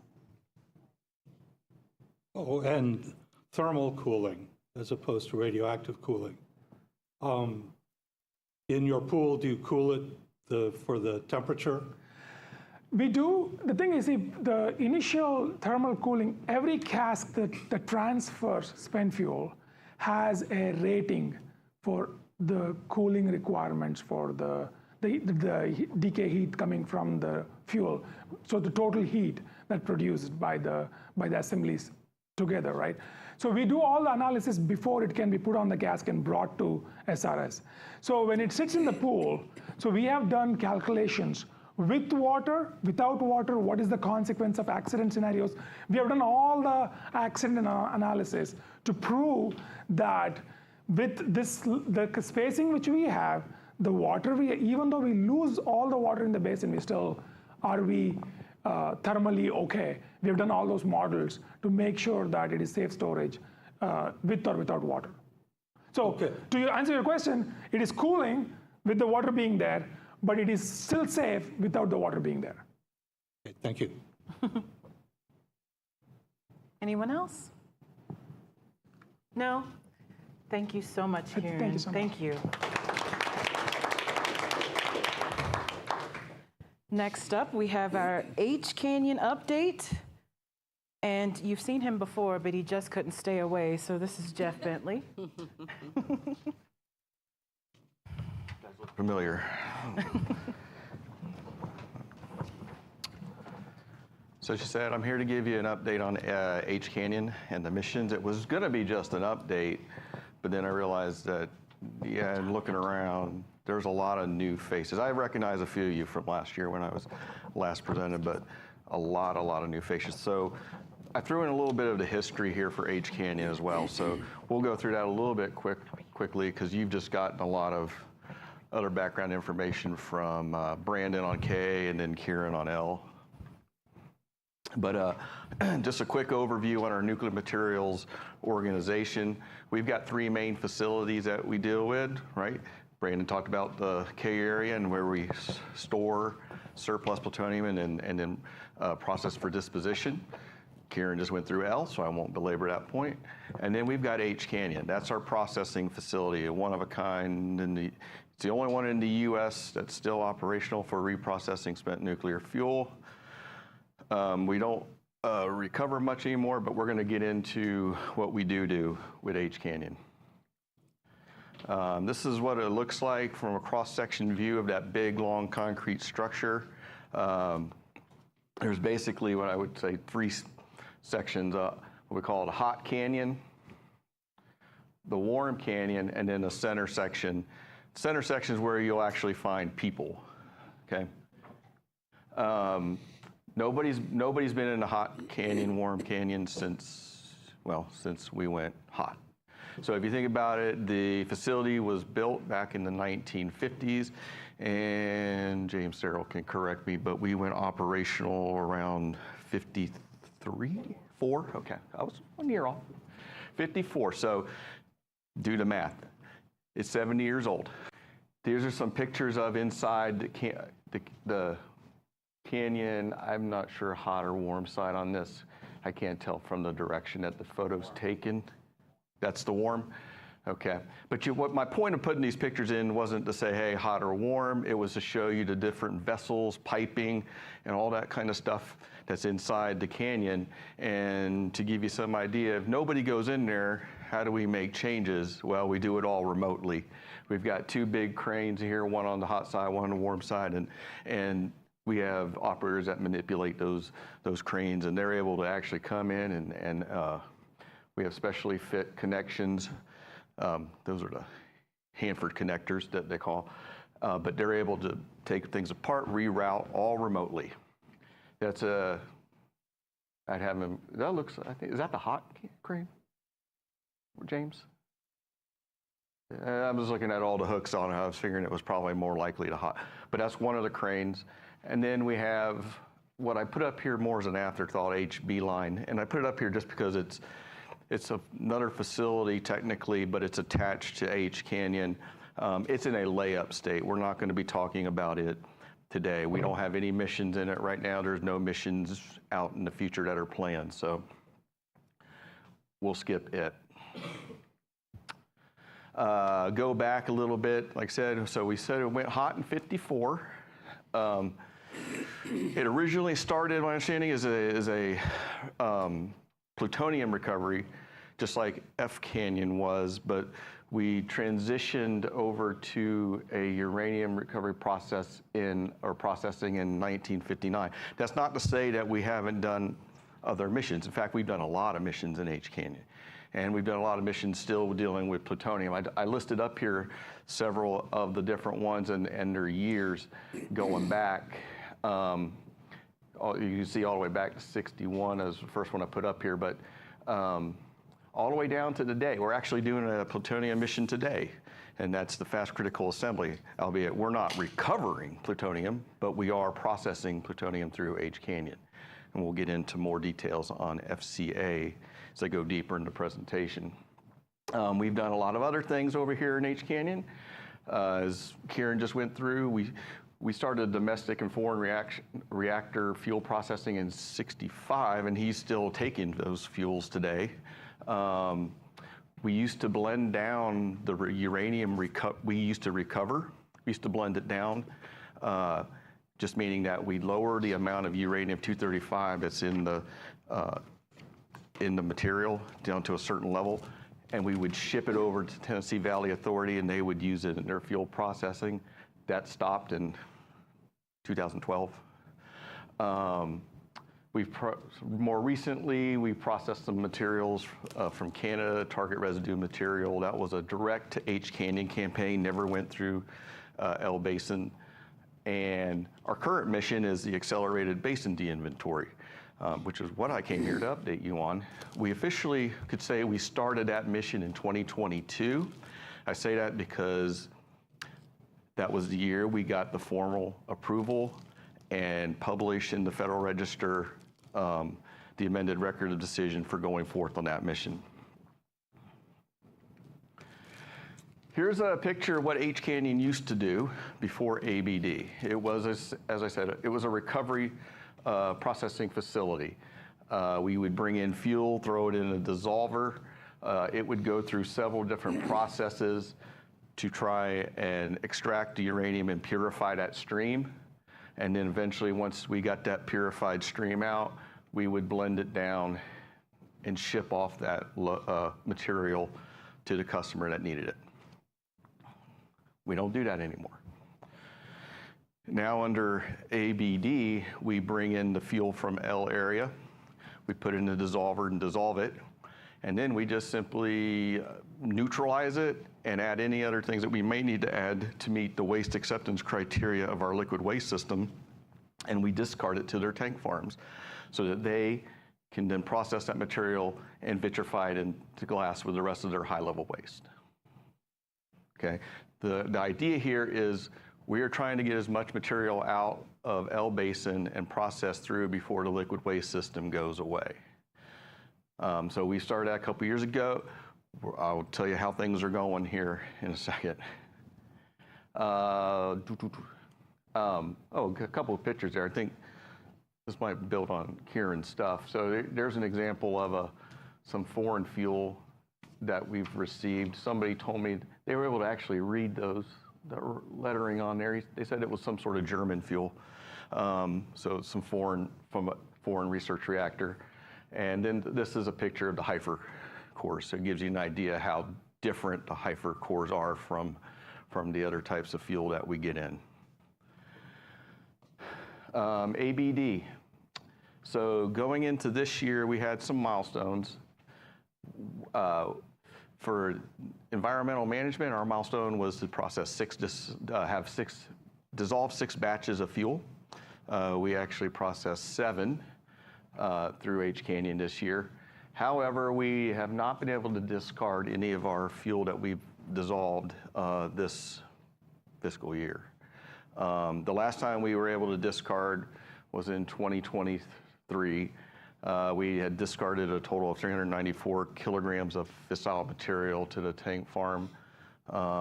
We're looking to kind of what we would say is top off the maximum amount we can put into their sludge batch they're working on, which is sludge batch 11. Right now, we've been given a date of November for the next possible discard. So hopefully we'll be able to get some stuff out because it is getting pretty full in H Canyon and we need to get some of that material outdoors so we can keep processing. Going into next year in 2025, H Canyon, I say we plan to dissolve up to 6 batches. Right now, I only have room for about 3. So once again, this is tied to the discard. If I get that discard of material, I'll be able to dissolve up to 6 batches. So they do go hand in hand. And there you go, there's the date. I put it on here, forgot I did that. But it's in November of this year is what we're targeting to get that material out to make more room. Okay, FCA. So this is probably a bigger deal for me right now. This is an NNSA mission where they brought some fuel back, non-proliferation mission where they brought back material from Japan. And it's non-aluminum. So this is unique we haven't processed non-aluminum fuel in H Canyon since, what was it, the 80s? Somewhere. And the dissolver that we had that we used to process that fuel was no longer viable. So Japan paid NNSA, who paid us to reinstall, take out the failed dissolver that we had, put in a new one that could actually process this fuel, and then to actually process it and get rid of it. So right now, we've already done the removal of the old dissolver, put in the new one. I've gone through all the processes of making sure everything's good and analyzed our safety space, went through the readiness and startup, and began processing last month. So as of right now, we've actually processed, well, that's now wrong. As about a week ago, it's now 2 batches of FCA material. We've got a total of 18 that we need to do for the entire campaign. But like I said, we've done 2. We're in the middle of the 3rd. I expect the 3rd one will probably more than likely be done by next week, as long as we get shipments over and with the fuel to H Canyon. So that's our big goal right now. The planned milestone for this year coming up, we want to get 10 batches of FCA processed through. I think there's actually an opportunity still out there that we can get through the entire mission by the end of next year. We're actually going a little bit better than I think we originally anticipated it was going to take. I think originally we were anticipating 1 month for every batch, and it's going a little bit faster than that. So I think that got a good shot at getting through it next year. Hopefully I'll be back next year at this time saying we're done. Or somebody will be back next year saying we're done. Another mission over at H Canyon is called the High Assay Low Enriched Uranium mission. This is a joint effort with the Office of Nuclear Energy. Remember I mentioned we used to recover uranium? Well, back in 2012, when the Tennessee Valley Authority stopped taking our stuff, we kept processing and recovering uranium. And we did that for several years.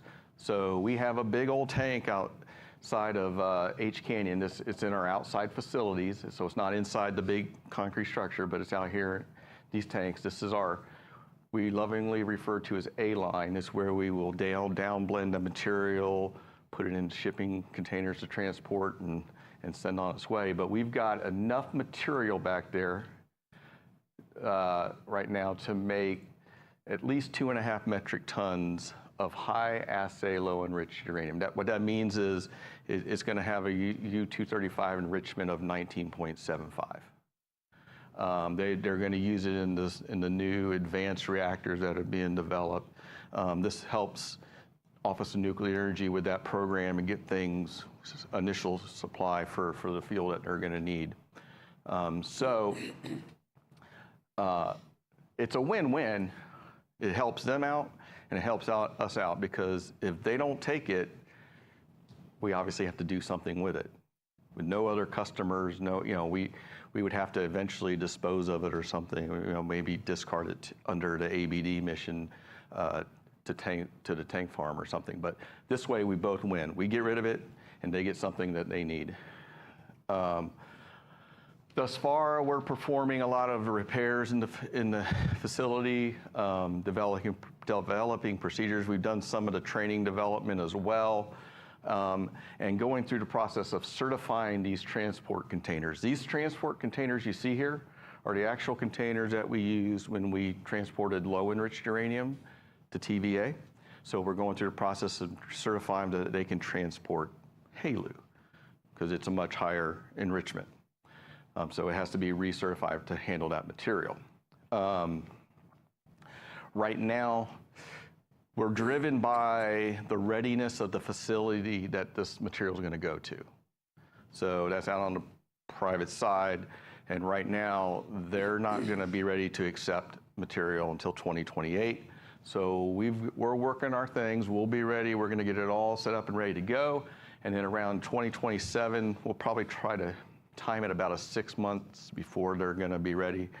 We'll go through our readiness, make sure everything's good to go, so that we can begin to down blend and transport as soon as they say we can take it. The shipping will probably take about 3 years for us to down blend and ship from the site to that vendor as of right now. So you see going out, we still got a little ways to go to get to that point. So the shipping was supposed to end at this current schedule around 2031. Other items or things to note that's going on in H Canyon: fissile mass loading limits. This is actually for the Defense Waste Processing Facility and the glass canisters that they produce over there. We're trying to get the limit raised from the current 2,500 grams per cubic meter up to a significantly higher level. Actually, something that we would never even approach, but we're looking for the limit to be raised so that it doesn't drive us, right? We let our facilities and their ability, the safety of our facilities drive how much we load. The higher limit will mean less canisters. Currently, Savannah River National Lab's done all the analysis that they were needed to do. And on the other side of the house, the repository side of the house, Sandia National Lab analyzes for that area. And they're going through it right now. They're developing their final report on their analysis. I anticipate that's coming, if it's not the end of this year, it's the beginning of next year. And I mean, I'll spoiler alert, those so far, I mean, they have had nothing of a concern from the analysis. They basically said, hey, the only thing that we'll have to consider is just configurations in the repository of where we place certain things. Well, they have to do that anyway, regardless of what the fuel is, right? They're going to have to space it and put it where it needs to go, so it's a safe configuration. Some of you might question, though, I've heard this a lot. Right now, we store these in the glass waste storage buildings. So I get a lot of questions on what's that going to do towards, dose for the workers and so forth. What I will tell you is the fissile material that goes into these canisters does not drive the dose that these canisters produce. It is driven by the cesium. The cesium that's already in the liquid waste and the cesium that they're, so it is, what we add here for the extra fissile does not increase the, any safety concerns for the worker on that side. Non-aluminum, so I think Karen mentioned we don't take non-aluminum fuel anymore at Savannah River sites, but we do have it. Following FCA,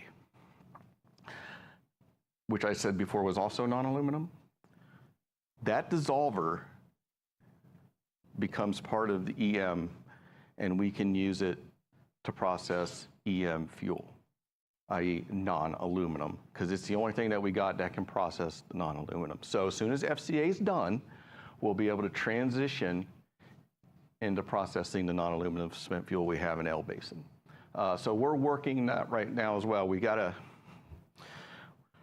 not all fuel is the same. I think you probably realize that by now. Non-aluminum varies as much as the aluminum fuel does, but we've taken the non-aluminum fuel and we grouped them into different categories based upon the challenges associated with each. And we're working the flow sheets and the other aspects of that fuel for being able to process it through H-Canyon and that electrolytic dissolver. So right now, we've got the first couple, I think, first group, and we've broken into a couple campaigns, and I got the guy back there who's on it right now. But I think we're almost done with the first campaign, or being ready to go on the first campaign, and then the second campaign's work is nearing completion. So if you think that FCA will be done by the end of next year, it won't be all that long before we'll be able to actually process non-aluminum. I would say sometime as early as sometime in the year following, so as early as 2026. Something else, liquid waste and nuclear materials integration. It's a challenge. We know we have to work together. Right now, one of the biggest priorities on the EM side is to get the liquid waste system emptied and closed up. It's probably the biggest. The liability for EM across the complex are the liquid waste systems at Savannah River, Hanford, and Idaho. So, you know, you can get rid of those, you get rid of a huge liability. So that's one of the primary focus. So to fit in our mission with theirs, it can be challenging at times, but we work together a lot to try to maximize how much material we can process and send over into their system and not impact them at all. And then the nuclear materials system plan, I think we actually had a public one that we released last year to the CAB back in 2023. It was volume 1. We're going to be working on a revision to that volume coming up here in 2025. So we'll be going back and looking at, you know, so by then it's going to be a year and a half that we get into this ABD processing, and a lot's changed since we started. So we need to go back, and we'll be doing this periodically, going back and revising where we think we're going to end up and what's the best path to maximize how much we get out of L Basin. And with that, I guess I'm open for questions. All righty. Looks like we'll start with Marty. Marty. Oh, no, you good? Okay. Pat? Yeah, you were talking about milestones for 2024, and you had on here a total of 394 kilograms of material has been added to sludge batch 11 and previous discards. Where is that sludge batch? That's tank farms. So tank farms, I won't go too deep into liquid waste because I don't like speaking for them anymore. But I was over there for 13 years, so I can tell you that they compile sludge batches and salt batches, and they go to 2 different places. Salt batches are what they prepare and goes to the salt waste processing facility. Okay. Sludge batches are what they prepare and goes to the defense waste processing facility. So the stuff we put in the sludge batches end up getting vitrified into glass waste canisters because they go to the defense waste processing facility. Okay, so these are stored in what, old tanks? I don't know which style tank the current sludge batch prep tank is, but it's the one, right now they only have one of them that they've used for sludge batch prep. Okay. And it's the same one they've always used. So after y'all process it, it goes to the sludge batch tank, whatever. Yeah, so what we do is we drop directly to that prep tank. Okay, thank you. All righty, Donald. Don Colson, cab. Wanted to ask a couple of questions about the HALEU. We got approximately 2.5 tons of material. What form is that in currently? That's a liquid uranyl nitrate. What would be required if we find a customer for it to turn it into a fuel? And would that be done here? No, so that's what we're doing right now. So we've got Office of Nuclear Energy has a customer for that, somebody that's going to fabricate the fuel. So that's when I say it's going to an off-site place, that's the customer. And so what we've got to do is we've got to blend that material down to the right enrichment and make sure that it doesn't exceed any of the other requirements for them to accept it. I mean, the fuel is what it is, so it's really, for us, it's really a question of blending it down to the right level. But something under 20%. Well, it's 19.75, or since that is the top end. I think they may actually be using it at 15.5. We've discussed it. I think the intent was we send it to them at 19.75, and they actually then finalized it down to 15.5. But we may be able to do that ourselves and just send it to them at 15.5, and it might help both of us out. But it's in that range. Is there a timetable, or is that still? Well, yeah, so that timetable, once again, was their facility will not be ready to receive it until 2028. So that's our timetable right now. Don't get in a big hurry, right? So, right. I mean, we're ready. We knew we had to go out and reestablish our downblending capabilities because they've been laid up since 2012. So we started that process. We went out, we've checked out the equipment so we could start the procurements of any failed equipment, anything we needed to buy. And we're going through the other processes like rewriting procedures and getting them all ready for the processing. Started the training that we'll use to train the operators as we get closer to it. That sort of thing. We're working the things we need to work, and our lab, Savannah River National Lab, is working the container certification. Thank you. Mm-hmm. All right, let's come over here. Kim? Hello, thank you for your presentation.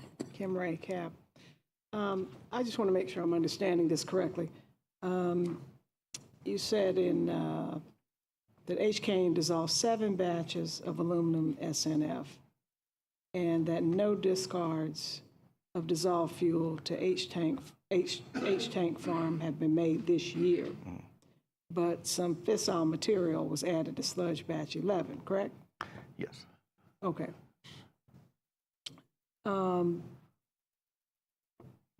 How many batches would you normally send to the tank farm in any given year? So there's no set amount that I will send to the tank farm. It will depend on the window of opportunity that they give us. So for example, right now, we're gonna always send this material to sludge batch prep tanks whenever they're preparing a sludge batch. Right now it's 11. In 2023, we actually had the first window open up and we actually made the first discards. That's where that 394 came from. They had to finish some other things like do some work with the sludge batch and characterize what they have. And until they did that, We couldn't put any more material into the sludge batch. So we've got the results now, I believe, finally, or we're about to get the final results and some other work that they've done. And that's where the timing of the November window comes from. So we're looking to be able to finish off the maximum amount we can put into that sludge batch. I would love to tell you that it's a set amount. It is not. The amount of the material that we're allowed to put in will vary from sludge batch to sludge batch. And actually, I'm going to let James is up and eager to discuss. James Thurl, SRS. So the way they do it is when they have an idea of how much sludge so the sludge batch is made up of sludge that's legacy within the tank farm and all the various tanks, and they'll compile it into a tank called the sludge batch prep tank, and then we add to that sludge batch. Well, they have a good idea, a fairly good idea how much they'll get, but there's some uncertainty associated with that. So they let us send most of what we want to send down through a series of windows, but they hold one last little bit to make sure they fully understand what they got from all of the legacy. And that's what we talked about with characterizing, getting a sample result. So we're waiting on that final sample result to say, okay, now you can add in this specific amount and we'll top up to our limit, because that's how they protect the limit for the glass, is to understand how much sludge they compile into a batch. So we're waiting for that final result. We've sent 80% of what we're going to, roughly 80% or so of what we were going to send, and now it's the final last little top off. Need to get real precise on that because you don't want to overshoot it. So you kind of go up to it, then get some more information, and then go up and then hit the value to maximize it. Okay, because I guess that's what my question is. If 7 batches were done in 2024 and none of them were sent, and then 6 more batches are pending. So a dissolver batch doesn't necessarily translate into the batches of discard. So okay, that's what I'm trying to figure out. Yeah, so we actually had a lot more batches of dissolver batches go into the discards that we had. So we build up so many dissolver batches in the canyon, and our inventory goes up, and we have a lot of storage in the canyon, so we store a lot of those dissolver batches. And then typically a sludge batch window is about 18 months. It's sometimes longer, but we're on the last window that we're waiting on is window 5. So just to kind of give you a rough feel for it, 18 months, and we're going to have 5 windows. And will sludge batch 12 work out that way? May or may not. So the way it kind of works is we are working this program to we don't disrupt the liquid waste system and extend their life out. So those windows are really when there's opportunities where the tank is idle and they say, okay, H Canyon, now you can send it down. So it's not it's a planning thing, but it's not necessarily a consistent type of schedule. It all depends on all of the operations and how they're all integrated. Okay, because it almost sounds like, and I'm not saying they are, it almost sounds like they're holding y'all up a little bit, but every time we hear from them, they say, we're on track to be finished in what is it, 2037? Their mission's supposed to be finished. So I'm just trying to make sure, is somebody holding somebody up? Yeah. Or this is Bert Crapps, DOE Savannah River. So I want to correct something James mentioned. H Canyon is not a storage facility. So we do need the discards to go over to the tank farm, but the tank closures are our number 1 priority. It's the number 1 risk at the site. They have a 10-year plan. We're supporting a 10-year plan. So we are now into, what is this, year 2 maybe with our ABD? Starting to understand the interconnections with the liquid waste. And we do know today that we're not going to be able to do all of the fuel currently stored at Savannah River through ABD. And we're working those details, and we'll continue to keep the cab up to date on where that is. But in all transparency, yes, we could do more dissolutions and send more to them, but because they're trying to close that system over there and get out of these tanks, they're going to not take as much dissolved fuel that we could send them. Okay. I think that makes it clear. Thank you. You're welcome. All right. Any additional questions or comments for Jeff? All right. Thanks. Thank you.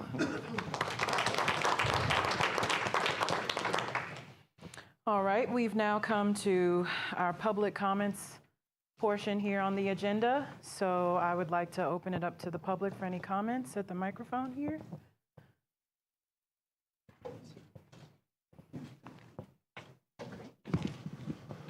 Surprise, surprise. Here I am. Tom Clements with Savannah River Site Watch, SRS Watch. That's srswatch.org if you want to learn more about some things going on. I want to amplify some of the discussion about plutonium disposition and WIP. The first thing, it was kind of alluded to, mentioned a little bit, but please understand that DOE has basically announced that the plutonium downblending program of the large amount of material has been delayed about 10 years. In October of 2023, DOE sent a news release, I guess to friendly media, I don't know. They didn't put out a news release, they didn't send me anything, where they said that after analyzing options for expanding a pit disassembly and processing capability for plutonium downblending, and considering the high volume construction projects across the nuclear security enterprise, they go on to say that basically the project has been delayed until the early or mid 2030s. I didn't read all of that, but the bottom line is they want the money for the plutonium pit production project for new nuclear weapons. So they're postponing plutonium disposition for 10 years so they can transfer the money into pit production at Los Alamos and Savannah River Site for those 80 pits you heard mentioned. The other thing that wasn't mentioned was the role of the New Mexico Environment Department. They permit the waste isolation pilot plant, and they just went through a review of the permitting process and extended the permit for 10 years. So that means WIP has an operating permit. I think it's till 2034. They just did it, I believe, in November. So the questions about how long is WIP going to last, well, right now, it can go 10 more years. That's all. But I would imagine that the time's going to be, could be extended. DOE has said in some of the processes out there that they need the facility until 2083. But it's unclear if it's going to be around for that long. So DOE is in a huge dilemma. And the state, the New Mexico Environment Department, they're also asking DOE to define what legacy waste is. And DOE is supposed to do that by November. So we'll know, site by site, what the legacy waste is. But what about the new true waste from plutonium pit production and from plutonium disposition, which at the end of the day, that's going to be half the radiation going into the WIP facility if those programs continue. And the state might say, we only want legacy waste going in the facility, and we only want legacy waste from Los Alamos. So DOE doesn't quite know what the State Environment Department is going to do. So there's a lot of question marks about what's going to happen. That's why I think there was some confusion at the end of the discussion, because a lot of this is just simply unknown. So add a couple of other things. There's a process called ARES that makes plutonium oxide from the pits taken from Pantex to Los Alamos. That oxide would come back to Savannah River Site if the larger plutonium disposition project is carried out.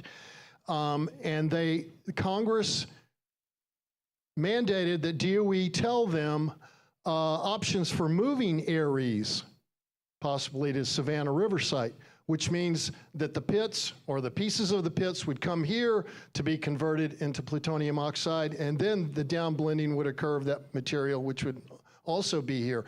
But right now, ARES is at Los Alamos. I filed we talked about FOIA yesterday. I filed a Freedom of Information Act request with DOE in the year 2020 to get a simple report to Congress on moving ARES to another site. Last, I believe it was October, I got a letter from NNSA, this was NNSA, not EM, saying that they were going to respond to me by a certain date. I forget when it was, later in 2023. I've yet to receive anything. This is a perfect example of what DOE does. It's been over 4 years since I filed for a simple document. No response. And I've asked them again, where's the document? No response. This is a chronic problem in the Department of Energy providing information to the public when it's formally and officially requested through the Freedom of Information Act. They're doing an abysmal job, but I must say that Savannah River is better than EM in headquarters and better than the NNSA, and their FOIA center is out in Albuquerque. And I congratulate SRS on that.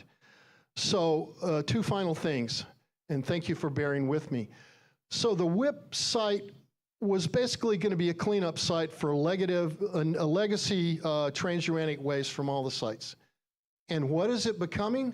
It's becoming a facility for new transuranic waste. And it's becoming a facility for NNSA waste, not EM cleanup waste.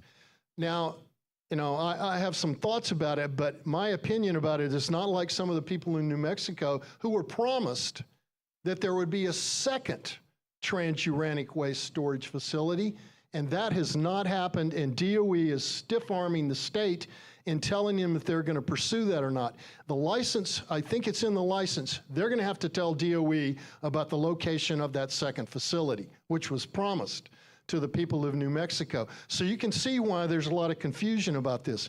I wish DOE and the presentations and the contractors would talk about some of this stuff instead of leaving all the holes in the presentations they give. So one final thing, there was a question about, this is the fun part. There was a question about what the inert material is that's blended into the plutonium for the down blending to make the removal of that weapon grade material harder. I know a little bit about it, but I just want to mention, and I smile, DOE used to call that material stardust. And about 8 years ago, they stripped out that name because when it was mentioned, people's ears perked up and everybody asked, what's stardust? Tell us more about stardust. I mean, they're not going to say anything about what stardust is, but it was kind of a fun word, and it a little bit backfired on them because people started asking what it was. They're not going to say, and rightfully so, but I just want to throw it out there again that stardust is the inert material that we don't know exactly what it is. Thank you very much for your time.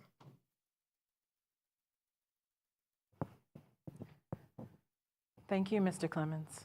Any other public comments? No? Well, we're moving right along to our board business. All right, now's the time you've all been waiting for. I know you're super excited. Yesterday, we had discussion about 3 recommendations. As a reminder, first was the NNSA liaison draft recommendation. Then we had enhancing the PILT program draft recommendation. And then annual compensation for high-level storage hosting draft recommendation. So now I am opening the floor for voting. Do you want to? Yes, we need a motion. Hubert, thank you. I'll move approval. We need a second. Second. Thank you, Kim. All right. It's open. So the first one is NNSA liaison. So clearly, if you are voting for, press 1 for yay, 2 for nay, and 3 to abstain. You have your little clicker on the table. My apologies, yes. Oh, yeah. Can you hold that up for me, Marty? You all know what those look like. There you go.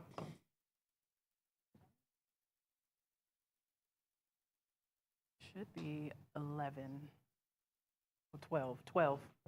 Yeah.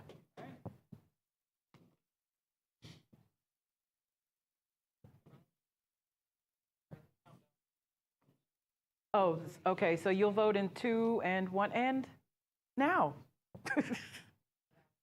Yay, if you'll kindly select your choice. I might have to vote. We are working through it together. Democrat, just so it's not different. Right. All right, yes, the next one is for the PILT program. The countdown clock isn't moving, or is it? Is that the countdown clock or the? The number of people voting is on the clock. Oh. Are we ready for the next vote? Yes? Okay.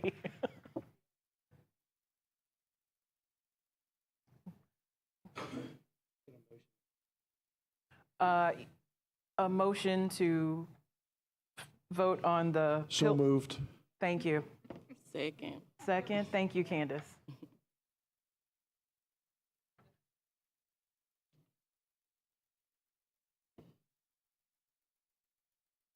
Everybody push it again just to make sure you took. One more time. I'll push mine again.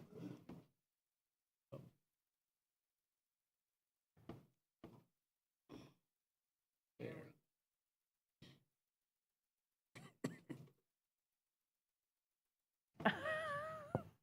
It's fine. We'll just wait. All righty. And then we need a motion for the annual compensation. So moved. Thank you, Hugh Bear. Thank you, Marty.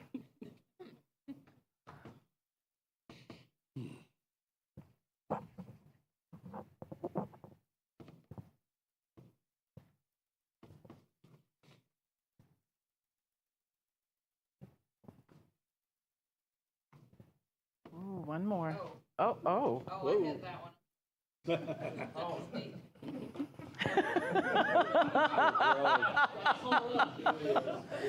All right.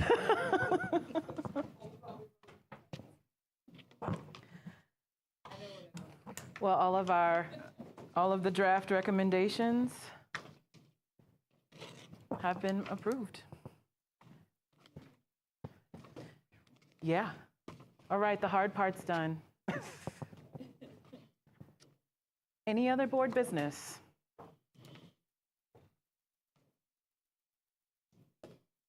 All right, Phyllis, do you have any closing thoughts?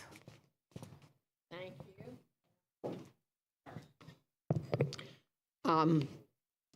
One of the good news, bad news of doing an entire committee over 2 days is that by the end of the day, if you're like me, you are whipped. So it's tough going. Please be sure to fill out the survey in whatever form you have it. Candace and I will be in Oak Ridge next week. If you have anything you would like to say to the national cab chairs, let me know, or let Candace know, and we'll pass it along.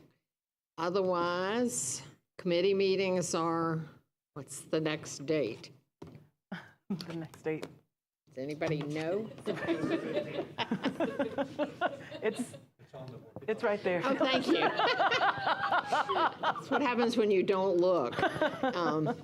Okay, and the full board meeting is early because of Thanksgiving, right?